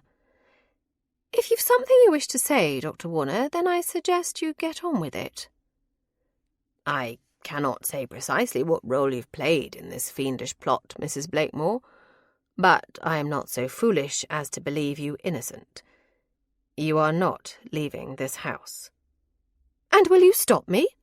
she challenged, her words snapping with temper. "You are barely above a tradesman, and I am a gentleman's wife." "In point of fact, madam, you are a gentleman's widow, and a widow of your own making," he chided in a deceptively mild tone. "I've no wish to detain you physically or to assault your person in such a manner, but I shall, if need be. Return to your rooms, Mrs. Blakemore, and await Lord Blakemore. What is to be done with you is entirely at his discretion now." For a moment she considered attempting to get past him, to make a run for it. but she had to acknowledge that she would likely not succeed. Her only hope lay in Alain's return, and even that she could not be certain of. "You seem quite impressed with your own cleverness, Dr. Warner. I find myself rather fatigued. I will retire and undertake my journey to visit my family on another day. Surely you can understand why a woman would wish to be in the bosom of her family after such an ordeal?" "Of a certain, Mrs. Blakemore." "Rest well," Dr. Warner said softly, but he made no move to leave. In fact, he leaned nonchalantly against the opposite wall as if he meant to remain there, guarding her door throughout the night. Retreating into her chamber, Eloise leaned back against the door and let her head fall back. It was all crashing down about them, and they would likely both swing for it. Eloise began to pace the room, from side to side and back to front. She paced until her feet ached in her sturdy kid boots, and a fine sheen of perspiration glistened on her brow. But it wasn't the exertion that prompted it. It was the cold sweat of fear that dampened her flesh. Prison was not for her, and neither was the hangman's noose. Her pacing stopped abruptly as she stood in the centre of the room and considered what was, in fact, her very last option. Her only chance of being spared came from making herself useful. If she offered information in trade, perhaps Lord Blakemore would be merciful. In truth, she reasoned, she had yet to do anything wrong other than to be aware of Alain's doings and keeping silent. She had reason enough to fear him, did she not? Surely no one would fault her for such. Opening the door again, she met Dr. Warner's speculative gaze. "If you'd be so kind, Dr. Warner, to escort me to the library where I may await his lordship. I find that there is pertinent information that I may need to share with him." In a priest-hole tucked into the wall next to the fireplace, Alain Lachance listened to the exchange between his lover and the good doctor. The greedy bitch was hanging him out to dry, he thought. "I will not burn for this alone, Eloise. If at all." He needed leverage, and Miss Marlowe would suffice. Turning on his heel, he backtracked through the tunnels and corridors to a position just outside Lady Agatha's chamber. He'd have to wait there for the right moment, but she was his one chance for making a clean escape from Castle Black. Chapter 23. Graham was in the library, having sent off the missive to Christopher. He'd no doubt be home within the hour, demanding to know who the hell Graham thought he was to issue such edicts. The door opened and Warner entered, Eloise on his arm. "Confession is good for the soul, but as hers will no doubt be carefully edited, I cannot say how good," the doctor stated. Eloise jerked her arm free of his. "You may keep your smug comments to yourself, sir." "Enough," Graham barked. "I'm in no mood to tolerate this foolishness at present. The issues in this house need to be resolved post-haste. For once in your miserable life, Eloise, tell the truth. Who is he, and how did he come to be here?" "His name is Alain Lachance, and he is Christopher's half-brother. But I'm sure you already knew that," she said. "I only ever married Edmund because of him. He needed entry into this house, and at the time, Christopher was too young to wed." "And how did he compel you to assist him?" Warner asked, "because I have little doubt this story will be told to paint you as the victim." She glared at Warner, even as her next statement proved him right. "He's a very violent man, my lord. Threats were made, and he was certain that I was made aware of how legitimate they were. He did horrible, unspeakable things." "And yet you are his lover and his accomplice. Why did you not confess to Edmund and let him assist you? Why did you not confess to any one of the strapping footmen you have apparently been taking to your bed?" The question had come from the doorway, where Christopher stood, drenched from the rain and clearly more than a little drunk. "I'll tell you why. Because you're a heartless and evil bitch. You've never cared for anyone in your life. You let him kill Edmund. You probably encouraged him to do it." "I did know," she said softly, "that it was his ultimate plan. I had no idea he meant to do so now. I am as much his victim as anyone else." "Tell that to your husband. Via a medium, of course," Warner added. "How did you meet him?" Graham demanded, hoping to get the conversation back on track. "In London. He'd learned of his half-brother's existence when his father attempted to blackmail Lady Agatha. They argued, and I believe that he murdered his father in a rage. He considered taking up the blackmail scheme himself, but he meant to come after Christopher with it rather than Lady Agatha, as he believed that Christopher, as the heir, would have access to larger sums of money." "And then he discovered their likeness," Graham surmised. "And where do you fit into all of this?" "He demanded that I seduce Christopher, to get information from him that would help him in being able to take Christopher's place. But it was soon apparent that Christopher knew little enough to help us." "And so you moved on to Edmund," Christopher summed up. "You left me, made a laughingstock of me, and married my cousin to get your hands on money that we don't even have, because he's been sending it all to Sir Godfrey." "I didn't have a choice," she protested. "He would have killed me otherwise. He may still. There is a madness in him that you cannot begin to understand." "What I understand is that you have wittingly assisted him in coming and going from this house, that you fully intended to stay by his side after Christopher became Lord Blakemore, and then to eliminate Christopher and take his place," Graham said. "Where is he now?" "I don't know," she said. "And if you believe nothing else I have said, believe that. He moves freely in this house because he has learned every inch of the tunnels and passageways. There is nowhere he cannot reach. He could be listening to us even now." "How long have you known about his existence, Christopher?" Graham asked. The boy shrugged. "I suspected something when I was sent down from school. There were witnesses who swore I had attacked a schoolmate, beaten him to a bloody pulp, and walked away. But I had been with Eloise at the time, much to my shame. I continued my relationship with her even after she left me for Edmund. But I had no proof, and I didn't know of her involvement with him. I thought her only guilty of being mercenary. I didn't know she was a murderess as well." "It goes against everything I believe is right. But this man is too dangerous to let live. If you help us capture him, Eloise, I will see to it that you are returned to your family and will face no consequences for your actions in these matters," Graham offered. "But you will not see a penny from the estate." She didn't argue. Whatever her many faults, Eloise was not stupid. It galled him to let her get away with it when he was fairly certain she was the mastermind of the entire scheme. But the scandal would be horrific otherwise. "What is his next move?" "He'll look for someone to use as leverage. Either Lady Agatha or Beatrice," she offered. "He'll offer their safety in exchange for his freedom, but you shouldn't believe it. He'll kill them as soon as they've ceased to be useful to him." Those words settled over him like a cold, leaden weight. "Do not let her leave this room," he said to Christopher. "Whatever it takes." Graham rose from the desk and headed towards Lady Agatha's room, taking the stairs 2 at a time with Warner at his heels. They'd wasted precious time questioning Eloise.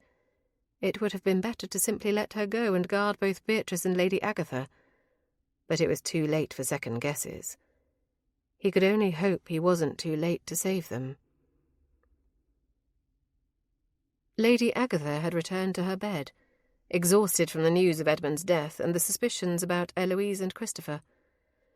It was all too much for her in her weakened state. Gathering up the cards, the 2 of cups slipped from her hand and fell to the carpet. Beatrice stooped to pick it up and glared at the offending lovers who faced her, hand in hand. "Don't be so smug," she said to the card. "He hasn't asked, and in all likelihood he will not." Placing the cards back into the drawer of the desk where she'd gotten them earlier, Beatrice turned to go back into the small sitting room. A sharp sound, the scrape of metal, stopped her in her tracks. Crenshaw, who had been carefully mending the lace on Lady Agatha's favourite wrapper, sat up in her chair. "What was that?"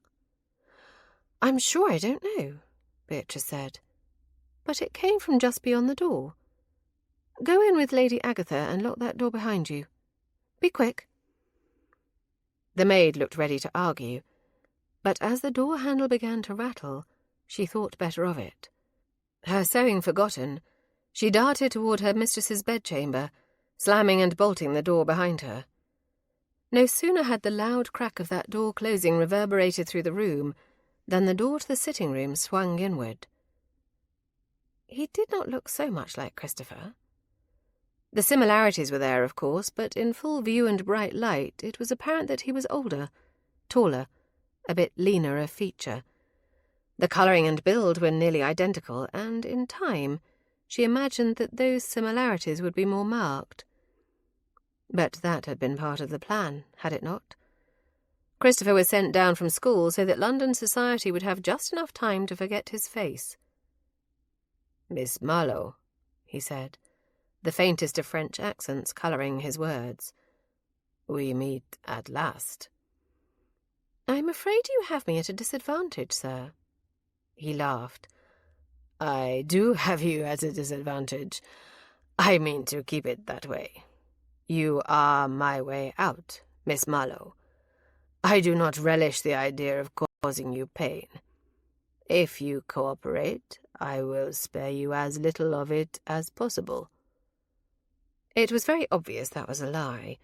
From the gleam in his eyes to the cruel twist of his mouth, it appeared that inflicting pain was something he revelled in. "What does cooperation entail, sir?" she asked. It was simply a stalling tactic. Graham would come. She believed that with her whole heart. He raised his hand, revealing a pistol. "I am going to walk out of the front door of Castle Black, and you will walk out with me. If Lord Blakemore is wise, and if he values your pretty head still sitting upon your shoulders, he will allow me to do so. If not, well, a pistol ball in your brain will certainly curb his more amorous tendencies toward you. Would it not?" The silver-handled letter opener gleamed on the desk. It was just beyond her reach. Could she get to it before he could get to her? She didn't fear him shooting her. He'd as much as admitted that he needed her in order to get away. Shooting her would only complicate that task for him. Regardless, she would not simply give in to him without a fight. Without giving herself time to second-guess or consider the consequences, Beatrice dove for the makeshift weapon. He cursed and sprinted toward her, his hand tangled in the loose chignon of her hair just as her fingertips grasped the elaborately carved handle of the letter-opener. With little thought to aim, she drove it backward, the sharp end embedding itself into the flesh of his thigh.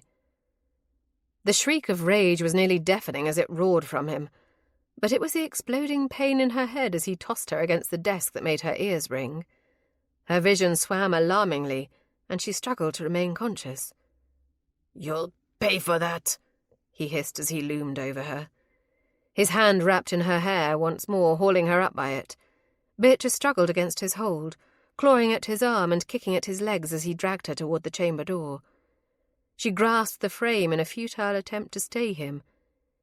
If he managed to remove her from Castle Black, he would kill her, regardless of whatever empty promises he offered. That much she was sure of. His hand came down atop hers, and he pried her fingers from the ornately carved doorframe, her nails breaking in the process. The momentum sent them both tumbling to the floor again. Beatrice screamed as she attempted to scramble away from him, but one hand snagged around her ankle, pulling her unceremoniously toward the door. They'd no more than breached the threshold when she heard Graham's voice over the din they were creating. Her relief was short-lived. The heavy weight of the pistol in his hand pressed against her temple, and his arm closed around her throat, squeezing so tightly she could scarcely breathe. In fact, her vision began to dim. Graham shouted in protest as he watched the bastard grab Beatrice. He could see her struggling to breathe. "Do not touch her again," he warned. "Or what?" Alan asked. "I will shoot her where she stands if you take another step." Graham halted, Warner at his side. "Leave. If you leave her be, you may simply walk away from here a free man," he offered. "And leave as poor as I entered?" Alan laughed bitterly. "I think not, Lord Blakemore. Miss Marlowe, now that she's been effectively tamed, will be coming with me. I imagine you'll pay handsomely enough to have her returned." Graham had never felt so helpless and so angry in his life. Standing there only yards from her, and it might as well have been miles. He could not allow Alan to take her from the house. He was not so foolish as to believe that he would ever see her again if that happened. Graham took a step forward. "You have one shot. Shoot her and I will kill you. Shoot me and Warner will see you dead before my body hits the ground." Alan removed the pistol from Beatrice's temple and aimed it directly at Graham. It was the only opportunity he would get. Rather than charge directly at him, Graham dove low and tackled him just below his knees, taking all three of them to the floor. He grasped Alan's coat, pulling him away so that Warner could get Beatrice to safety. They traded blows and kicks. Evenly matched physically, the battle for supremacy continued for what seemed an eternity. As they struggled, both of them vying for control of the gun, Graham's hand encountered the discarded letter opener.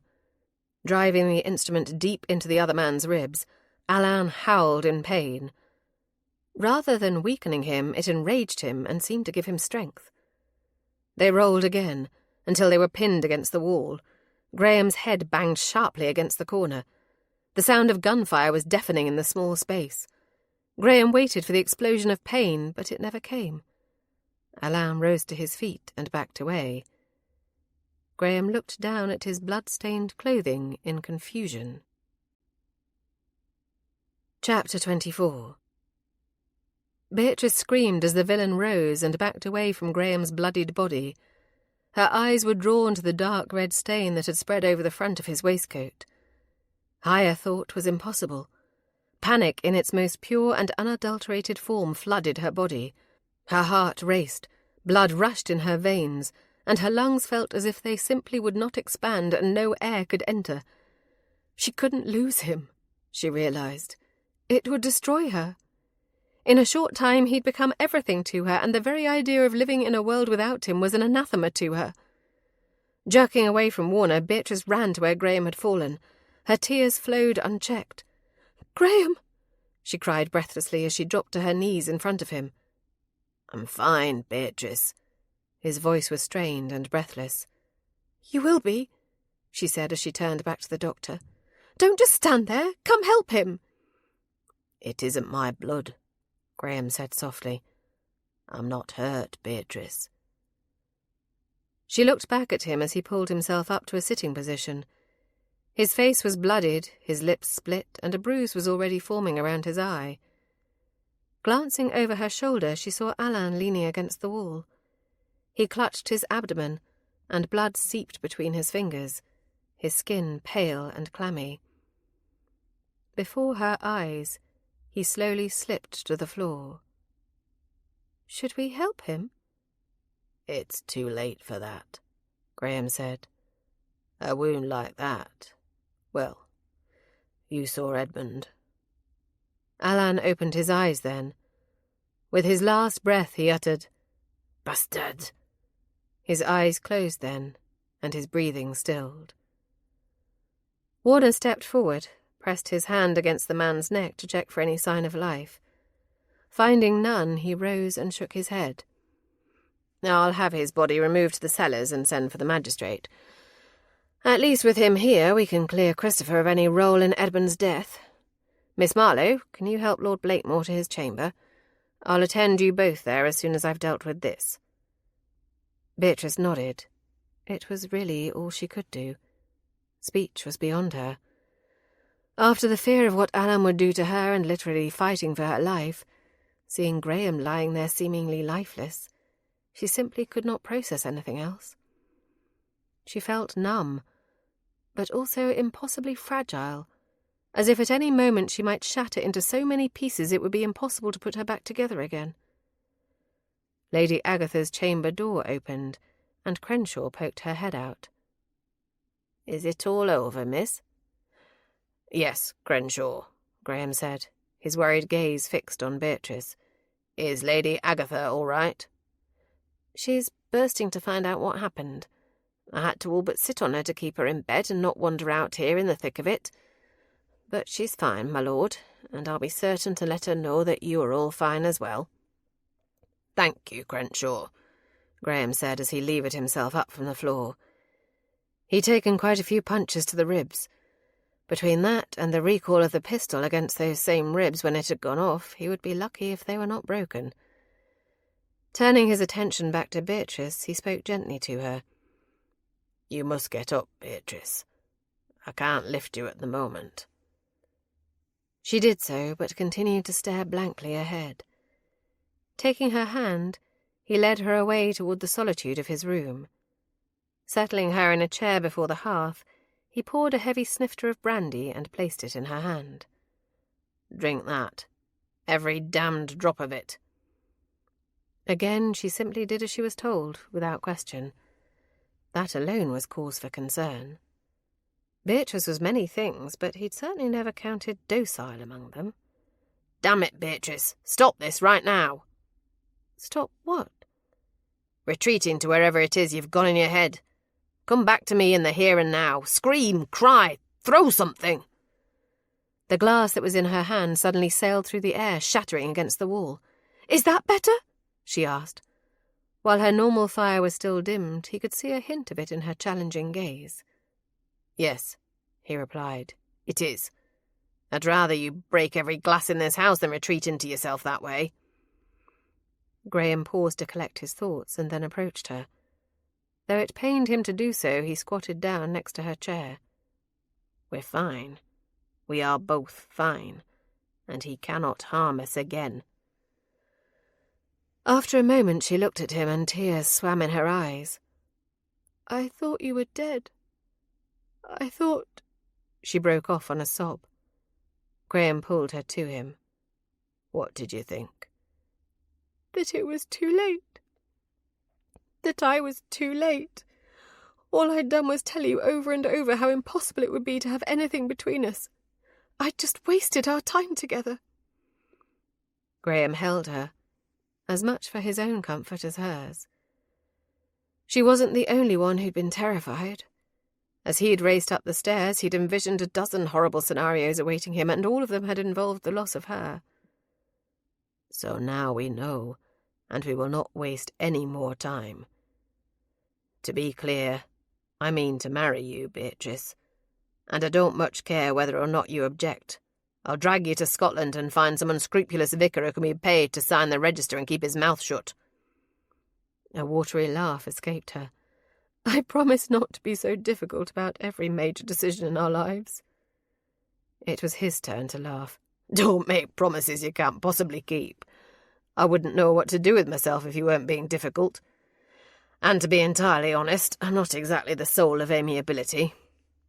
We're a matched pair, you and I." "So we are," she agreed. "And there's no one else I'd rather be matched with." "No more arguments about the estates and about heiresses and whether or not you're a suitable bride." She leaned back. "All of those things are still true. I am an imprudent choice for you. And in agreeing to marry you, I am being supremely selfish. But the last hour has prompted significant reprioritization. That all seems far less important than being with the man—" "The man?" he prompted. She sighed heavily. "You're going to make me say it, aren't you?" "Yes," he said with a slight nod. "But if it makes it better, I'll say it first. I love you. I love you, and I want to spend the rest of my life here with you. Whether I remember my past or not, I want to be focused solely on our future." She leaned into him, pressing her face against his shoulder and holding him tightly. I love you. I think maybe I always have.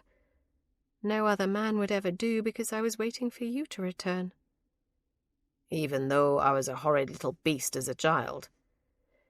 Even though, she agreed. Epilogue. Beatrice swayed with the carriage as it rumbled along the road. Across from her, Graham was clearly less inclined to simply endure the journey in silence.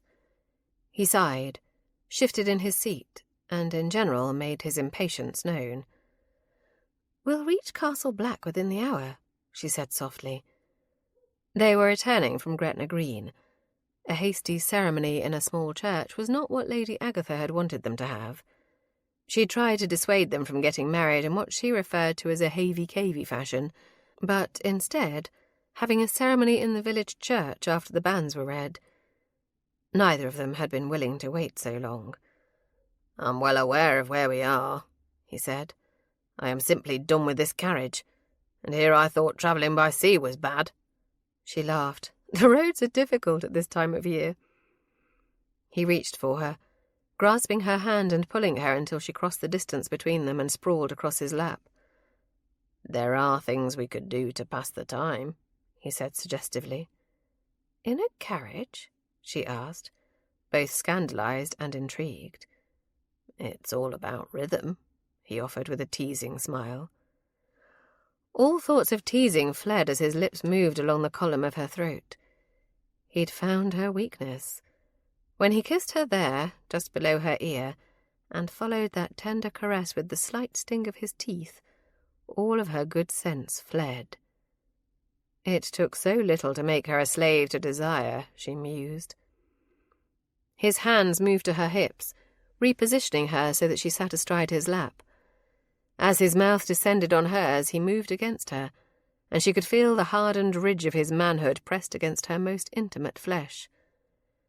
Experimenting, Beatrice shifted forward onto her knees and arched against him. The resulting contact elicited a soft groan from them both. As the carriage rolled along, the sway of it did, in fact, create a rhythm that had them both breathless and gasping. The desire was so intense that any thought to propriety simply vanished. Beatrice reached between them and began to unbutton the full front of his breeches. "If we're going to be scandalous, then let us be completely so." "Are you sure you don't wish to wait until we are home in the sanctuary of our bed?" he teased. "No, I want you now," she said. "I need to feel you inside me." Her words were bold and impossibly brazen. But that had been the point. She discovered that her husband liked it very much when she behaved as a wanton. That moment was no exception. The simple statement had elevated the tension in him to new heights. Every muscle tensed beneath her, and the hands gripping her hips tightened to the point that they would undoubtedly leave marks.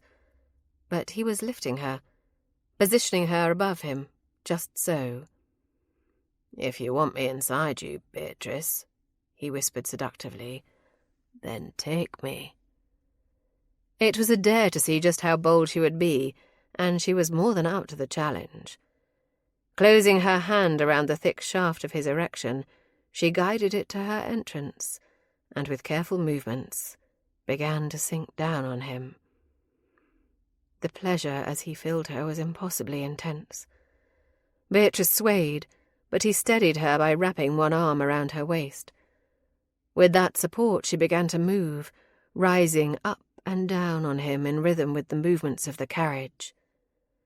Again and again she rocked down and he filled her, the heat of him scorching her skin as she strained toward release. When at last it came, her body shuddering and her cries lost in his kiss, she was weak with it. Limp and lax, she sank against him as he thrust into her once again, pressing deep as he spilled himself inside her. Wrapped together on that seat, he whispered against her ear, "I may have to rethink my aversion to this mode of transportation." She smiled. "As our next journey is to London, and your mother will be with us, I sincerely hope not." Graham shuddered at the thought. "If you had not already sated my ardour, that thought would have effectively withered me." Beatrice rose onto her knees and met his gaze. "Are you worried about London? About taking your place there?" "I'm not worried about anything so long as I have you by my side. I will not be liked. I will be called a usurper, an outsider, and perhaps even an impostor. There are those who will never accept that I am the lost lord of Castle Black." "It is their loss," she said.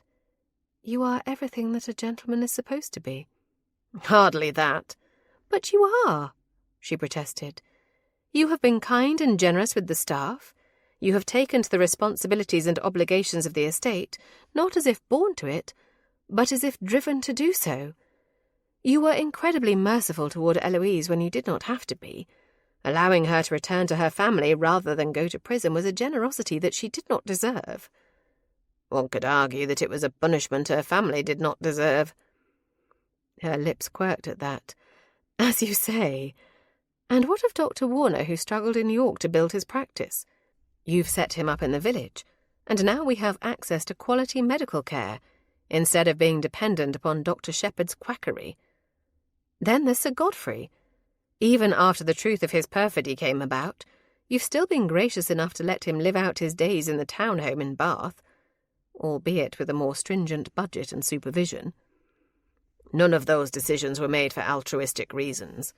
Scandal, given all that we have already endured, should not be courted so openly." "Spoken like a true gentleman," she proclaimed. "And while this trip to London is necessary to get Christopher enrolled in university again, and to deal with the legal ramifications of your resurrection, it will be good for you to be reminded of what you come from. But it will also be good for Lady Agatha. She has been much too isolated at Castle Black." His hand made lazy circles over her back, enough so that she wanted to purr and stretch like a cat. "And what of you, Beatrice? Will London and a jaunt into society be good for you?" "You are good for me. Being where you are is good for me. Beyond that, nothing else matters," she admitted. The carriage turned off the main road and onto the more narrow lane that would lead to the castle. They were on Blakemore property. "Welcome home, Lord Blakemore." "And to you, Lady Blakemore. Welcome home." This concludes The Lost Lord of Castle Black by Chastity Bolin, narrated by Esther Wayne. Copyright 2017 by Chastity Bolin. This unabridged audiobook is published by arrangement with Dragon Blade Publishing and was produced in the year 2019 by Tantor Media Incorporated, a division of Recorded Books, which holds the copyright thereto. Please visit tantor.com for more information on our growing library of unabridged audiobooks.